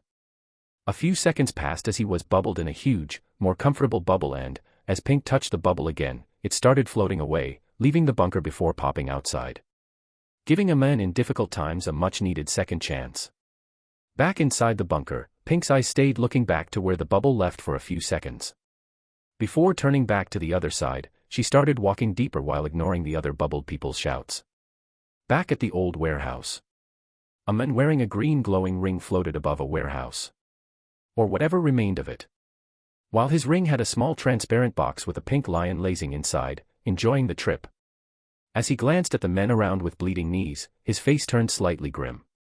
He pressed a hand on the comms. Yeah, Batman. Good news, I found where Pink went after the Gotham Freak show. Bad news. Green Lantern was silent for a few seconds as he glanced at Lion who, although completely unharmed, had blood covering him as he looked back on the state of things. The bad news is whatever the Joker did to anger our Pink Princess has worked. Worked too well, in my opinion. I have some ideas, but whatever happened. I don't think the Joker would be laughing much if she found him before me. Backup. Nah, I don't need backup. Besides, Pink wouldn't hurt me. She is probably just angry, which I have a small idea of why she is. So I am sure I can cool her off.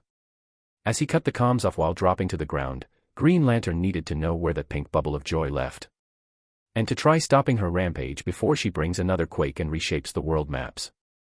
I swear, the world just gave a perfect face and then gave her earthquake-like powers. I would not want to be the man who breaks her heart. As Lantern laughed at his own joke before turning to the hurt men who, for some reason, looked at him with joy. Chapter 26, A Familiar Face. Pink Diamond, MC, POV. Unknown amount of time later. Where am I? That has been a question floating in my mind for a while now. It was strange, yet peaceful. The last thing she remembered was getting angry at something. Something that had to do with Lion. She wasn't sure. She was asleep, or at least she believes she is. She tried to force herself awake a few times, but to no avail, not that she tried that hard to begin with. It was simply so nice not having to think about anything. She really did miss sleeping. The embrace of sleep was simply a different kind of paradise. In fact, it was only now that she was able to start thinking again. Maybe I should wake up. Do I have to? Pink felt her thoughts grow more foggy and fractured. Lion should be fine. He is a big boy, he can handle himself. Some more amount of time later. How long are you going to make me wait, Pink?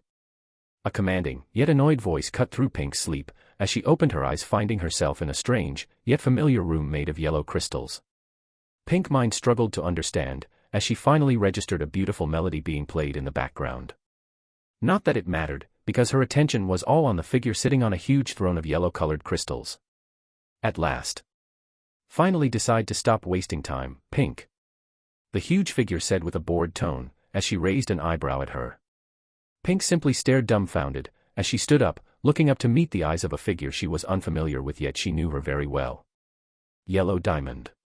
Yellow Diamond was sitting with her head resting on one of her hands, her other hand resting on the throne and tapping it with her index finger, slightly impatient. Yellow Diamond radiated pride. Not the kind of pride born from self-indulgence or arrogance, no, it was the kind of pride born from time, from leadership, a pure mix of confidence and conviction. Her yellow-colored diamond eyes that normally held impatience and pride were slightly softened. If anyone, or anything, made Yellow Diamond wait this long for a nap, they would have never seen the light of another day. Time was one of the most valuable things that Yellow Diamond believed in.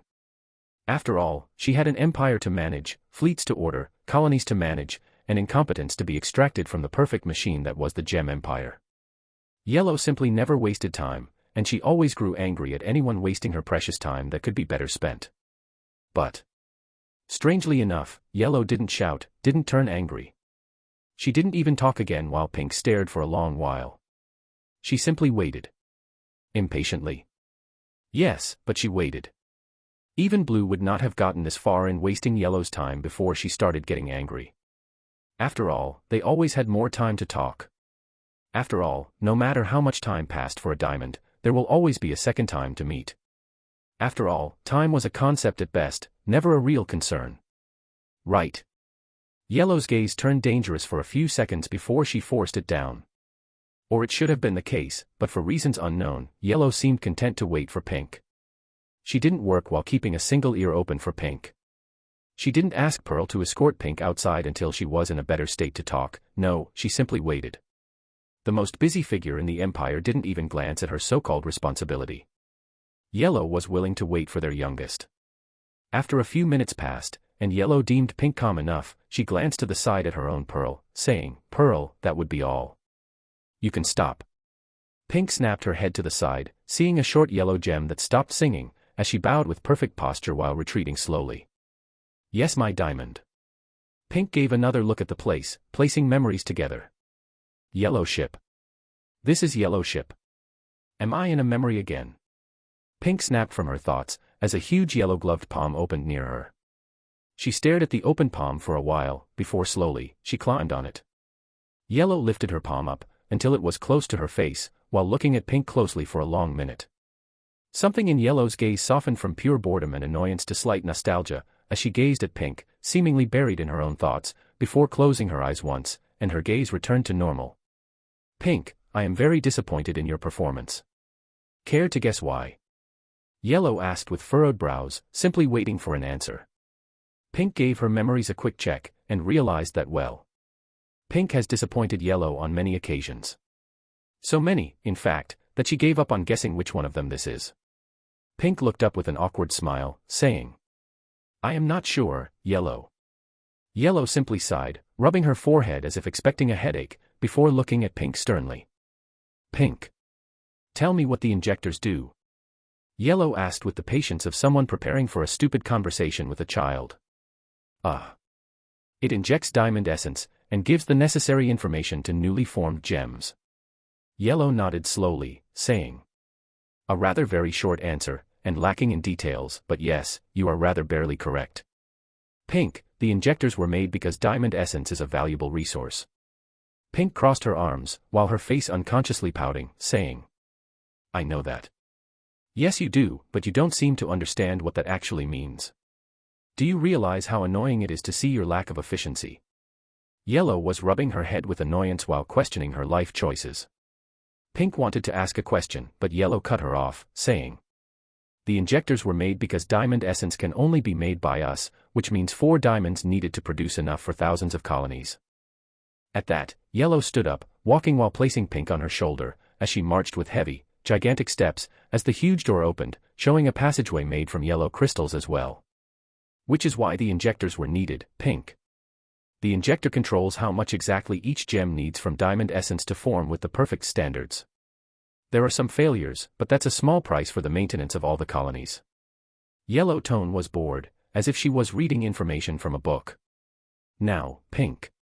Why do some gems form with imperfections? Why do some gems take more time while others take less time, yet end with the same outcome? And finally, why are some gems more perfect than others? As the second crystal door opened, leading to a huge wall of transparent crystals serving as a window that showed a strange dead planet with many ships surrounding it in space, as Yellow seemed content to wait for an answer. Pink's mind raced for a second, before looking at Yellow, saying, "Diamond essence." Yellow gave her a small glance, before turning her head back to the planet, as she said, "Yes." Some gems absorb more diamond essence than other gems, not because of the injectors or any failure in our methods, mind you, but because it is in the nature of gems in that state to absorb as much as possible. She moved her hand, gesturing to the planet, saying, "A gem absorbs too much, and it ends up taking the amount for those around it, which would result in a nearly perfect gem, while the gems that had their share taken would be wrong colored, too small, or too big. Simply, flawed. Diamond essence controls two things, pink." Yellow said, raising two fists and gesturing to one of them, saying, "First and foremost is quality. As long as the resources with the planet itself are sufficient, any gem that absorbed enough diamond essence would almost always grow perfectly." She moved her other fists, saying, "Time.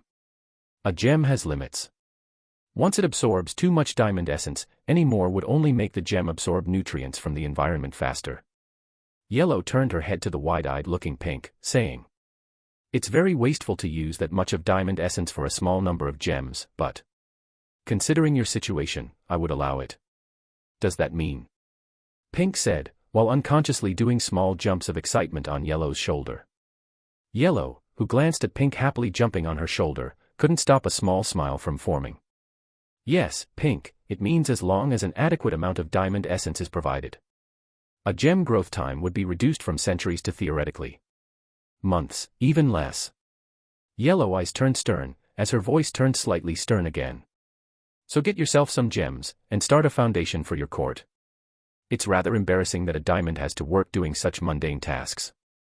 Although it is very wasteful to make gems in such a method, but at least those gems will be of enough quality to form a good court foundation.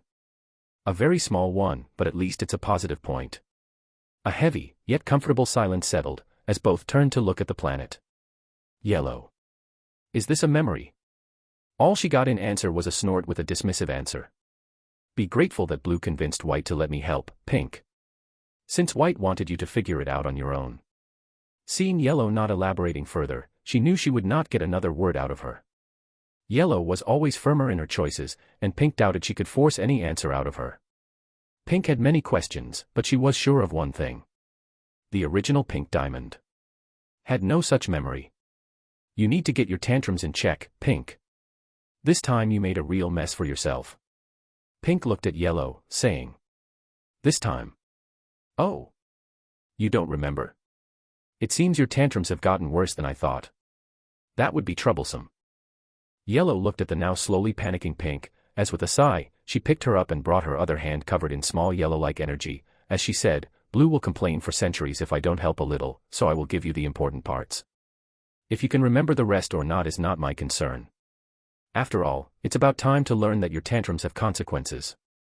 Especially since you are currently alone now, Pink." Yellow's last words came out more somber than she intended, while her hand came in contact with Pink light form. Pink Diamond, MC, POV. Many images flashed through her. She couldn't make most of them, but then. And in a flash, she found herself awake.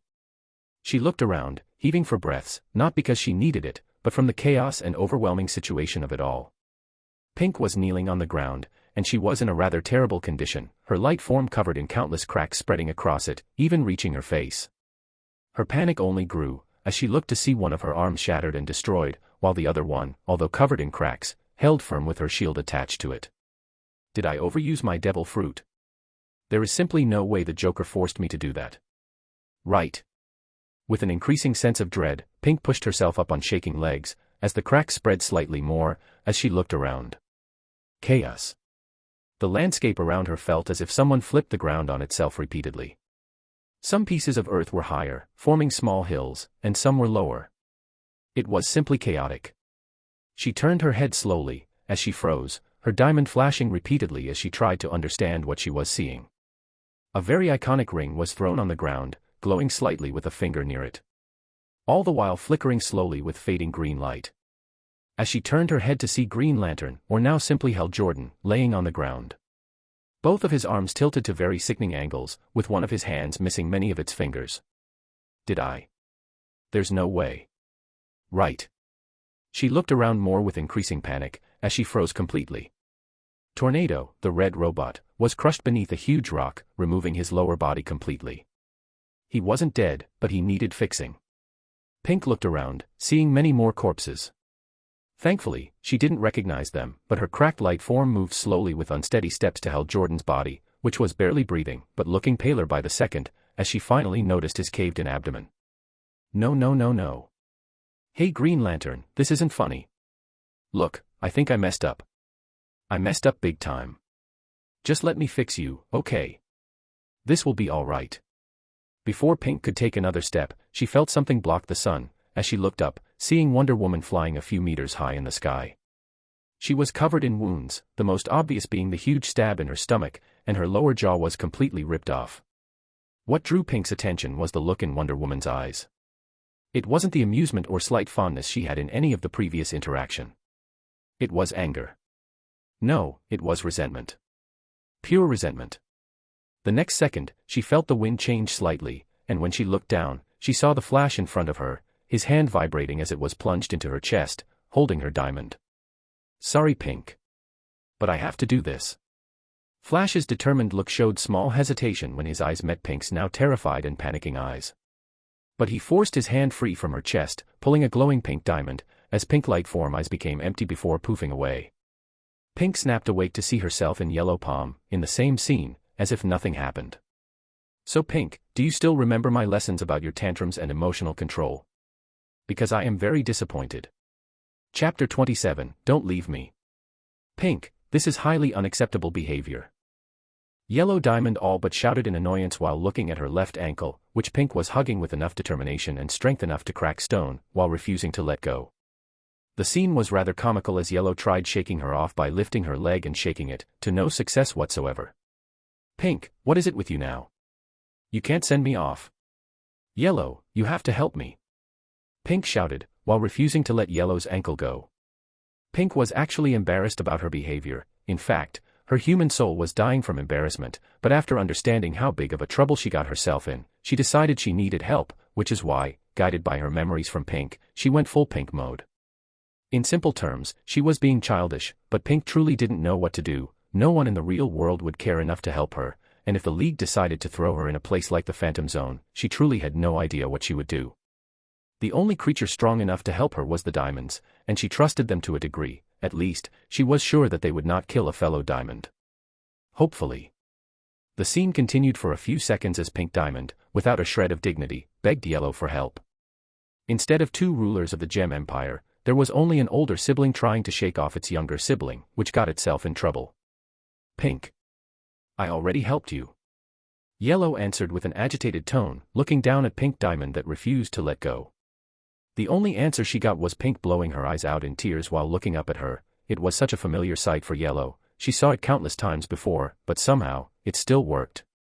Yellow, you can't send me off. Please, I have no idea what I should do. Batman will be so angry, he will imprison me for 1,000 years as a precaution. Please, Yellow. I can't win against them. Superman can bench press a planet on his bad day. Yellow crouched down, trying to pull Pink away. Pink, this is the consequences of your actions. It is time that you learn to fix your own mistakes. As Yellow held Pink back and tried to pull her off, although she didn't use her full force, but for Pink, the act was enough. Pink hugged the ankle with more force as her weeping voice intensified, as if an eldritch horror was trying to eat her soul, while burying her face back in Yellow's ankle. Pink, you are exaggerating, don't you think? It is hardly fit for a diamond to behave in such a way. No. You want to leave me alone. I don't want to stay alone, Yellow. Yellow grimaced internally, but her patience was wearing thin, and she knew she couldn't keep Pink longer even if she wanted to, but Pink didn't notice as she continued. You can't leave me behind, Yellow. They might throw me in the phantom zone or even shatter me, Yellow. Pink's pleas continued, unaware that Yellow Diamond's hand stopped trying to pull her off. The anger, dismissiveness, and impatience all disappeared from Yellow's gaze as she looked down at Pink, crying her diamond out like it was the end of the world. Yellow diamond-like eyes became cold as her gaze turned firm. It wasn't filled with indifference. It was an outrage, a profound boiling anger that replaced all her agitation. Just the thought of some waste of atoms trying to harm their youngest was enraging. After all, Pink was back. She was being here, she was being childish like she always was, their youngest was back. Sure, she couldn't take her home just yet. But it was just a matter of time. After all, White promised to ensure Pink's safety. Shatter. If it were Yellow from thousands of years ago, she would never pay any attention to that word. She would have passed it as their youngest exaggerating to get her way. After all, who could harm a diamond? But she learned the hard way long ago that as much as she liked to believe otherwise, it didn't change the fact that they were not as invincible as she once believed. After all, if they were truly invincible, Pink would have been in Homeworld, safe and sound, being served by her own court, instead of begging Yellow not to send her away. Not to leave her alone. It was a lesson she and Blue learned the hard way when they had the foundation of their arrogance crack. The yellow diamond in her chest started to flash with slow, yet intense yellow light, as her face darkened, leaving only two visible yellow irises that glowed ominously. It wasn't the explosive anger that Pink always had at her tantrums. It was an anger that promised destruction and the removal of the aggressor. Yellow Diamond's Pearl, who was standing to the side awkwardly watching one of the Empire rulers cry, felt her awkwardness disappear as she suddenly froze, feeling a strange sense of doom, while her eyes unconsciously focused on her diamond, making Pearl's eyes widen in fear. Pearl had seen her diamond angry before, although it was very rare, but it wasn't something new, although it never changed the fear and awe it caused every time. Depending purely on instincts, Pearl bowed with a perfect angle unconsciously, while her face started sweating in fear and awe. Pink. Something in Yellow's tone was different, which made Pink remove her head slightly, just enough to peek at Yellow's face. Let me make something very clear. You will not be shattered.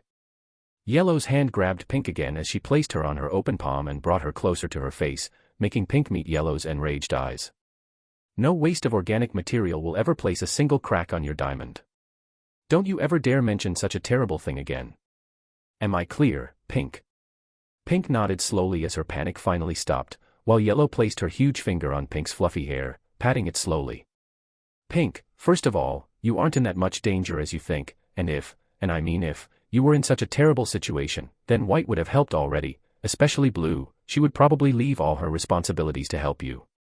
Don't underestimate our diamond authority, it's rather unbecoming of you. But fine. I will help. Pink jumped in joy, hugging Yellow Diamond's face, while her face finally bloomed in a bright smile through a tear-stained face. Yellow's eyes looked at Pink for a few seconds as her gaze finally softened before sighing in exasperation, yet, she didn't push Pink away, letting her get it out of her system. Now, Pink. Why don't you tell me about those organics that trouble you so much? Yellow Diamond's tone, although calmer than before, still had a sharp edge to it, not that any of the two diamonds noticed, as Yellow brought Pink back to the control room, as she took a seat on her throne while placing Pink on her shoulder. Pink started talking non-stop about the Justice League, with as much grace of a person facing execution. All the while, Yellow listened while resting her head on her other hand, seemingly too bored, but listening nonetheless as the young diamond tried to give a clear picture of the likes of Superman's level, which only earned a raised eyebrow from Yellow. 1 hour of Pink non-stop talking later. When Pink finally finished talking, the last shreds of unease finally left her as she sat down with a worried expression on Yellow's shoulder, seemingly willing to wait for Yellow's opinion. Do you see now, Yellow? I have no way to resist if the League decides to team up on me. Yellow answered in her bored tone, saying, they are a unique collection of organics, for sure. Interesting, but that's about it. A flawed being is flawed no matter how dense their organic forms are. I wouldn't call them dangerous, but I can see how you lack a method to effectively remove them from the equation. Yellow stopped talking as she saw Pink's worried expression, which made her sigh heavily, seemingly forcing her tone to become serious. After all, she couldn't find it in her diamond to treat it lightly if their youngest was this worried. I will give you a gift, Pink. It should make things much easier for you. But I need you to give me that material called kryptonite. Seeing Pink's confused expression, Yellow showed an amused yet somber smile as she picked up Pink's small form, saying, "When you started your court before, I remember giving you a few perfect gems as a gift and a foundation for you, sigh. Although things didn't end up that well last time, since you are planning to start a new court, then let me give you something special this time. And besides, I have not used kryptonite before, and I rather welcome the experience." A few minutes later, Pink placed the last kryptonite on the rather small hill as she looked at Yellow, who was examining a piece of kryptonite with a raised eyebrow. "Yes, that should work." Yellow looked seriously at Pink, saying, "Once it's done, I will send it to you. I will try to make it as fast as possible. Now, Pink, you have to leave." Pink was about to complain, but was silenced with a huge finger pressed against her mouth. "No, Pink, it isn't my choice. I already kept you longer than I should." Before Pink could try to refuse, a yellow light enveloped her as everything disappeared. Pink spent the next few minutes trying to understand her situation before she remembered what happened. Oh right. I am poofed. Now, this wasn't worrying since she had it coming. But not being able to reform, yeah, now that was worrying. They didn't bubble me, did they? Can they make bubbles? Sigh, why am I asking? It's obviously some magical nonsense prison. Outside world. Flash was watching a pink diamond floating in a purple glowing sphere with a complicated expression. Whatever Zatanna did seems to be working, although I am not sure how I feel about it. Flash turned his head to see Wonder Woman, who just arrived, before looking back at the floating diamond, saying, "Is this really necessary?" Flash, she almost killed Hal and crushed Tornado. Flash didn't answer for a long minute before saying, "Hal is already up and running thanks to her tears, while Tornado just needed a quick fix, nothing permanent." Sigh, don't you think you are being a bit petty about that lasso? Wonder Woman's face hardened at his jab, saying, "She is dangerous, Flash. Or do you believe that we should forgive her just as before?" Flash didn't look at her as he answered, "She was scared, terrified, and panicked, Diana. I don't know what happened before I arrived, but I don't think she meant it." As Flash tried to continue, he was cut off with Diana saying, "Then it's even worse, Flash. You may seem to forget, but that scared creature all but reshaped the continent. What will happen if she loses control in a populated area, or have you forgotten what happened in Washington, D.C.? If she lost control, then she is a ticking bomb." Unfortunately for Wonder Woman, Shazam, who just arrived, heard her words and didn't like what she was saying one bit. Shazam all but stormed into the conversation, saying, "So what? You want to lock up everyone you deem dangerous? Then maybe we should start with the so-called Themyscira." Wonder Woman turned to look at Shazam with narrowed eyes. Unfortunately for her, Shazam was already annoyed at having to watch while his friend was imprisoned, so he didn't back down. In fact, he met her gaze with the stubbornness of a boy wanting a reason to lash out. Wonder Woman turned to face Shazam with narrowed eyes. "Watch your words, Captain Marvel, my home has nothing to do with this." Instead of backing down, Shazam's eyes started glowing faintly with magic, saying as he crossed his hands, "Or what, old hag?" Flash appeared between the two of them with a flash, saying, "Whoa, whoa, let's all calm down.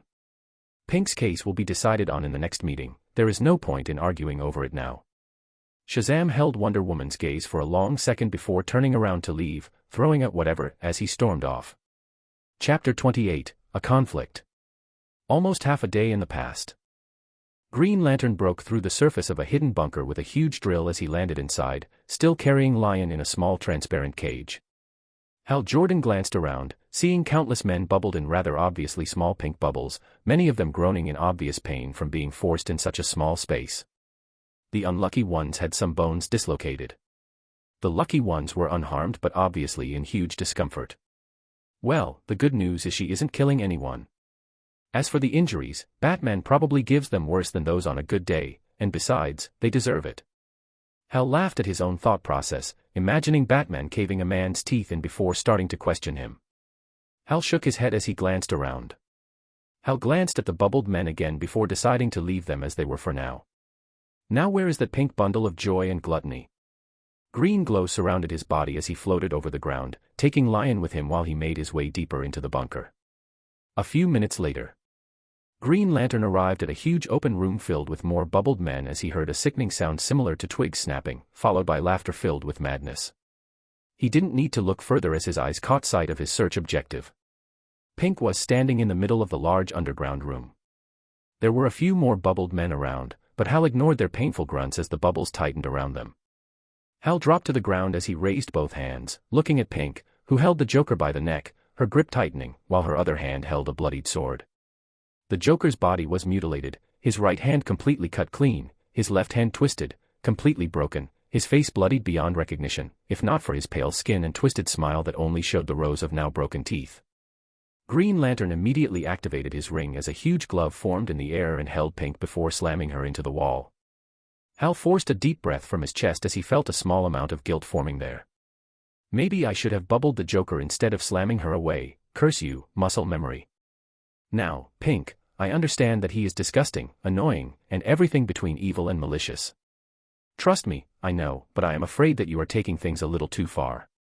Green Lantern landed between Pink and the now laughing Joker as he tried to reason with Pink, who was rising from the caved-in wall. Look, I know he made you angry. I think I have an idea of what he did, but you already beat him half dead, all right. Green Lantern started walking slowly with his hands raised, saying, and besides, Captain Marvel has been worried sick since you disappeared. I heard he brought a new game that needs a second player. Look, Pink, you tried to help at the mall and it didn't work out, and your friend got hurt. Believe me, I get it, but you need to calm down. Look, I will drag the Joker and his men to jail personally, all right. Green Lantern was now close to Pink, who finally stood up as he glanced at her face, expecting to see the easygoing bundle of joy he and others in the League were used to. But instead, he only saw two glowing, empty-looking irises that glanced down at him. The gaze was disturbing in a strange way. It wasn't anger. It wasn't indifference. It wasn't stubbornness. No. It was superiority. As if a higher being was looking down on an ant that was stepping out of line. On pure instinct, Green Lantern jumped backward, his ring flashing with energy as he propelled himself away. Unfortunately for him, being tall meant a higher reach.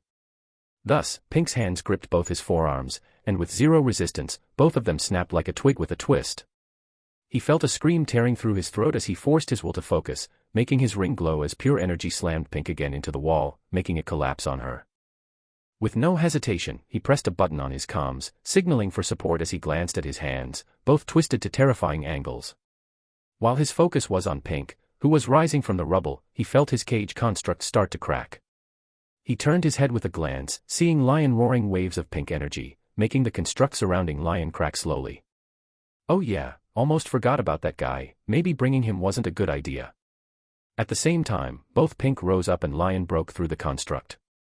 Pink's form under the rubble glowed slightly as strange pink structures started growing across the ground until every single one was an exact copy of Pink, each holding a transparent sword, a replica of Pink's weapon. Green Lantern, now surrounded, felt his lips twitch. Since when can she do that? And a 2 against 1 wasn't enough, so she made more. Isn't that too much? You're angry at the Joker, yet you didn't do all of that with him, but with me, she goes all in. What? Does Crazy Pink hate the color green? Is that it? Green Lantern saw a few of the constructs turn to the Joker again as they started following him with single-minded determination. Green Lantern wanted to help, after all, he didn't want Pink to kill someone while half crazy, but a single glance at his hands made him accept his state. I am not exactly free to help him even if I wanted.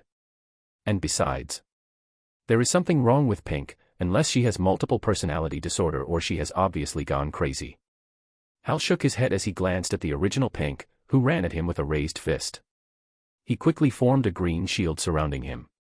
Unfortunately for him, at the last second, Pink's fist became covered in a transparent sphere of vibration. Once Pink's fist connected with the shield, cracks spread through the air as the underground bunker started falling apart while the ground shook with a terrifying earthquake. The world around started shaking as Green Lantern, with his ring filled by his will, struggled to hold on as cracks spread across the shield before it broke apart completely. Thankfully, Pink, maybe guided by some remains of her consciousness, cancelled the sphere once the shield broke apart as it was replaced with a pink bubble that surrounded her fist and then connected to Green Lantern's chest. Green Lantern felt agony in his chest as he heard something crack before numbness replaced it and his vision went dark. Green Lantern was punched into the ground with his chest caved in. One of the clones Pink made swung its sword as it cut the ring right off Hal Jordan's finger along with most of his fingers. One of the copies picked the ring off the ground and then knelt in front of the original Pink, offering it. Pink's glowing irises glanced at the ring, feeling its energy. Pink moved her hand as she took it, and with a curious gaze, her hand glowed with pink energy that started to seep slowly into the ring, making the green color change slowly to pink while the ring kept shaking, resisting whatever change was taking place. Suddenly, the bunker ceiling completely fell apart as sunlight broke through, with two individuals arriving to witness the scene. One gaze contorted in anger upon seeing Hell half dead, and it turned to pure rage when she witnessed Pink carrying the ring as if it were a battle trophy. The other, a metallic red figure, glanced around with a cold, calculated mind. The next second, Pink's free hand dropped the ring as she raised her hand, willing her shield to form, blocking a strike from an enraged Wonder Woman, causing the now half-pink colored ring to fall to the ground while it slowly returned to its original green, seemingly purging the invading energy from its system. What is the meaning of this, Pink? While all the copies charged at Tornado with suicidal abandon, Lion started circling Wonder Woman from behind as she was still in a standoff with Pink. Unfortunately for her, she didn't get any answer as Pink gripped her sword and met her blow for blow with pure sword skills. Any blow deemed too strong was blocked by an unbreakable shield, while all other attacks were parried or redirected. Wonder Woman was a formidable opponent. After all, she mastered ancient Amazonian techniques. She was experienced, and very few opponents could withstand facing her blow for blow without some trick. Yet, to her absolute shock, Pink was almost on par with her. For the first time, Wonder Woman saw a different side of the naive Pink that spent all her time raiding the kitchen in the watchtower with her pet. Each swing, each clash was perfected. It wasn't a technique nor a skill, it was a type of swordsmanship born from time. While Wonder Woman's sword skills came from training, Pink's sword skills came from spending centuries leading the Gem Rebellion. There were no rules to her style. Pink's style of swordsmanship was unpredictable because it wasn't a style to begin with. It felt as if Pink was swinging randomly. It felt as if a child had no clue how to use a sword, but at the same time, that same child had used a sword on pure instinct for thousands of battles, for centuries. A style born from no teachings, from no techniques, but from pure experience. Wonder Woman already guessed Pink's fundamentals, but this didn't help her because every attack that passed was blocked by the shield, and the moment she showed any weakness, Pink pushed forward relentlessly. The moment Wonder Woman attacked, Pink would focus on defense, and the moment she stopped, Pink charged at her with suicidal intensity. In the end, you end up with a style born not from training but from time and sheer experience. Simple yet effective, annoying and unpredictable, yet unexpectedly with no flaws. It was a style that only Pink Diamond could use, and combined with infinite endurance, super strength, and the unbreakable defense her shield had, it not only made Pink a formidable swordsman but also very dangerous in one-on-one battles. After all, no matter how strong Wonder Woman was, she was still organic, and she would tire eventually. And to the rising dread of Wonder Woman, who was hyper-aware of Lion eyeing her like prey, if Lion were to join, then Wonder Woman might be in trouble. Wonder Woman expected an inexperienced opponent, just to find herself against a swordsman of terrifying experience. Wonder Woman's eyes changed as she looked at Pink again. Her eyes finally started to see beyond the naive and childish impression of Pink Diamond that she had. She finally started seeing how terrifying and versatile an opponent that naive, overgrown child was, so she forced her anger down and prepared for a serious fight. Now completely focused, Wonder Woman understood that she was fighting something closer to an equal than she expected. A/NZ evil laughter. You didn't expect a chapter, did you? Well, I am a very stubborn person, so I refused to let the story rot, and here we are. Now I have 2 or maybe 3 points I need help with.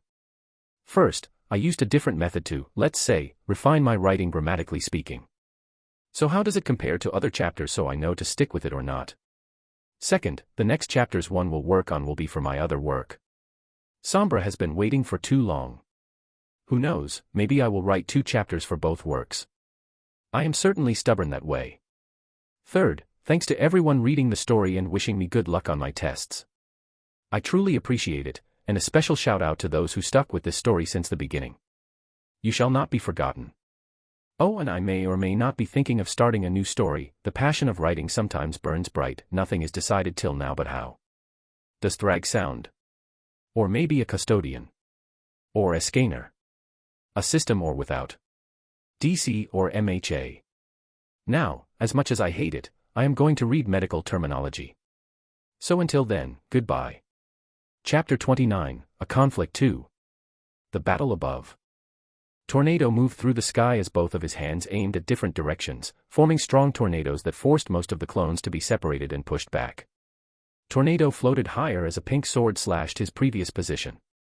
Tornado didn't charge again as he saw the clone that came from a portal that formed in the air. Tornado turned his mechanical gaze towards the Pink and Wonder Woman battle, as they were engaged in a heated contest of skills and swordsmanship. Tornado stopped at the last second, halting his flight, as a new portal opened just in his path and another portal opened between the clone constructs on the ground. If Tornado didn't stop, he would have found himself in the middle of the clones and he would have been torn apart. This time, Tornado didn't hesitate as he started flying in unpredictable directions and patterns, dodging many portals that tried to teleport him to certain doom. And when Tornado tried to retaliate against the construct pursuit, his attacks were met with a portal that swallowed all of his attacks to other parts of the world. So, Tornado found himself unable to retaliate while being forced to move non-stop, and if he landed for a second, then the grounded constructs would jump him like wolves. As Tornado avoided another portal, his gaze turned to Lion on the ground that, although he kept circling Pink and Wonder Woman, acted as if focused on supporting Pink. But Tornado wasn't fooled, he saw the Pink Lion's plan. Lion was keeping himself close to his owner's side just in case she needed help or was losing, but the focus of Lion's glowing eyes was entirely on Tornado. Every portal that Lion made would have placed Tornado at the heart of the clones that were chasing him. Lion was protecting Pink while pressuring Tornado to stay out of the ongoing fight on the ground and making sure that Tornado wouldn't be able to deal with the clones unless he went all out. Unfortunately for Tornado, he detected many humans who were obviously some of the Joker's minions. Those humans were all released from their bubbles the moment Tornado tried to do a big attack, forcing him to not only cancel it but to be almost completely neutralized. Tornado understood things quickly. The released humans forced him to back down, he couldn't use attacks that the portals can't neutralize or the humans would be in danger. But what surprised even Tornado's mechanical mind is the supposed animal, Lion. Lion didn't only fight in a way that made him pressure both Wonder Woman and himself, which by itself was a very surprising level of intelligence. No, Lion was actively ruining the hero's efforts to drag the battle away. Every time Tornado tried to lure the constructs away so he can deal with them without endangering the humans, Lion would simply teleport the humans to make them in the danger zone again, while he would teleport any construct that drifted too far, making sure everything was stuck in a stalemate. Lion's portal control was surprising beyond anything shown in the Steven universe, even Pink would have stared slack-jawed if she was in any mental state to notice. Somehow, Lion knew exactly what was holding Tornado back, and he was actively sabotaging Tornado's efforts to unlock the imaginary chain holding him from going all out. Such an extraordinary creature. What could have possibly increased its intelligence to such levels? Unfortunately for Tornado, the only answer he got was another portal popped up in his path. On the ground. Wonder Woman, who finally made Pink overcommit to an attack, took the chance as her sword moved towards Pink's wrist, intending to cut Pink's wrist clean off. A loud clank sound came from the strike as Wonder Woman's sword came in contact with a pink bubble that formed around Pink's wrist. The sword strike cracked and destroyed the bubble, but it took enough strength from the strike that Pink's wrist cracked just slightly, but it didn't shatter. Now, unfortunately for Wonder Woman, she was the one who overcommit, and the next second she felt herself getting launched across the battlefield as Pink all but kicked her away like a soccer ball. Wonder Woman broke through the ground with a booming sound as she was buried deep in the dirt, making whatever remained from the bunker collapse atop her. A few seconds passed as, with a war cry, Wonder Woman broke through the tons of stone atop her and rose from the rubble to see Pink walking towards her with the same disturbing, glowing eyes. Something about Pink's gaze deeply annoyed Wonder Woman. Pink's gaze wasn't villainous, it didn't carry anger, it didn't explain why Pink had gone mad. The only thing that Pink's gaze conveyed was superiority. As if the battle was already settled before it began, as if Wonder Woman wasn't worthy of any attention or acknowledgement. That glowing gaze showed something Wonder Woman didn't like, it was the gaze that reminded her of Darkseid, the gaze of a being who believed itself to be above everything, the gaze of beings who believed they were born to rule, to stand at the top and to be obeyed. But while Darkseid's gaze was filled with anger, hatred, and tangible malice, Pink's gaze held none of those things. It was just an empty detachment and small curiosity. As if a knight was watching a monkey perform. Those eyes didn't see a battle, it didn't see danger, nor cared about consequences. It was as if Pink was giving Wonder Woman an honor of sorts to be allowed to duel her one-on-one. It was like she wasn't worthy to stand in her presence, and unfortunately, her pride didn't take kindly to it. Pink, I don't know what you think you are doing, but after I bring some sense back to you, there will be questions and this time I expect an answer. Wonder Woman charged again as her sword moved to clash with Pink's strike. Just as the clash was about to happen, Wonder Woman dropped her weapon as she used her smaller size to slip past Pink's defenses. She used all her force to hit Pink's knee, causing cracks to spread with Pink being brought down on one knee. Wonder Woman moved aside as Pink's shield came crashing down a second later. Wonder Woman slipped past Pink's kneeling form and tightened the lasso of truth around Pink's neck, using it to pull Pink's kneeling form to be slammed hard in the ground. Wonder Woman intended to deliver a finishing strike to Pink's head but was forced to jump to the side as Lion intercepted her attack, standing between her and Pink like a guardian. Then Wonder Woman saw something that made a new kind of despair and anger rise in her heart. Pink, who rose back to her knee, held the lasso of truth with her hand, and then something Wonder Woman would never forget took place. Pink Diamond's hand started cracking from the fist that was holding the lasso while the crack spread to her shoulder before it finally stopped, but Pink didn't let go of the lasso. On the opposite, Pink seemed completely focused on the lasso of truth. The lasso was glowing fiercely as if resisting or defiant to something that Wonder Woman couldn't see. And then, in front of Wonder Woman, one of her most trusted weapons and a part of her people's heritage started changing. It started slowly from the part Pink was holding as the blinding yellow light started to be replaced by a pink glow as it crawled across the lasso slowly, as if corrupting it. Wonder Woman, in an increased panicked state, tried to pull the lasso back, but her unfocused and panicked state made her lose her focus, so that she didn't notice the sounds behind her and she felt agony spread across her stomach. Wonder Woman glanced to see a transparent pink sword piercing her stomach. She strained her head to look behind her to see 3 copies of Pink standing behind her, each of them carrying a human limb that was bleeding red. The limbs were all pale and white-colored. After all, due to Wonder Woman arriving late, she wasn't aware that a few of the clones were away hunting the Joker. And unfortunately for her, those clones came back just at the right time. The 3 clones, disregarding any care about their own safety, charged at Wonder Woman, which forced her to let go of the lasso of truth as she moved to the side. Wonder Woman, completely enraged, ignored all hesitation or safety as she crushed the clones in a matter of minutes, which added a few injuries to her. She heaved for breath while placing a hand on her bleeding stomach as she turned her head with increasing dread. She saw Pink standing with a completely pink glowing lasso. Half of the lasso was surrounding Pink's cracked wrist protectively while the other half floated in the air like a living snake. The lasso was moving around in the air as if it was a pet trying to impress its owner, while Pink's glowing eyes were on it as if judging a new toy. Wonder Woman felt something inside her shatter as her legs all but went weak, while her mind struggled to understand her situation. Her conscious mind refused to believe what she was seeing. At the same time, Tornado, who was finally able to deal with the clones due to Lion's attention being focused on aiding Pink, which allowed Tornado to deal with the mindless clones since he was free of the portal's harassments, landed beside Wonder Woman, who looked pale yet filled with anger. Tornado turned his gaze to see Lion moving beside his owner. His pink glowing eyes locked onto Tornado again while his mane started glowing, his throat releasing an annoyed growl. Pink finally, seemingly satisfied, turned her head to them with the same empty expression as her shield materialized again. Tornado's gaze locked into the glowing pink lasso as he glanced at Wonder Woman, seeing her missing a very specific piece of her equipment. But Wonder Woman's increasing anger was all the answer his mechanical mind needed to understand. Impressive. It seems Pink is much more powerful in this unconscious or deranged state. Corruption. Magical, maybe. Tornado's thoughts were cut off as Lion's pink mane started floating slightly in energy before he released a roar, causing waves of pink energy that cracked the ground and moved towards the heroes. Tornado answered with the certainty of a machine. Both his metallic hands were raised as the 2 attacks met, causing destruction to spread. Wonder Woman, still filled with anger, charged with fury burning in her chest. Wonder Woman arrived in a blink in front of Pink, sword raised and ready to strike. Pink met the attack with her sword while her gaze moved back to Wonder Woman, showing the same detachment but slightly hinted with impatience. Pink's diamond started glowing as energy in massive amounts was rushed to follow her will. 10 huge transparent structures formed in the air as they took the shape of gauntlets. Tornado, with no hesitation, took to the skies as he avoided 2 gauntlets slamming the ground where he was a second ago. Unfortunately for Tornado, he dodged into a portal that opened behind him.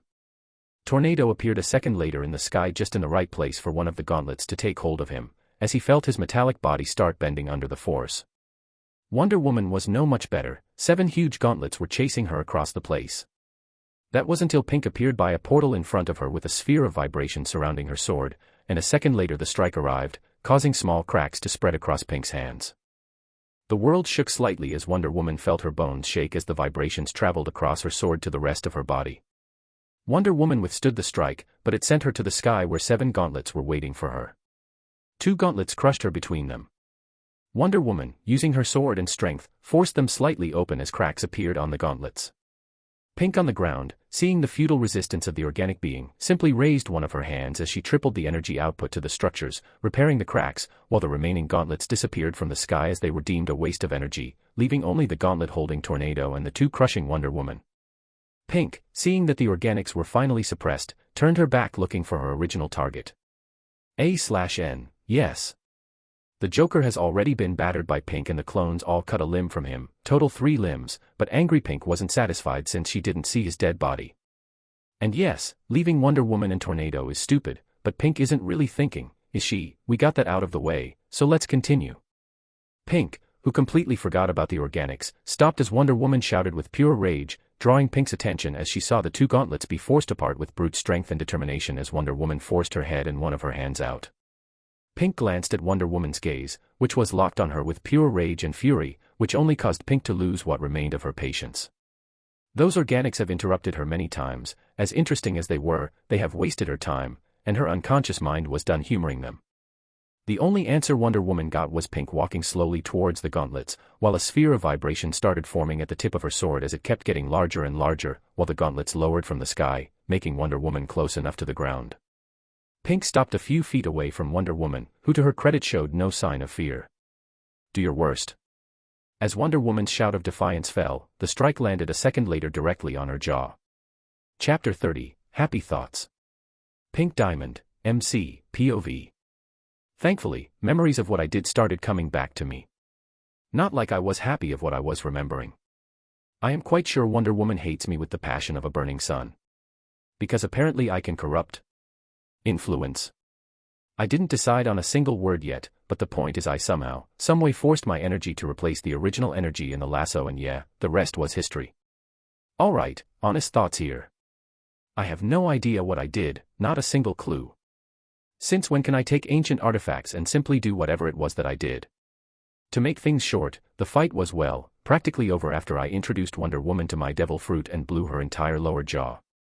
It was a beatdown.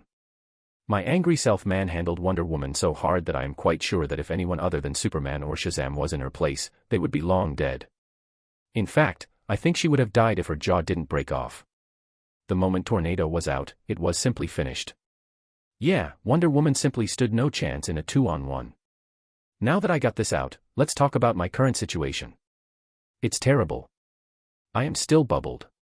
I wish to tell you how long, but I can't tell. Being bubbled is like being in the state of semi-coma. I am awake, I can think and I know I am bubbled, but I cannot tell time, which is probably good. After all, some gems had to spend centuries bubbled back at Steven Universe. So a small mercy it was. But it isn't as terrible as some may think, because being in your own gem is like being in a dream that you can control. But that didn't mean I wasn't doing anything. You see, gemkind don't do training. No muscles to grow, so how do they get their bodies stronger? Simply. They don't. I know it's a not very exciting answer, but that's the whole point of gemkind after all. That they are made with a purpose and a perfect vessel or body for it. If you needed to improve, it implied imperfection, and being imperfect was unacceptable. Of course, this did not matter to me because I found a turnaround. I am upgrading my light form. Not changing the look, but simply durability. I plan to make it more resistant to beatings. How? Well, simply making it more dense. Sure, I would wait a tiny bit more. Okay, maybe a lot more, but it will be worth it. After all, most of the damages to my light form during the fight was simply because of my devil fruit powers. And now, as I established that no one tried to upgrade their light form before, then you should not be surprised that I have no idea how to make my light form denser or tougher. After all, original Pink never bothered with such things. I have a theory and I am hoping for the best. Unknown amount of time later. I regret my life choices. The good news is my theory has some merits. But it was far more complicated than simply adding more light to my light form. If I was a human, it would be like suddenly trying to teach your lungs that they should take more oxygen than they have been doing their entire lives. And Pink's light form has been the same in toughness-wise for the last couple thousands of years. So trying to tell my diamond that we need a new light form or at least modifications. Yeah, it wasn't easy. Sigh. Pink, or more accurately my light form, is perfect for Pink Diamond. It is perfect for all Pink abilities. It was the light form that Pink was made with. But my devil fruit is the outsider in the equation. Pink was a perfect machine until the devil fruit was thrown in the mix, which made the body that was perfect for Pink become flawed. Pink wasn't supposed to have the Gura Gura no Mi. Her light form never needed to handle backlashes from quakes.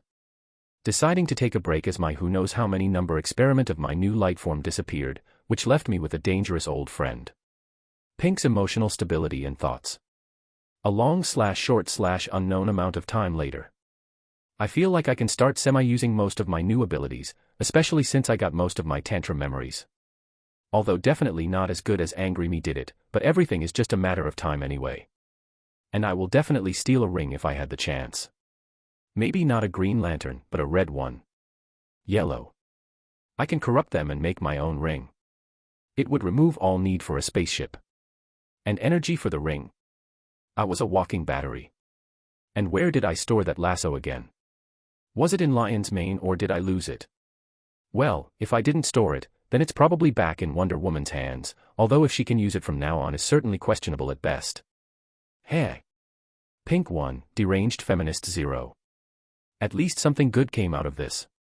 I need to get off this planet soon. Earth isn't my home anymore. I should have stopped lying to myself about it.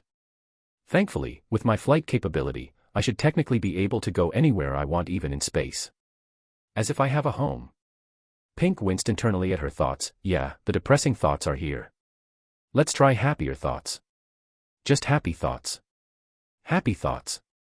A long/short/unknown amount of time later. Needless to say, Pink failed miserably at keeping the happy thoughts. I may have painted a brighter picture than I am currently facing. I don't know where Lion is. I am worried about him. I hope he teleported away. I really hope he is okay. I dragged him into this. I don't think I would forgive myself if something happened to him. The Justice League doesn't kill, but Lion isn't a human. No, no, no, dark thoughts. He should be fine. If anything happened to him, then I swear to God. I don't care if Superman is a Kryptonian that can play basketball with planets, I will make them regret it. A long/short/unknown amount of time later. I wonder if Yellow is preparing something good. I don't think getting out of this one would be so easy. Yellow would not lie to me, would she? Yeah, she wouldn't. Maybe being stuck in a dream isn't a good idea, especially when all of Pink's memories are terrible and her personality is like a child with insecurities and depression and a spice made from trauma, while my own memories bring me depressing thoughts. This is lonely. I am lonely. A long/short/unknown amount of time later. The Joker should be dead, right? My constructs tore 3 of his limbs off after I gave him the beating of his life. He should have bled out and died. At least I won't have to worry about him causing troubles and devastating everything up. He should be dead, right? I mean, it's not like anyone would give him my tears or some other miraculous cure, right? I only gave few of my tears to the... No, surely not. I mean... Batman would not save him, right? Even he is not that mad. He could save a child with cancer instead of the Joker with those tears. He would not waste it on him, would he? Maybe hopefully he was already dead before Mr. Dark and I Am Vengeance found him. I feel bad about this. A long/short/unknown amount of time later. I should not have thrown a tantrum. I could have healed Lion and been done with it, but no. I had to ruin everything up. I am really letting Pink affect me, or maybe having powers is making me childish. There is no way, right? Now Wonder Woman, Green Lantern, and everyone else hates me. Maybe not Captain Marvel, hopefully Billy is a kind boy. He shouldn't get too angry at me, right? It's not like I am the first superpowered being to lose control. Who am I kidding? Wonder Woman is probably so bitter about her lasso that she would rather I be left to rot here, and I still don't know where Lion is. What if some villain is trying some experiments on his innocent fluffy head? My Lion is too dumb and innocent for suffering. Take me instead. I am sorry. It's all my fault. A long/short/unknown amount of time later and many depressing thoughts later. Inside a sea of pink clouds, there was only silence with a pink figure sitting in the middle of it, knees hugged to her chest, while tears streamed down her face. What if Lion is already dead? Maybe Wonder Woman cooked him in some Amazonian ancient recipe as a revenge against me. I got my new pet killed, it hadn't even been a year. I'm a terrible owner. The pink figure simply sat in the silence of her own thoughts as her mind kept going to darker and darker outcomes. Unknown POV.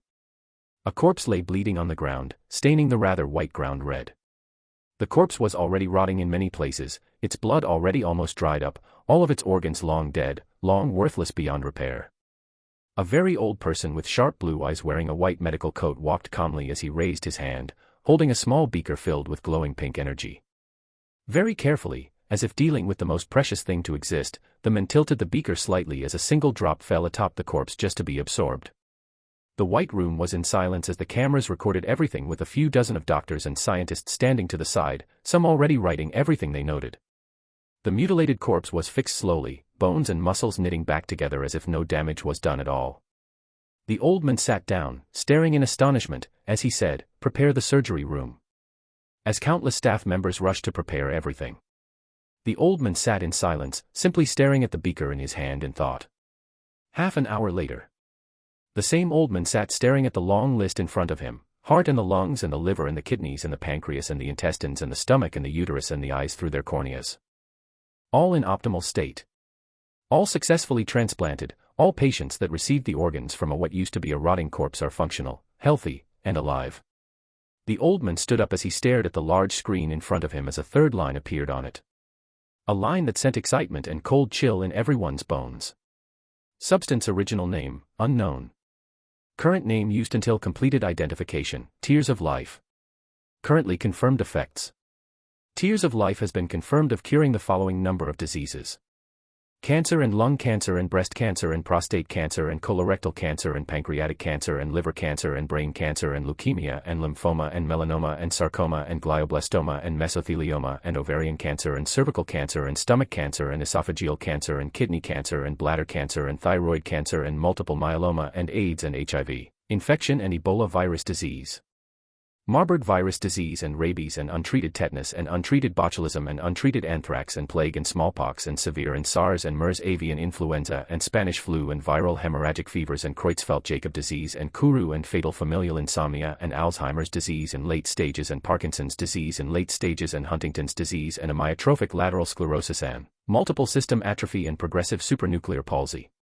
Heart disease and coronary artery disease, heart failure and myocardial infarction and stroke and hemorrhagic stroke and ischemic stroke and aortic aneurysm rupture and cardiomyopathy and endocarditis and severe arrhythmia and hypertensive crisis and diabetes complications and diabetic ketoacidosis and hypoglycemia, coma and chronic kidney failure and acute renal failure and liver failure and cirrhosis and acute hepatitis.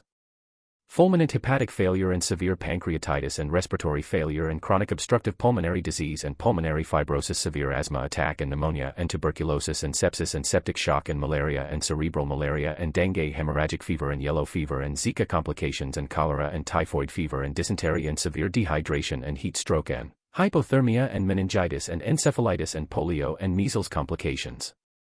Diphtheria, whooping cough complications and rheumatic heart disease and sickle cell disease complications and thalassemia major and aplastic anemia and hemophilia complications and lupus complications and vasculitis and scleroderma and dermatomyositis and myasthenia gravis crisis and Addisonian crisis and thyroid storm and pheochromocytoma crisis and severe burns and radiation sickness and acute poisoning.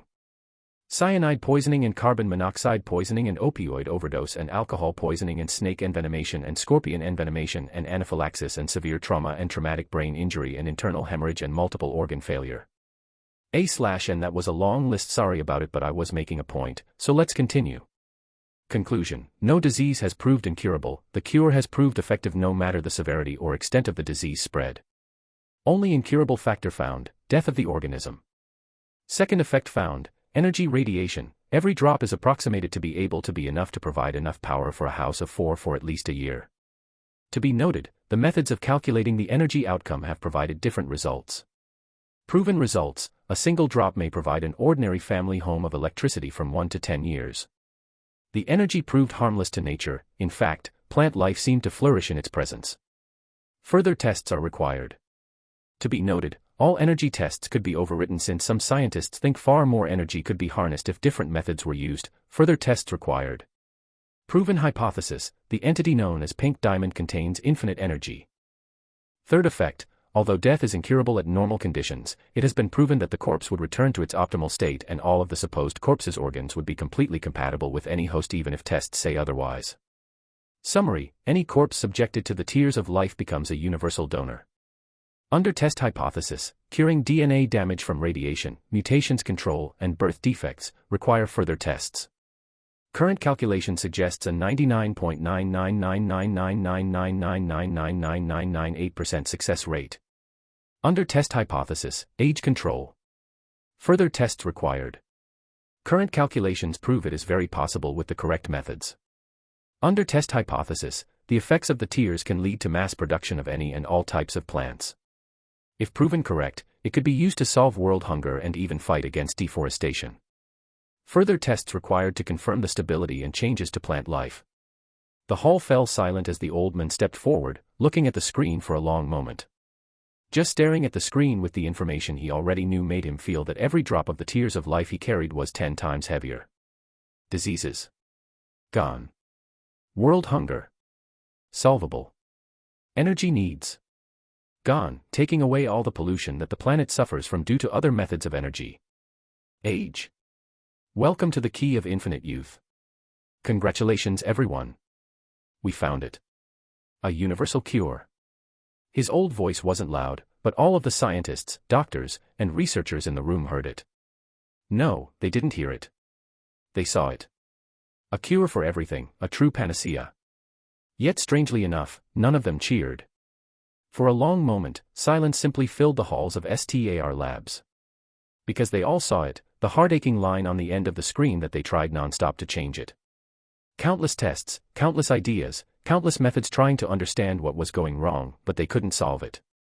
Replication process, 347 tests. 347 failures and 0 successes. Replication of the substance proved impossible within current human technology. Further experiments underway determined success rate for the ongoing attempts at replication, 0.00000000000001%. 347 attempts and they only got that 1% to show for it. They felt powerless. It felt like they were failing not only themselves but the entirety of humanity. Chapter 31, Far Away. Somewhere far away. In the deep, cold darkness of space, where normally no souls should ever exist, organic souls, that is, a huge fleet of ships hovered. They should normally be on a scouting mission for new planets to be colonized. Each emerald was created with perfection in mind, with the purpose of leading fleets of the Gem Empire to provide protection, to find colonies, and to help in securing newly discovered planets for colonization. Normally, each emerald works individually. After all, matters that could bring more than one fleet together at a time are already rare to begin with. The emeralds, as part of the most important gems in the Empire, held their own pride and would naturally refuse to admit needing help from a fellow emerald, or, that should have been the situation. But now, at one of the edges of the Empire, more than 10 entire fleets have been summoned, and they all obeyed in silence. This wasn't a mission for them to complain about, it was a command, and Yellow Diamond's orders are not for them to question. The once empty solar system became one of the most heavily monitored solar systems in the Empire. Not a single vessel would enter or leave without permission. 10 emeralds were all monitoring everything from their own motherships, each one showing nothing less of perfection. They all had their questions. After all, they had all thrown aside their missions to come to some unnamed solar system. They all had different expectations, since Yellow Diamond chose each emerald from the absolute best of what the Empire had to offer. Protection, colonization, even exterminations, each fleet was made of nothing but veterans. The youngest amethyst soldier in any of the fleets would not be any younger than 500 years. Each emerald in the current system had already served beyond 2,000 years, and the oldest of them had more than 5,000 years of service time. At first glance, it may not seem impressive. After all, there are emeralds far older, until you realize that each fleet had perfect records. No mission failures in its entire history of service. Each emerald had enough experience and knowledge to command all 10 fleets alone. Which brought a beautiful picture, as each fleet, in less than a day, had already started working with each other as a well-oiled machine. If anyone saw it, they would think it was one large fleet. In the center of the solar system was a beautiful yellow sun, close in size to Earth's own sun. The only impressive thing about the system was a double planet phenomenon. 2 small planets were circling each other like twins. Both of the planets were covered in life, from plant life to different organisms, not that it mattered. The twin planets were chosen, and they would serve a greater purpose than housing some worthless organic life. Far above the planet's atmosphere, a huge yellow spaceship, shaped like a massive hand, waited. Few hours later. Has the injectors all been deployed? Yellow Diamond's tone was emotionless, with a hint of impatience, as she questioned her pearl. Yes, my diamond. Once the diamond essence is provided, the process can begin at once. The yellow-colored pearl spoke while standing beside her diamond's throne, her arms forming a diamond-like sign to salute her diamond. Pearl hesitated for a second as she glanced at her diamond. Yellow Diamond was sitting on her throne, surrounded by 4 glowing screens that floated in the air, all displaying information and status. My diamond, isn't using such a huge amount of diamond essence a waste? Pearl's gem went cold as she felt her diamond's gaze turn to her. Her diamond wasn't angry, but her light form could swear she felt the command room becoming colder as her diamond answered. Waste. Pearl stiffened, keeping her salute and perfect posture as she answered, my diamond, that amount of diamond essence is enough for many colonies to start producing, and we are always in short supply for diamond essence. Yellow Diamond glanced at her pearl for a long moment as she answered, those colonies can wait. Sure, it would take a while, but there are no everlasting consequences. And beside. Blue all but jumped at the chance to help. Even I didn't expect her to send this much diamond essence. Pearl, seeing her diamond wasn't angry at her, breathed a sigh of relief internally. My diamond, wouldn't helping Pink Diamond this much, behind White Diamond's knowledge, be at the very least considered inadvisable. If she has a problem with my choice, then she can shatter herself. Pearl flinched at her diamond's tone. She knew that her diamond didn't truly mean it, but she chose to wisely stop talking. Yellow, who stopped reading the information, simply stared at the screens with an empty stare, her own diamond flashing slightly. Blue is still sad at not being able to meet Pink. Sigh. It's not that I wish to sadden her, but White and I understand that if Blue met Pink, she would simply refuse to let go. She has been restless since White met Pink, and the fact that she is the only one of us that hasn't seen her again isn't helping. Blue has missed Pink terribly. Not that any of us didn't, but we simply have better control over our emotions. Yellow's mind wandered to an old memory, making her frown. They almost fractured before because of this matter. Their unity was tested heavily, and they passed, barely. It wasn't White's fault, or maybe it was. It certainly didn't matter to Blue that day. But White did it. Pink was back, and their diamond authority was going to be complete again, as it was always meant to be. They simply had to wait. Yellow was not happy about the delay, but she was willing to wait. After all, mistakes had no place, not now, not when they are so close to rectifying a mistake they made so long ago. So yes, what she was doing was a mistake, and she dragged Blue into it as well, not that Blue needed any convincing. She knew what the reason was for her to be this rash. Pink crying about being shattered simply enraged Yellow in a way that she almost went to Homeworld to argue about abandoning their plan and taking Pink back to Homeworld this instance. Blue would have certainly agreed. But if everything was to proceed smoothly, then they had to be limited for now. So yes, she has faltered, which is rather disgraceful, but she would teach those organics a good lesson about diamond superiority, and while of course she would definitely not hear the end of it from White, she was going to give a little push to their youngest. Something she should have done long ago. Yellow Diamond rose from her throne as the screens vanished in midair, while picking up the kryptonite that Pink gave her a while back. Yellow stared at the countless shards of kryptonite, humming to herself in thought. I have not worked with these materials before. Not that I would fail, but I do wonder about the outcome. Finally making a choice, Yellow separated the kryptonite amount between her hands.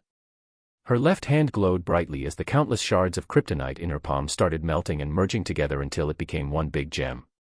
At the same time, her right hand started glowing as well, but instead of merging all of the kryptonite into a single gem, it gathered them into 100 gems. Yellow's eyes glanced at the end result as her energy removed any imperfections and flaws. For a long few minutes, her energy kept working non-stop until she deemed them up to standards. If they are to be a foundation for a diamond court, then nothing less of perfection is accepted. And since it is a gift from Blue and me, then perfection is the bare minimum. Then she started walking with heavy steps, while examining the now radioactive gems in her hands, feeling the radiation coming off them, which only earned a raised eyebrow from her. The outcome should certainly be interesting. Yellow stopped once she reached the warp pad. She spared it a single glance, seeing a dozen bismuths still working on building it. With a snort of annoyance, she turned to her pearl that was rushing behind her, saying, I will plant those gems myself. Once I am done, we start the process.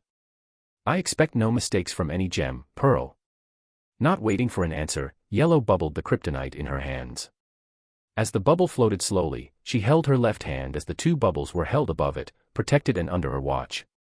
Yellow knelt to the floor of her ship, placing her empty hand as it glowed on the crystal ground, and the next second, as if the ground under her became liquid, she simply sank and fell through it. Yellow was free falling down from orbit with a bored expression. Such a waste of time. Few minutes later.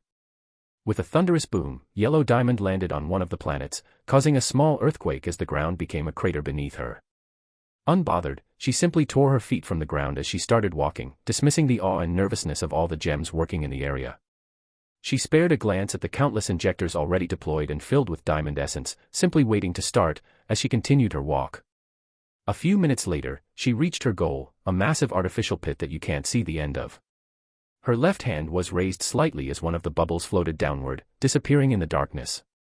Yellow glanced at the pit for a long moment before moving back and thankfully finding the warp pad already established. She stepped on it, and the next second, a beam of light tore through the area as Yellow Diamond was warped to the second one of the twin planets. 30 minutes later. Everything was in order, and once Yellow contacted Pearl, the process started.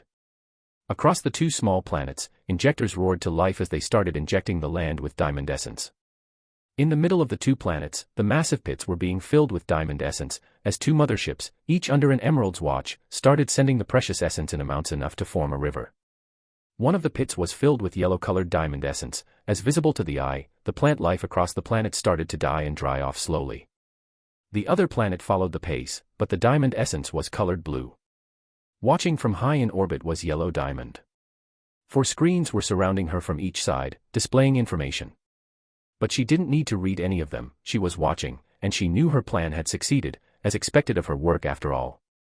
The incubation has commenced, and if she were to guess, considering the amount of essence used, she was certain that they would be waking up soon enough. Now, she only had to talk White into helping. Thankfully, the results of a new kind of gems should be enough to convince her to cooperate. Yellow could already imagine the coming headache, so much that she almost started regretting agreeing to help. But her mind drifted to a certain pink figure jumping happily on her shoulder like she always did, as if she never left, just as it should have been. So remembering the so-called Justice League causing such distress to their youngest made her annoyance disappear, as she glanced back on the planets below. She muttered with a dangerous edge to her voice. "You better be worth it, or I will harvest your gems myself." Chapter 32, Amen Choice. Unknown POV. Working at STAR Labs was something, all right. And being one of the scientists on the project of the Tears of Life was even more impressive. The results were astounding, they were world-changing, in fact. No term was enough to describe how much those tears could do. The potential was infinite. But he knew in his heart that he could not sleep easy knowing what he did. They were all made to swear an oath not to spread a single word of the research results. Although many tests were still ongoing, the results were already obvious. And 2 truths became clear. One was that they could not replicate those tears. It was impossible, unless someone advanced human technology by a few thousand years, and only then could they actually get to understand why they couldn't replicate them. Whatever was happening inside that diamond wasn't something humans could understand, not now. And the second fact was that the government didn't want the results known. They were hiding it. In fact, he was sure that many of those working on this project wouldn't live long.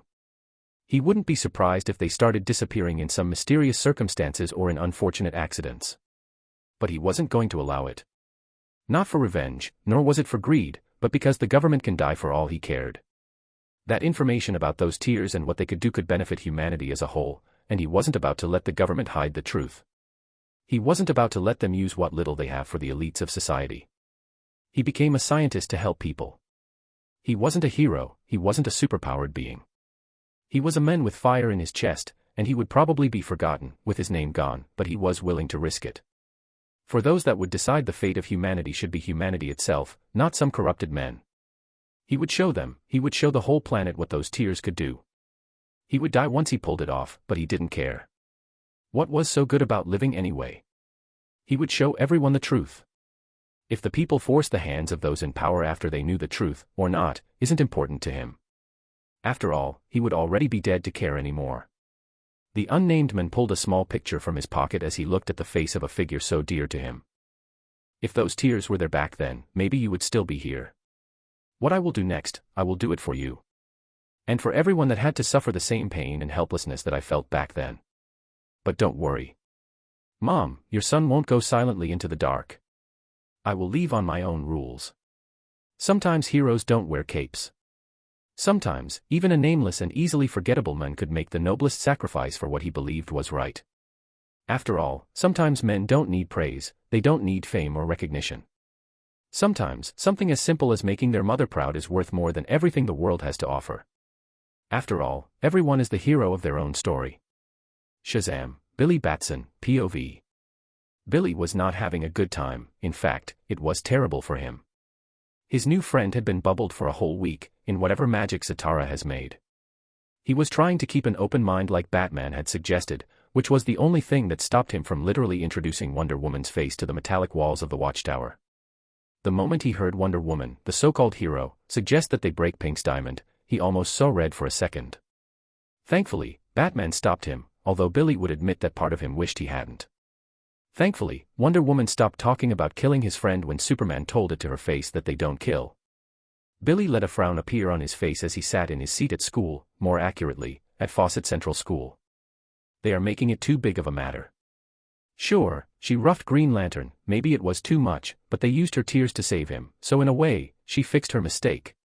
They are acting like none of them lost control before. As Billy forced his anger down, he felt a sense of guilt rise in his chest. I should have been there. I could have calmed Pink down. We are friends, I could have definitely did it. And then none of this would have happened. Few hours later. As school finally ended, Billy Batson walked out, completely bored with life, feeling himself drained. Billy hated going to the orphanage, he hated it with every single fiber of his being. Which is why he was probably the hero that spent the longest time at the watchtower. It felt much nicer there, to forget everything, to be Captain Marvel. But it was lonely. Sure, he liked to think that he was popular, or the cool guy from the other hero's perspective. But Billy wasn't blind, maybe it was the wisdom of his powers. But he could notice the fact that he didn't fully fit. Sure, he was that cool Captain Marvel, and he joked around and made other heroes laugh a lot. For instance, he even made a prank contest with Flash, which he almost won. But outside of that, nothing, except Batman, who sometimes checks on him every now and then, and especially after missions. Which he truly appreciated, but Batman wasn't exactly friendly. Not a single hero ever talked to him about anything other than missions, or maybe a hello or some jokes here and there. And he sometimes noticed how, when he slips or acts too excited about some awesome things, they end up looking at him weirdly, like he was dumb or weird. It's not like he hated them or was treated badly in any way. It's just that, every time he notices it, something in the back of his head reminds him that they are friends with Captain Marvel, not Billy. He always pushed it down, after all, he was a hero. He was saving people and making a difference. He was awesome. Billy cut his thoughts off as he climbed into his special spot. It wasn't anything special, just a spot near the roof of the orphanage that he found a way to slip into a few weeks ago. He sat down, watching the sky for a second before starting to pull his books out. He had homework to do, after all. After a few moments, he found himself stuck, and he couldn't exactly use the wisdom from his powers to solve some math problems, unless he didn't mind making every soul in a 10-mile radius know who he is by transforming. So, in boredom, his thoughts started drifting again. Not a single hero invited him to a party to join, or a birthday, or even anything outside of hero work. No one came to him for those things. It was always him starting it, trying to suggest having fun, which earned him looks every now and then. Too busy, too boring, no time, and it's a children's game, he could count the amount of excuses he heard them say. But Pink was different. She didn't look at him weirdly when his hero persona slips, in fact, she even gets enthusiastic as much as him, which he was quite certain was just her acting. Video games that he played alone now had a partner. Puzzle games, food-eating contests, and prank contests, and much more things that everyone else would have called him childish to suggest, became much more fun. And the best part is, it wasn't him that always had to ask her to have fun. No, Pink actually enjoyed playing games with him. She even suggested some ideas herself, like the food contest, which he lost. He could swear that Pink was a bottomless pit. She even once explained some math problems to him when he asked. No other heroes would have done that. After all, how could a grown adult ask them such things about simple math? He would just embarrass himself if he tried. Pink was his friend, They did countless dumb things together in the time she was here. He sometimes felt guilty about lying to her about his age. But he also felt that, from the only people he met as Captain Marvel, only Pink was Billy's friend. He didn't have to be awesome with her. He didn't have to act old. He didn't have to be Captain Marvel. And when he went to missions and came back, the first thing she would ask him is if he needed a tear bottle or if Batman was bullying him. He laughed at the memory of Batman glaring at them when Pink asked that question within hearing range of him. Batman isn't that bad, I mean maybe. Billy fell silent for a moment, staring at the sky, wondering if that was what it was like to have a family. It would certainly be nice if Pink was my family, maybe like a sibling. We would play all the time, we could make the most awesome duo of heroes. Billy shook his head as he threw the thought away. After all, he can't just ask her to adopt him. He wasn't that desperate. He was a hero. He couldn't let his awesome picture be ruined with his friend. Billy stared at the sky in silence before looking at the streets besides the orphanage below, seeing cars and people walking around. No one looked at the orphanage more than a glance. If he was in his Captain Marvel form, he would have sworn that every soul on the street would have been looking at him. But Billy. No one waited nor glanced around for Billy. Chapter 33, Fabricated Rage. Lex Luthor, unknown location, POV. Luthor had been gone from the world picture since his last stunt with the nuke at Metropolis. Human experimentation, first and second degree murder, kidnapping, and trying to nuke a city, there was a very long list of crimes on his head for a while now. It started when Cadmus Facility's activities became known to the heroes, and things went downhill from there. Not that Luthor cared, in fact, he was sure he would be able to clean his name if he focused all his efforts on it. Sure, it would actually make his bank account wince slightly from the amount of money he would spend to bury everything, but so what? Since when did he ever lack money? Worst case scenario, he will make all the money he would spend by the end of the year. After all, he had not even asked for the help of the light, nor was he intending to do so, it simply wasn't worth it. Lex Luthor wasn't a person the law could handle. Although, his plans for becoming president might require more effort. But all in due time. Luthor snapped from his thoughts as he finally reached the final level in the Cadmus facility. As he started walking, his leather boots making a loud noise against the metallic ground, he couldn't help but curve his lips upward. The heroes thought they destroyed all of the Cadmus facilities worldwide and, in a way, they did. They destroyed about 80% of them, and in the eyes of everyone, it was a catastrophic loss. Even the light believed Cadmus projects were a thing of the past now. So, what about the last 20%? It was one of Luthor's trump cards. The last 20% are facilities that were not connected with any other facility worldwide. In the past, when Cadmus functioned normally, they served as secondary storage for data that he kept hidden, but now, in less than half a year, they all started working at full capacity. And this time, even if a facility was found, it would not allow the rest of the facilities to be discovered. So, in short, Luthor surely lost some money on the other facilities, but now that everyone, from the government to the light, believes that Cadmus is gone, he became the sole owner of Cadmus' full database. Billions of dollars worth of research funded by the light and the government became his, and only his. And all of this happened thanks to the heroes. He didn't have to lift a finger, it was rather poetic in a way. Luthor entered a huge room covered in metal with several figures floating in fluid-filled tanks, with countless scientists working around the room. Lex placed a charismatic smile on his face as he walked to the head of this new project. Well, Doctor, you said you have something to show me. Few hours later. Lex was having a very interesting day. Lex Luthor sat down back at his hidden villa, watching the video and countless files that a certain scientist from STAR Labs decided to share, for the greater good of humanity. Admirable. This could prove useful. Lex Luthor's hand moved to his phone as he made a few calls.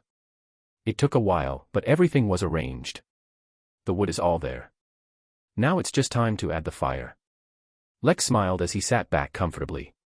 The government would probably try to hide this information. Well, they won't be able to do that anymore. After all, chaos is going to be helpful to keep the eyes off the doctor's work.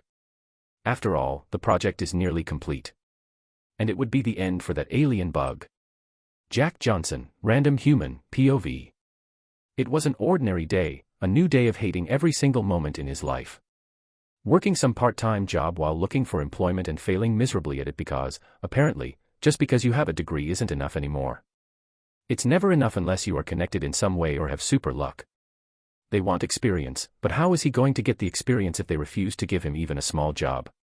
Maybe it was just his luck. Another day, another week passing with him being a forgettable face among the crowd. But he never brought those things with him when he went to visit his mother.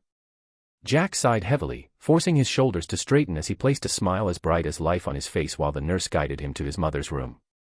Once he gave a quick thank you, he opened the door, seeing his mother sitting there with the oxygen mask that, no matter how many times he saw it, made him wince inside.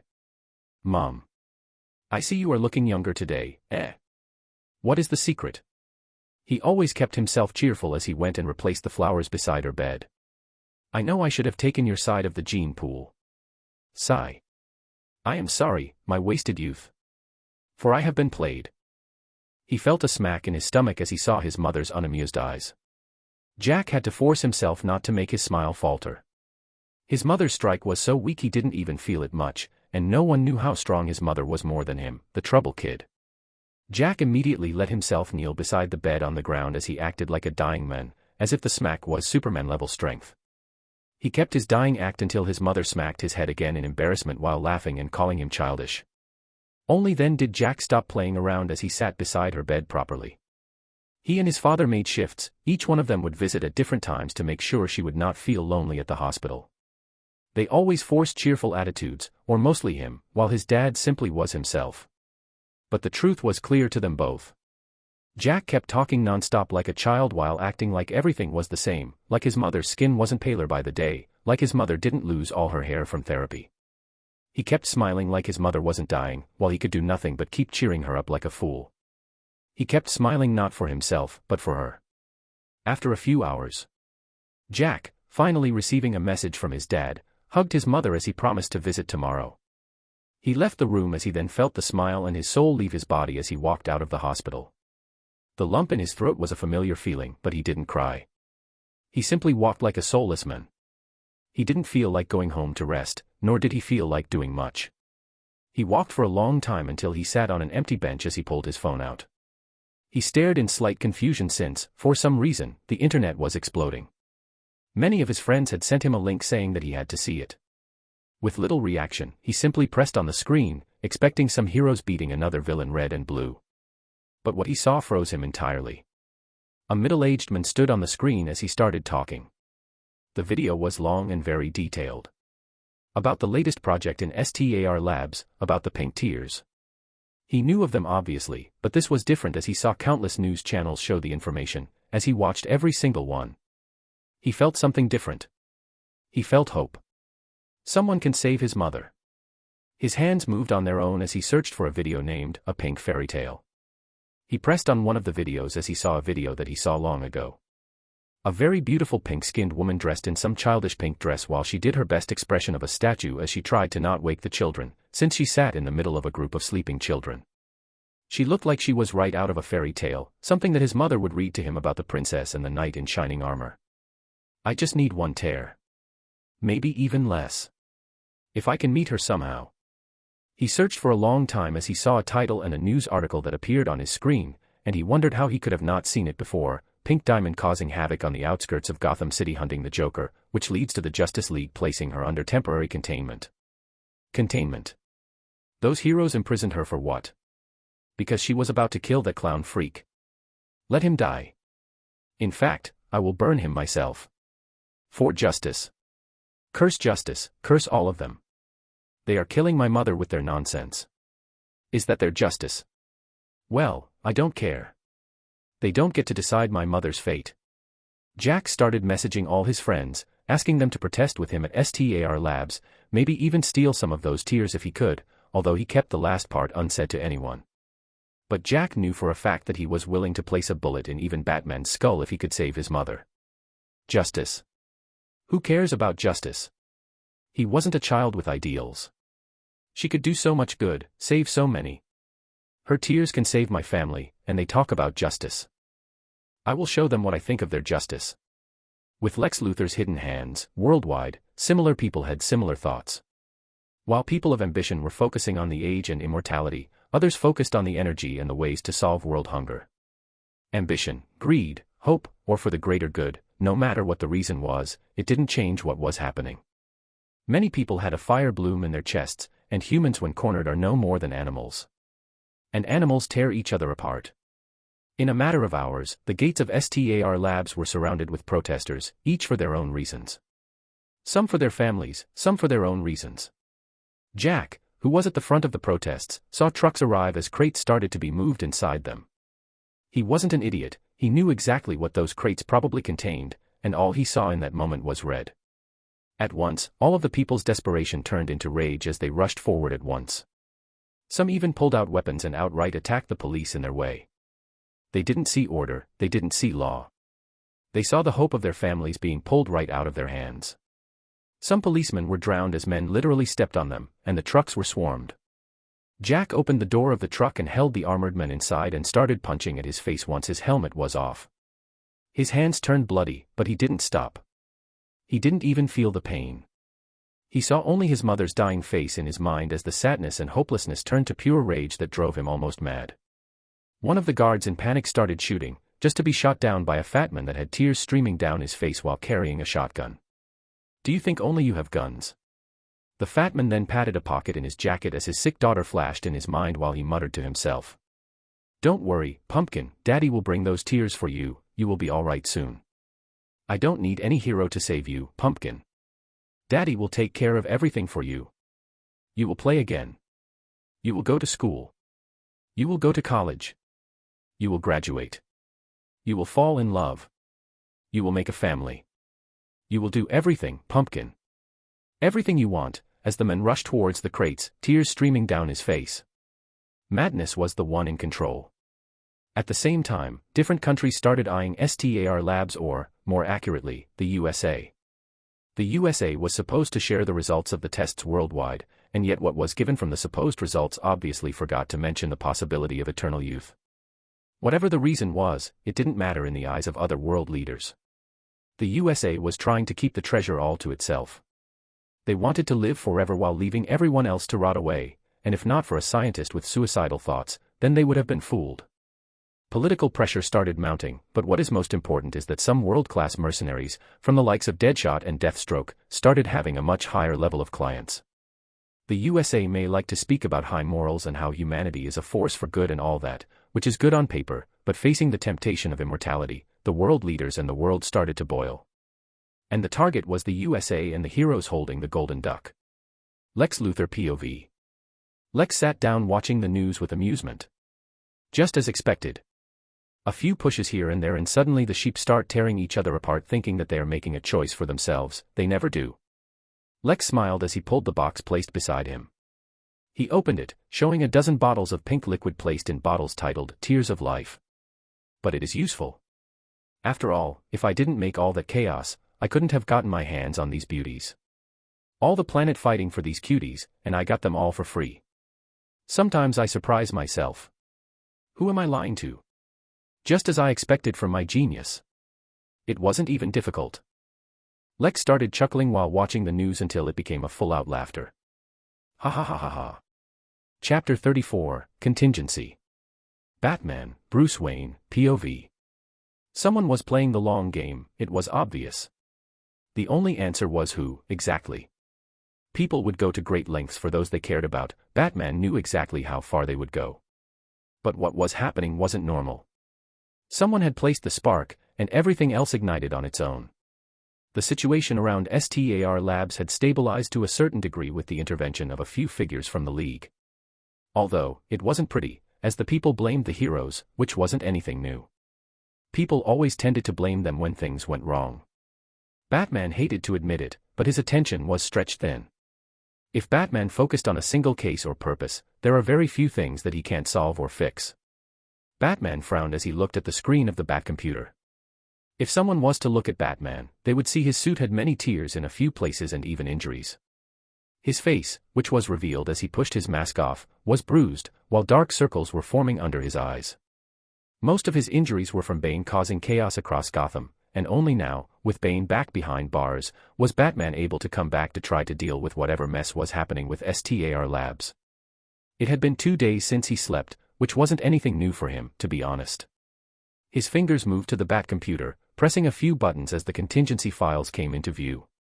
Batman had reviewed the information of the fight of Pink Diamond with Wonder Woman for as much as possible, while reading all the files of Cadmus. The information didn't change, but it wasn't the point. The point was to allow him to think, to focus. And even if he was completely confident in his memory, Batman never allowed chances for luck or arrogance to blind him. And only when he was done, he decided to start placing the basics for the Pink Diamond contingency plan. It wasn't done yet, but he needed to place the outlines for a file. File titled, Contingency PD. Name, Pink Diamond. There is doubt if the name resembles more of a social status. The hypothesis remains untested due to lack of information. Height, 12.5 feet tall. Notes to be considered. 1. Physical capabilities. Subject exhibits strength beyond known human or enhanced baselines. Direct confrontation records indicate the ability to match opponents on the level of Wonder Woman through raw physical force alone. No reliance on external amplification observed. 2. Endurance. No signs of fatigue, perspiration, or physical strain have been recorded in any engagement. Subject likely possesses near-limitless stamina. Standard attrition tactics are unlikely to be effective. 3. Construct generation, bubbles. Subject can generate pink, semi-translucent spherical constructs. Properties: high durability, withstanding significant force, capable of levitation, and responsive to subject's command. Primary uses appear defensive and containment-oriented. 4. Vibrational/seismic output. Subject can emit vibrations reaching or exceeding magnitude 7.5 on the earthquake scale. Upper threshold unknown. Limiting factor appears not to be energy supply, but the subject's tolerance to recoil/backlash. 5. The diamond of the target has been proven to carry a limitless amount of energy, and if the target's abilities use this energy, then it is possible that the target could increase the power output behind her powers by simply multiplying the energy output itself. 6. The target is capable of using her diamond like a space for storage, which invites the theory that the shield that, according to the testimony of Wonder Woman, is unbreakable, is stored in the target's diamond. 7. The target has shown more abilities, from flight and similar capabilities, like the magical effects of the target's tears or the powers to form constructs from the air. Which invites the possibility that the target's infinite energy source could be used to simply power any capabilities that the target can think of. Which means the target could possibly form many more powers. Since the source for all the target's powers is the diamond itself, then the only limiter is the target's mentality. The target proved to lack most adult emotional intelligence and naivety in most cases, and the target has been proven to lack any form of control on her emotions or the ability to hide them, which also proved to cause her to be volatile, and if enraged, she could go to a mental breakdown state where she would rampage against the target of her emotional outrage. Which makes the target very dangerous and weak against emotional manipulation. The lack of emotional intelligence suggests that the target has always lived in a state where emotional intelligence wasn't required, which could indicate a sign of the target being some sort of being of a high status on their planet. Which would support the name hypothesis about Diamond being more of a status, and it would explain why the target possesses such versatile capabilities. It is also to be noted that the target shows signs of depression and extreme attachment to her pet, which could originate from her missing her home or some hidden trauma that remains unresolved. If the hypothesis is true, then the target could be a very important individual of high status, yet not the ruler of the species, since she has obviously been sheltered from the need to face troubles directly herself or the need to lie and worry about consequences. If the diamond is truly a status, then it begs the question of how many diamonds are out there. And how long will it take for them to realize what is assumed to be the newest or youngest diamond of them is on this planet and currently in containment? If that was to be true, then the state of Pink Diamond when they arrive could be the line between Earth facing a new alien threat. Batman's fingers stopped typing as he added the newest information in the computer. He stood up from his seat near the Bat computer and he walked slowly to his newest project. Batman noticed the few times that Pink Diamond called her body a light form during casual conversations. And if it is to be true, then his newest project will be to her just as kryptonite is to Kryptonians. Which is why he voted against freeing Pink Diamond or questioning her directly until his project was done. Batman's hands gripped a very modern-looking rifle, although it was nothing close to a rifle in function. It was the first piece. Batman simply needed 3 more weeks to prepare the finishing touches and add it to the defensive mechanism of the Watchtower, and then Pink can be questioned without any risks involved. And if things got out of control, then Batman will put her right back inside that magical bubble, this time for good. Of course, this was considering that the possibility of other diamonds proved to be wrong. The reason Batman doubted the possibility of other diamonds was simple.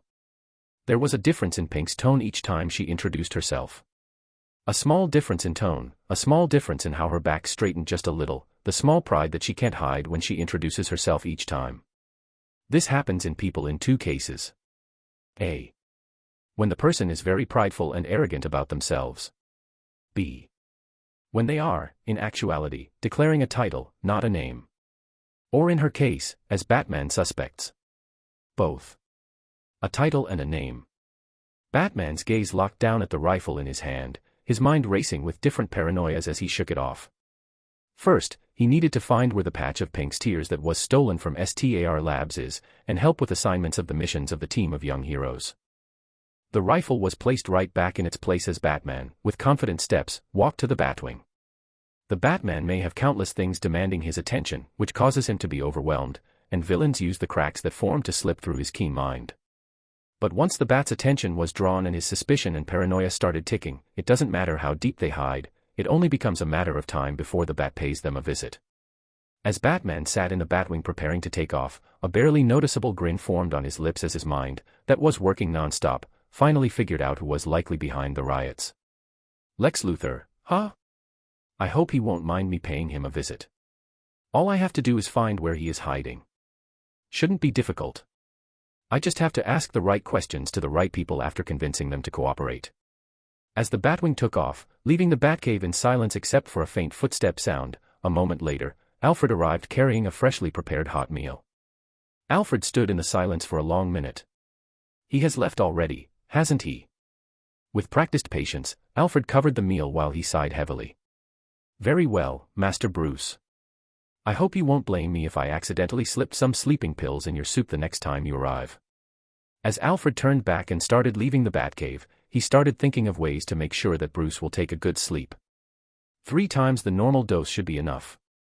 Let's see Batman shrugging that, and if he did, then I will start using tranquilizer darts. Yes, that would do nicely. The butler, satisfied with his sinister plan, left the Batcave humming an old song to himself. Harley Quinn POV. Harley was having a terrible time. She was having such a good time with her puddin' before that evil lion sent her to who knows where. She has been walking and cursing her luck non-stop for the last week in this unending forest. Harley was one step away from deciding to burn the forest with some good old gasoline. But her small friendship with Ivy stopped her, since she knew those plants were snitches. Well, it was that, and the fact that she didn't have gasoline, and the fact that she would probably burn alongside the forest. She had a few wild guesses about where she could be, but nothing certain. But what she was certain of is that she would be the #1 fan for deforestation after today. Green color is overrated anyway. And even Ivy wouldn't be able to change her mind on this. Sigh. Harley stopped as she climbed a tall tree just to see nothing but forest non-stop for miles, and with a deep breath and a calm expression, she exploded, screaming at the sky with her full might, "I am bored." But unfortunately for Harley, she would be stuck for quite a while. After all, the Amazonian forests were rather huge. Unknown POV. An old man was walking home with a smile on his face after a hard day of work at the construction site. Thankfully, his friendship with his boss was quite solid, so he got the job back quite easily. He arrived home as he took a shower and a cold cup of water. He checked on his granddaughter upstairs, seeing her room a small mess of books. She was currently asleep on her book, a pen still in her left hand as she slept peacefully. With a laugh, he slipped inside for a second, placing a blanket on his granddaughter as he collected the books on the ground and placed them on the bed. With a small look to make sure he didn't forget anything, he left as he went downstairs to watch the news. He was satisfied with his life. What that pink woman did to him made his body feel like it was in his old 20s. Pink Diamond. He made sure to memorize the name, it was the least he could do. He really hoped that she got the Joker and that she got out of there safe and sound. Although, he doubted that she was in danger in any way. As he watched the news, seeing the chaos that was spreading near STAR Labs, his face showed a frown as he read the news. Wait, what? Those no-good heroes apprehended her? What for? His frown only deepened as his good mood was completely ruined. She was taking down the Joker. If she killed him, then she did the world a favor. Although he thankfully got out quick enough due to Pink Diamond helping him, he was there long enough to have an impression of the Joker, his old boss, and his colleagues. There were some like himself who simply had nothing to lose and were backed into a corner. But most were outright psychopaths. But Pink didn't kill them, she only did that strange thing where she makes bubbles with them. Sure, it looked painful, but they deserved it. So if he had to guess, she probably wanted the Joker dead. And he completely supported the idea. And now, the Justice League goes and places Pink in containment. What a joke. I better not see them so-called heroes, or I will give them a piece of my mind. In fact, he already prepared very colorful sentences to say if he saw them. This is alien racism. Pink is innocent, I don't care about their justice. Chapter 35, A Good Boy. Somewhere across the vast, dead wasteland of Antarctica, a particularly pink dot could be seen crossing the icy landscape. If anyone were close enough, they would wonder why a lion was at the South Pole. Then, they would question why a lion was pink-colored in the first place. But it mattered little, for Lion was on a mission. A week ago. The moment the pink light form disappeared, as the Flash plucked the diamond right out of her chest, Lion opened a portal behind Flash as he lunged at him from behind. Unfortunately, it was for naught, as Flash, even slightly surprised, disappeared in a blur of red. Flash moved around the battlefield with untraceable speed, using a bottle of tears to fix Wonder Woman and Hal Jordan. Lion, sensing that things had gone beyond his control, opened a portal underneath himself. He teleported beside the pink lasso of truth as he glared smugly at Wonder Woman, whose jaw grew back. With the grace of a feline, he opened another portal, teleporting himself and the lasso away. Present time. Lion's current mood was terrible. His idea was to wait until he felt his friend was awake, but it had been a week and she was still asleep. The worst part was that he couldn't feel where she was to open a portal for her. For an entire week to pass without ear scratches was unacceptable. Lion was unhappy, and his week was ruined. A grumble rang from his throat as he carried the lasso of truth in his maw. Lion was a smart boy, but he had no idea what this lasso was, but he understood that it carried his friend's energy, so it was Pink's by right. And that evil woman was trying to steal it, so he would protect his friend's property until they could take it again. Lion wasn't worried, his mind wasn't very good at considering consequences. He was smart, but very short-sighted. He considered any problem out of sight non-existent. So, since he felt that Pink wasn't actually shattered, then there was nothing to worry about, since she was just asleep like the lazy friend she is. Honestly, Lion didn't know how she got anything done without him. A huge grizzly bear appeared on the horizon, staring at Lion intensely. Lion glanced at him with glowing eyes as his mane started floating slightly. The bear's instinct screamed at it loud enough that it turned and bolted from what its instinct told it was a guaranteed death sentence. Lion returned to normal as he started jogging happily, keeping his hide-and-seek game going with that thief. And he was winning, sure. She found him sometimes, screaming about what is rightfully hers or whatever nonsense that thieves screamed while trying to steal. He simply teleported away each time. In fact, the last few teleportations happened the moment he smelled the thief. He was tired of hearing them shouting all the time. Lion stopped in his tracks as his supernatural sense of smell picked up on that screaming, angry thief woman again. So, with no care in the world, he opened a portal under himself as he teleported hundreds of miles away and then kept opening portals while accelerating until he reached all the way to the opposite pole of the planet. He was winning the hide-and-seek game. Lion was smarter than the thief woman. A few seconds later, an enraged Wonder Woman landed in the spot that Lion was in, as she screamed in anger before taking off again. Zatara POV. Zatara, who made the temporary magical spell that kept Pink from reforming, was troubled. During his spell, he thought he could try to skin the diamond directly or even test her resistance to magic. It was a small spell, no harm in it. After all, although Zatara saw how cruel Pink Diamond was with Hal Jordan and especially Wonder Woman/Diana, he didn't hold a grudge. Sure, he would expect precautions to be in place, but it wasn't like it was the first time something like this happened. Why, almost half a year ago, Superman got controlled for a few days and he did a few damages. So yes, he believed the lady should bear some consequences for her actions, but instead of anger, he believed guidance was more in order. After all, although he never spoke with her much, he had quite a good impression from their short interactions. She reminded him of his daughter when she was much younger, so full of energy, excitement, and innocence, before she grew up, and now the only thing she talks with him about is how she is old enough to be her own hero, that she is an adult, and how she can handle herself. Teenagers. That pink alien added a little more joy to the Watchtower and obviously had very terrible levels of emotional control, so Zatara would suggest therapy and maybe keep her away from Gotham. That place is just terrible. But since Batman convinced the League to wait until his project, which would make Pink's recontainment easier, was completed before trying to talk to the lady again, then Zatara decided to oblige temporarily. Although Zatara hoped they wouldn't need to recontain her, precautions are always necessary. So yes, Zatara's spell was harmless, just a little curiosity, nothing more, nothing less. But the moment his magic tried to probe a little inside the diamond, he felt a strange sense of doom and dread. He could swear the entire room had turned white for a second. Not because it lost its colors, no, it was like the white color simply swallowed everything up, and he felt it in his spine, in his blood, with every ounce of his being, that something was staring at him from behind. Something dangerous and old was staring him down. The only thing he heard was a very light-hearted voice that almost sounded happy or affectionate, but it lacked something. The voice felt hollow in a way that even demons didn't have. I will appreciate if you leave Starlight Diamond untouched. Moonlight is already saddened, there is no reason to escalate things, dear Organic. As he remained frozen, finally snapping himself from his shock as incantation started being spoken on pure instinct. How uncivilized. Sigh. I guess it can't be helped. Since you didn't oblige my request, then I hope you won't mind a little more of a direct approach. The voice was the same fake warm tone, but now with a slightly cold edge to it. And in that small second, he only saw two white orbs of pure white light staring at him, as he felt the light intensifying and then, nothing. When he came back to it, he found himself standing in a random spot in the watchtower. Checking on the footage, it showed nothing out of the ordinary. In the footage, he simply placed the bubble spell, as some of the heroes liked calling it, before he walked out calmly. But that wasn't him. He didn't remember leaving that room, whatever that voice was, whatever it did, it had controlled him against his will by passing all his magical defenses and simply dropping him once he was away from Pink. Starlight, if he was to guess correctly, then Starlight was most probably Pink. Who was Moonlight? Which is why Zatara was concerned. He simply couldn't get the feeling of powerlessness out of his mind.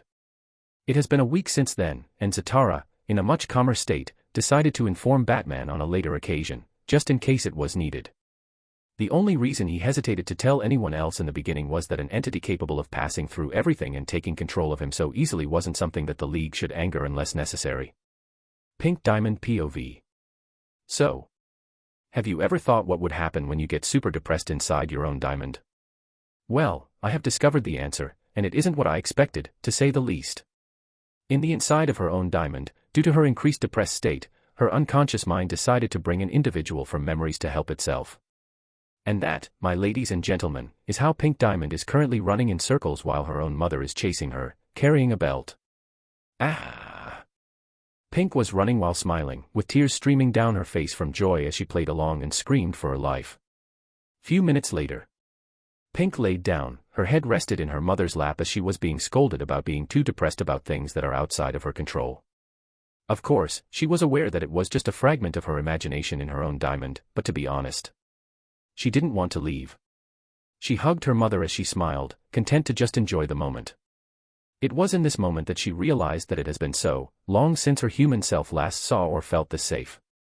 No matter how old, no matter what, a mother's embrace always felt like a safe haven, and in that moment, it was exactly what Pink needed. You have to stop worrying too much. You always act like you can carry everything yourself. Pink didn't answer, simply listening as she felt that old hand patting her back while her face stayed buried in her mother's embrace. Pink was huge, about 12.5 feet and a half, yet she felt tiny. And yet, here she was, being hugged by her mother, a tired old woman, not even 6 feet tall, yet the soothing voice was something she missed so much. Your siblings are still there. They are good children, just as you were, you don't have to worry about me. Time seemed to pass as her thoughts started turning in her diamond. Pink knew why she couldn't let go, she simply avoided thinking about it.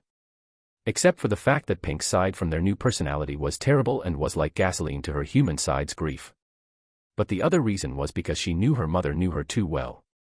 She didn't die, she just found herself here, in this body, in this world. Which meant that her body was likely never found, and that was what Pink hated the most, because she knew her mother wouldn't give up.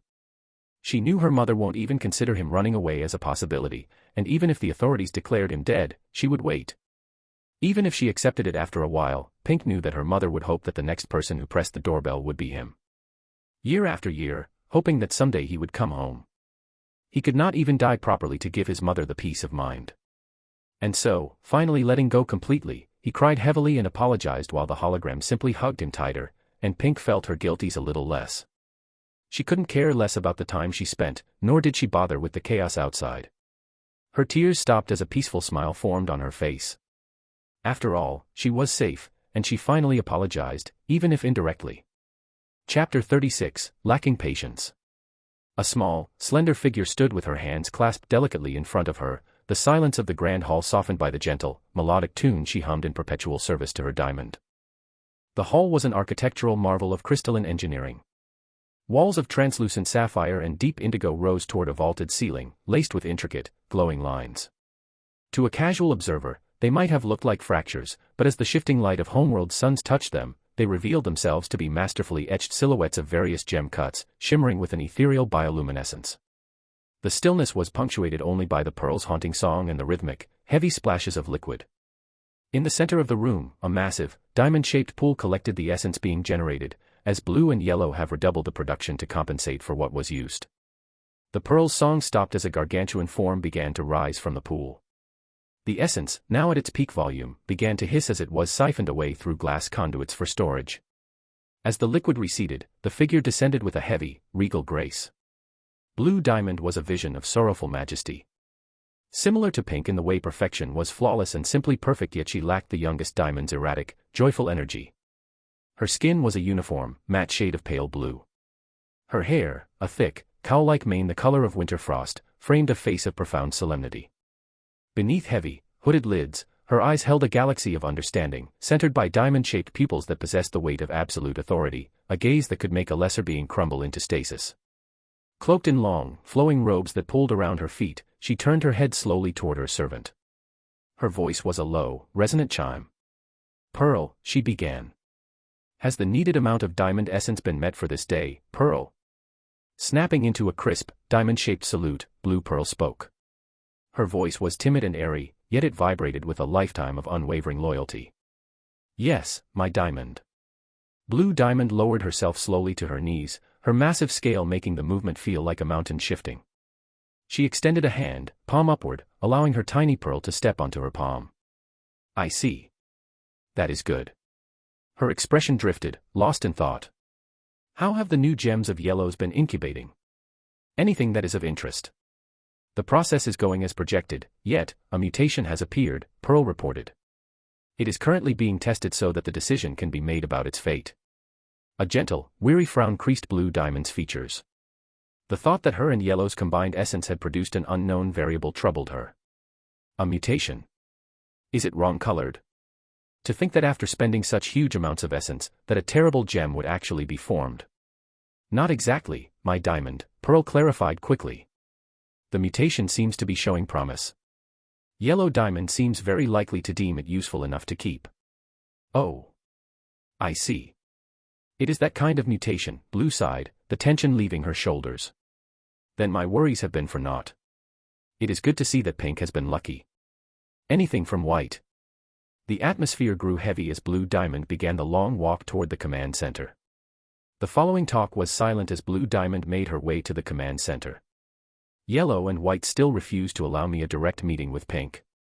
The unfairness of it all." "No, my diamond," Pearl answered softly.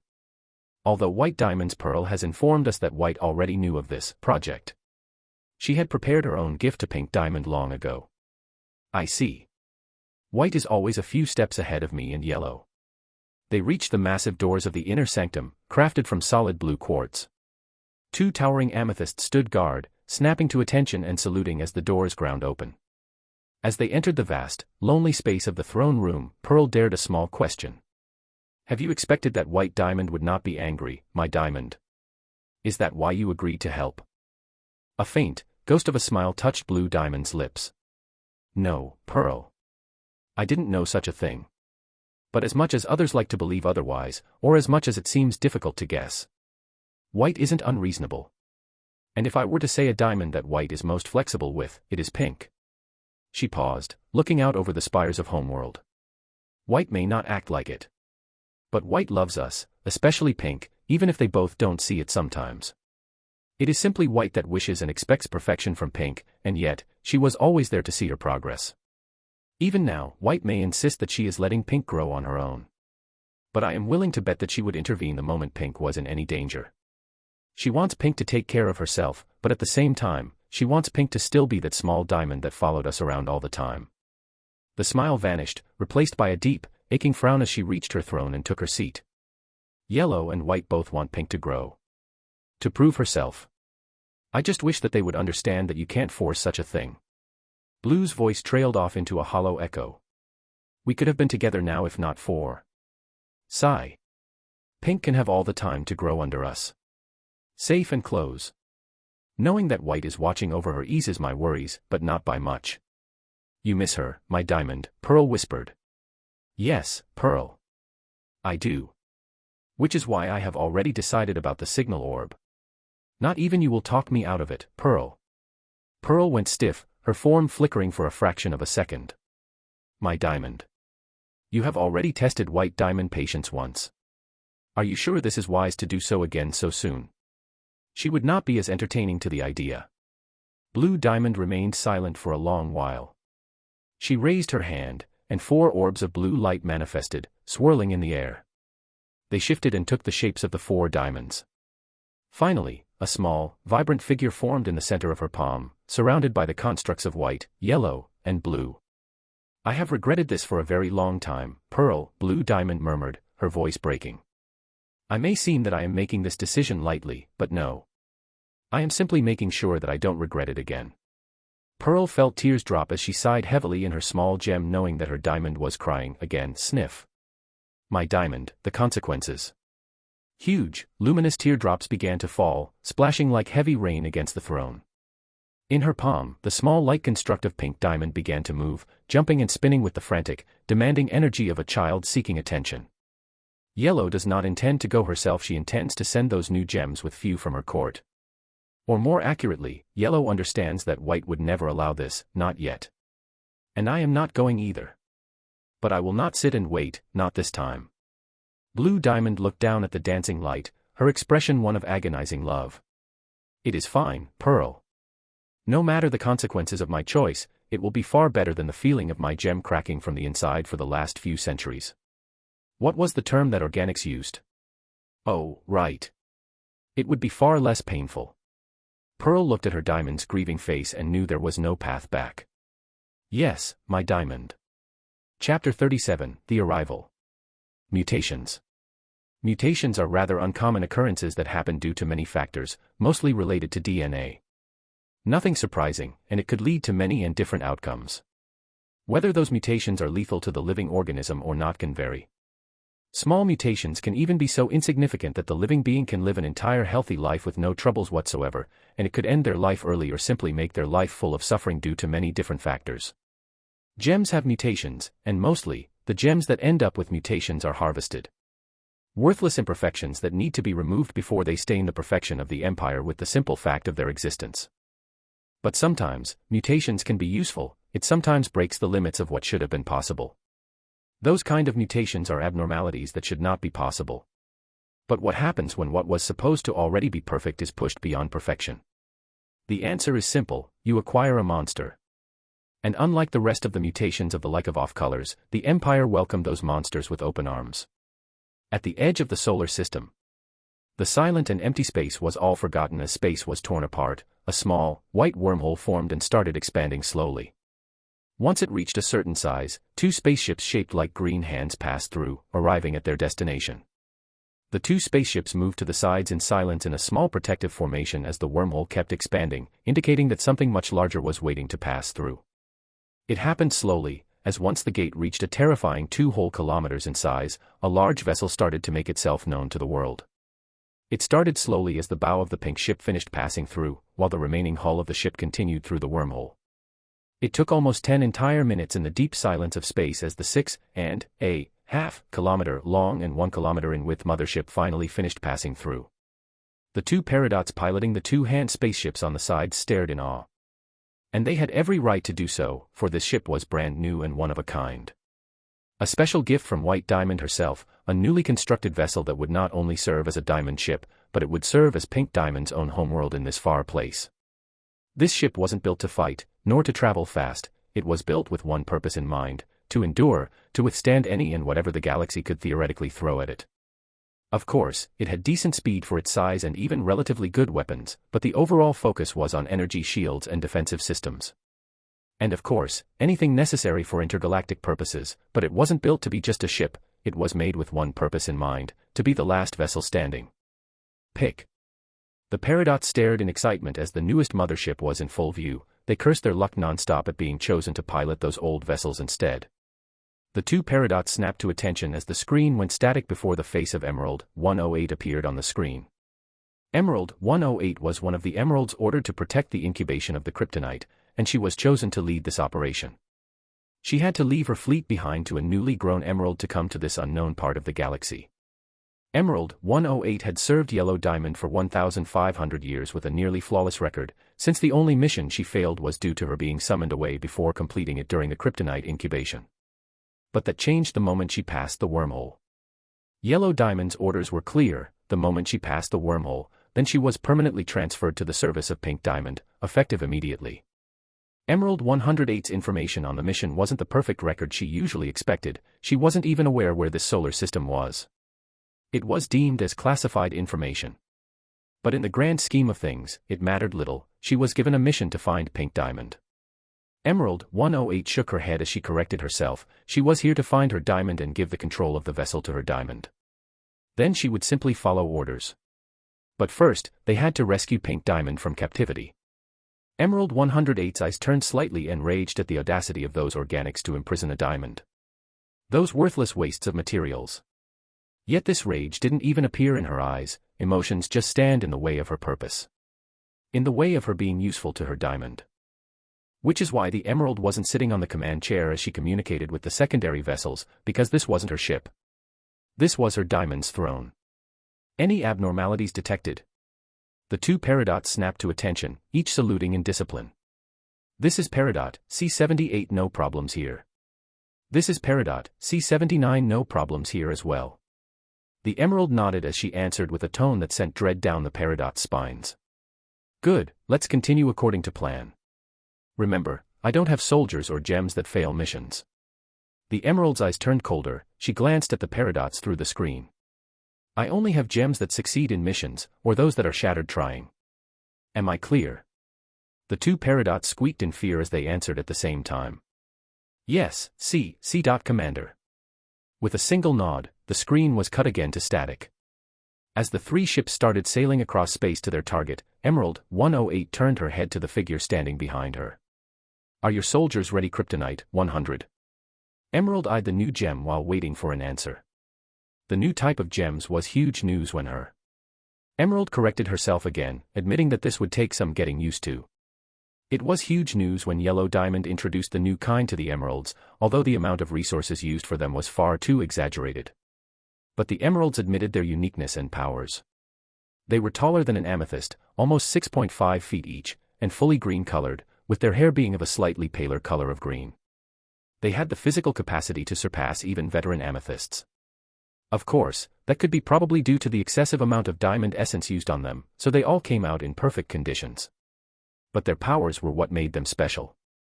Their weapon was a spear that could use radioactive energy to attack with pure energy. Short and long-ranged soldiers, and very effective against organics that would suffer due to the radiation. But what no one expected was this mutation.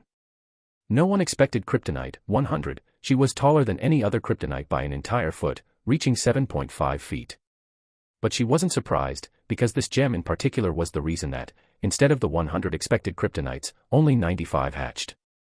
Her physical capabilities were absurd, but what was most terrifying about her was the radiation, which, thankfully, the Kryptonites have proven to be able to contain. Yes, Commander, they are ready. Once we are close enough, we will proceed with the mission. Emerald 108 could feel the pride from the Kryptonite. A young Emerald may have been angered by the tone.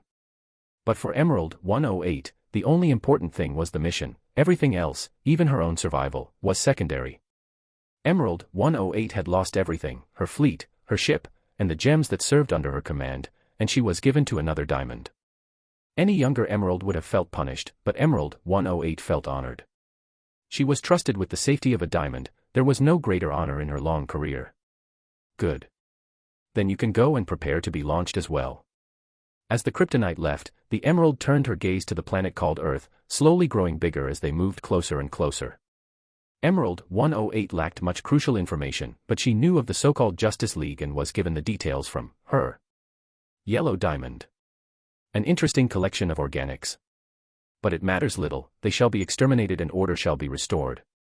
Heroes, huh? To be honest, the term was new to her, and considering her long career of service, this meant something.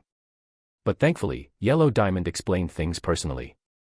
So just a bunch of organics trying to find a purpose by emotionally manipulating themselves to convince themselves that they are doing something worthwhile. Emerald's tone was pure detachment mixed with pity and disgust. But that didn't mean she underestimated them. Emerald 108's plan was simple. 50 of the kryptonites would be launched at 5 different cities to force those heroes to deploy to protect the other organics.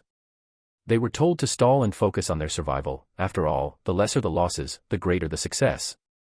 And just the idea that she would lose gems on such a primitive civilization already left a sour taste in her pride. 10 kryptonites, led by the mutation, would attack their primitive ship or the so-called watchtower in space. They would rescue their diamond. The rest of the kryptonites would protect the paradots and the bismuths on board. After all, they were necessary for her diamond's next colony. And then, once her diamond was safe and sound in the mothership, sitting on the throne, Emerald would then turn the organics to ashes for her diamond's entertainment, and as punishment for their audacious behavior. If Plan A failed, then she would have to play her full card. The mothership, although it was focused on defense, had more than enough firepower to decimate any primitive city on that so-called planet. She would burn the planet down if she had to. She would exterminate and extinguish every last being on its surface until her diamond was returned. According to her knowledge and calculations, only the Kryptonian may be able to harm the fortress. She would have to force him inside and kill him with the kryptonite soldiers. And if that failed, then she would slam the mothership into the so-called hero's watchtower, making sure to do it just right so the tower would be decimated but not destroyed, so that they could still save her diamond. She would sacrifice herself as the leader to draw attention. She would have the kryptonites follow her into a suicidal charge while a smaller group took their diamond to safety. And once her diamond was out of range, she would order the paradots to make the core destabilize. The radius of the explosion would be enough to remove the threats to her diamond permanently. And although the mothership would be lost, which would be a stain on her gem for not being able to give her diamond the gift, she would make sure that the secondary ships had the bismuths and paradots necessary for a new colony.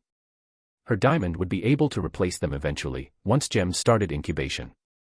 As long as her diamond survives, then she has fulfilled her purpose, and her reason for existence would be completed. And if all failed, then she would shatter knowing she had shattered during her duty, and she would wish that whatever forces the Empire sent after her would be able to do what she failed to do. After all, her duty doesn't end until her emerald is shattered.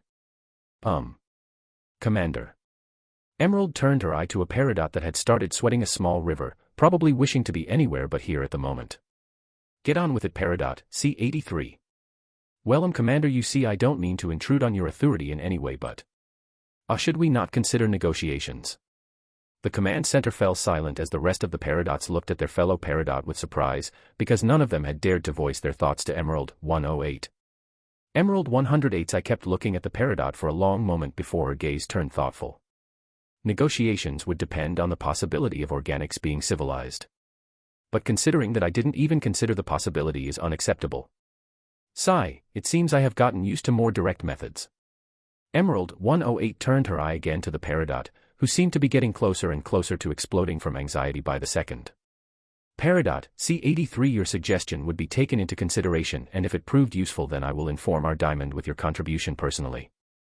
The peridot saluted stiffly as she left and started celebrating in a corner where no one would see her, commending herself for her genius and already imagining herself being praised by her new diamond. Emerald 108 was already deep in thought, ignoring the paradots. Emerald 108 was deeply conflicted, if she should use that thing or not. A few days in the past. Emerald 108 had just finished transferring her fleet and authority to the young Emerald that was supposed to take her position. Thankfully, the young Emerald was actually smart enough to listen to the advice that 108 had given her. Or she acted like she was. Emerald 108 was already preparing herself for the service of her new diamond, due to the order of her, Yellow Diamond. Removing a centuries-long habit of calling Yellow Diamond my diamond is going to be quite irritating. She kept repeating the small information that Yellow Diamond had given her about the mission, which wasn't much. Then came a summoning from Blue Diamond. Emerald would admit, If she was a few centuries younger, she might have ended up panicking. A few hours later. Emerald 108, you stand in the presence of Blue Diamond and you dare question orders. Emerald 108, standing in the command room in the ship of Blue Diamond, cursed her luck and already started imagining herself being harvested. But Emerald didn't back down. She kept her posture respectful, her hands forming a diamond in salute as she glanced at the blue-colored pearl, who normally seemed as timid as it gets, but now spoke in a slow tone that somehow felt threatening. TSK. A pearl humiliating me. I swear, if you weren't the direct pearl of Blue Diamond, you would not have been acting so high and mighty. Emerald's gaze moved back to the large figure on the seat that was made entirely of blue-colored crystals. Blue Diamond's eyes bored down at her, thankfully not with anger, not yet. Blue Diamond lowered a hand as the blue pearl jumped into her palm a second later. As the kind and patient tone of Blue Diamond followed afterwards, saying, "That's enough, Pearl, I am sure the little Emerald means well." Little. Emerald would have given a very beautiful collection of words to any gem that would call her little. But she swallowed it down since it was a diamond. Emerald's gaze moved to the small orb placed in front of her. Steeling herself for the possibility of her being shattered afterwards, Emerald answered, "Your diamond, I am not capable of taking this orb to the new ship of my Mew Diamond without knowing its function." Blue only tilted her head slightly as her diamond irises stared down at the Emerald, saying, "And why is that? I have told you it would not harm the ship, and it would rather be beneficial to Pink." Emerald, still in salute and still as stone, answered, "You are commanding me to transfer an orb to the newly constructed mothership of my diamond. Unless I am at least aware of what it do, then that will not be possible, even if the command is from your yellow diamond." Emerald 108 could swear she felt the command center go cold for a second, but she continued. "I live to serve the Empire and I will fulfill any command your diamond wish of me, but you are not my diamond, it is Pink Diamond since I have been moved to her court, and my diamond's safety is my greatest concern and thus I have to apologize. I am not allowing that thing to the ship unless I know everything about it." Emerald 108 had expected that she would be shattered halfway through her speech, because quite frankly, she was being very polite, but refusing a diamond's order was still suicidal. But she didn't expect Blue Diamond to smile at her while saying, "I can see why Yellow chose you, you are very stubborn. Pink can use such an emerald, very well, I will tell you what this is." Blue Diamond's eyes started glowing as her hair literally moved with blue energy, as if flowing with the winds or submerged underwater, as she said, "But you will speak none of what I shall tell you to anyone except Pink, and only if she asked, am I clear?" Now, Emerald 108 liked to think she was very strong in character. But she knew a death sign when it was in her face. "Yes, your diamond." Back to the present time. Emerald's gaze was still as she glanced at the paradots working around the command room. If things went wrong, she could still use that thing. Although she would really rather not.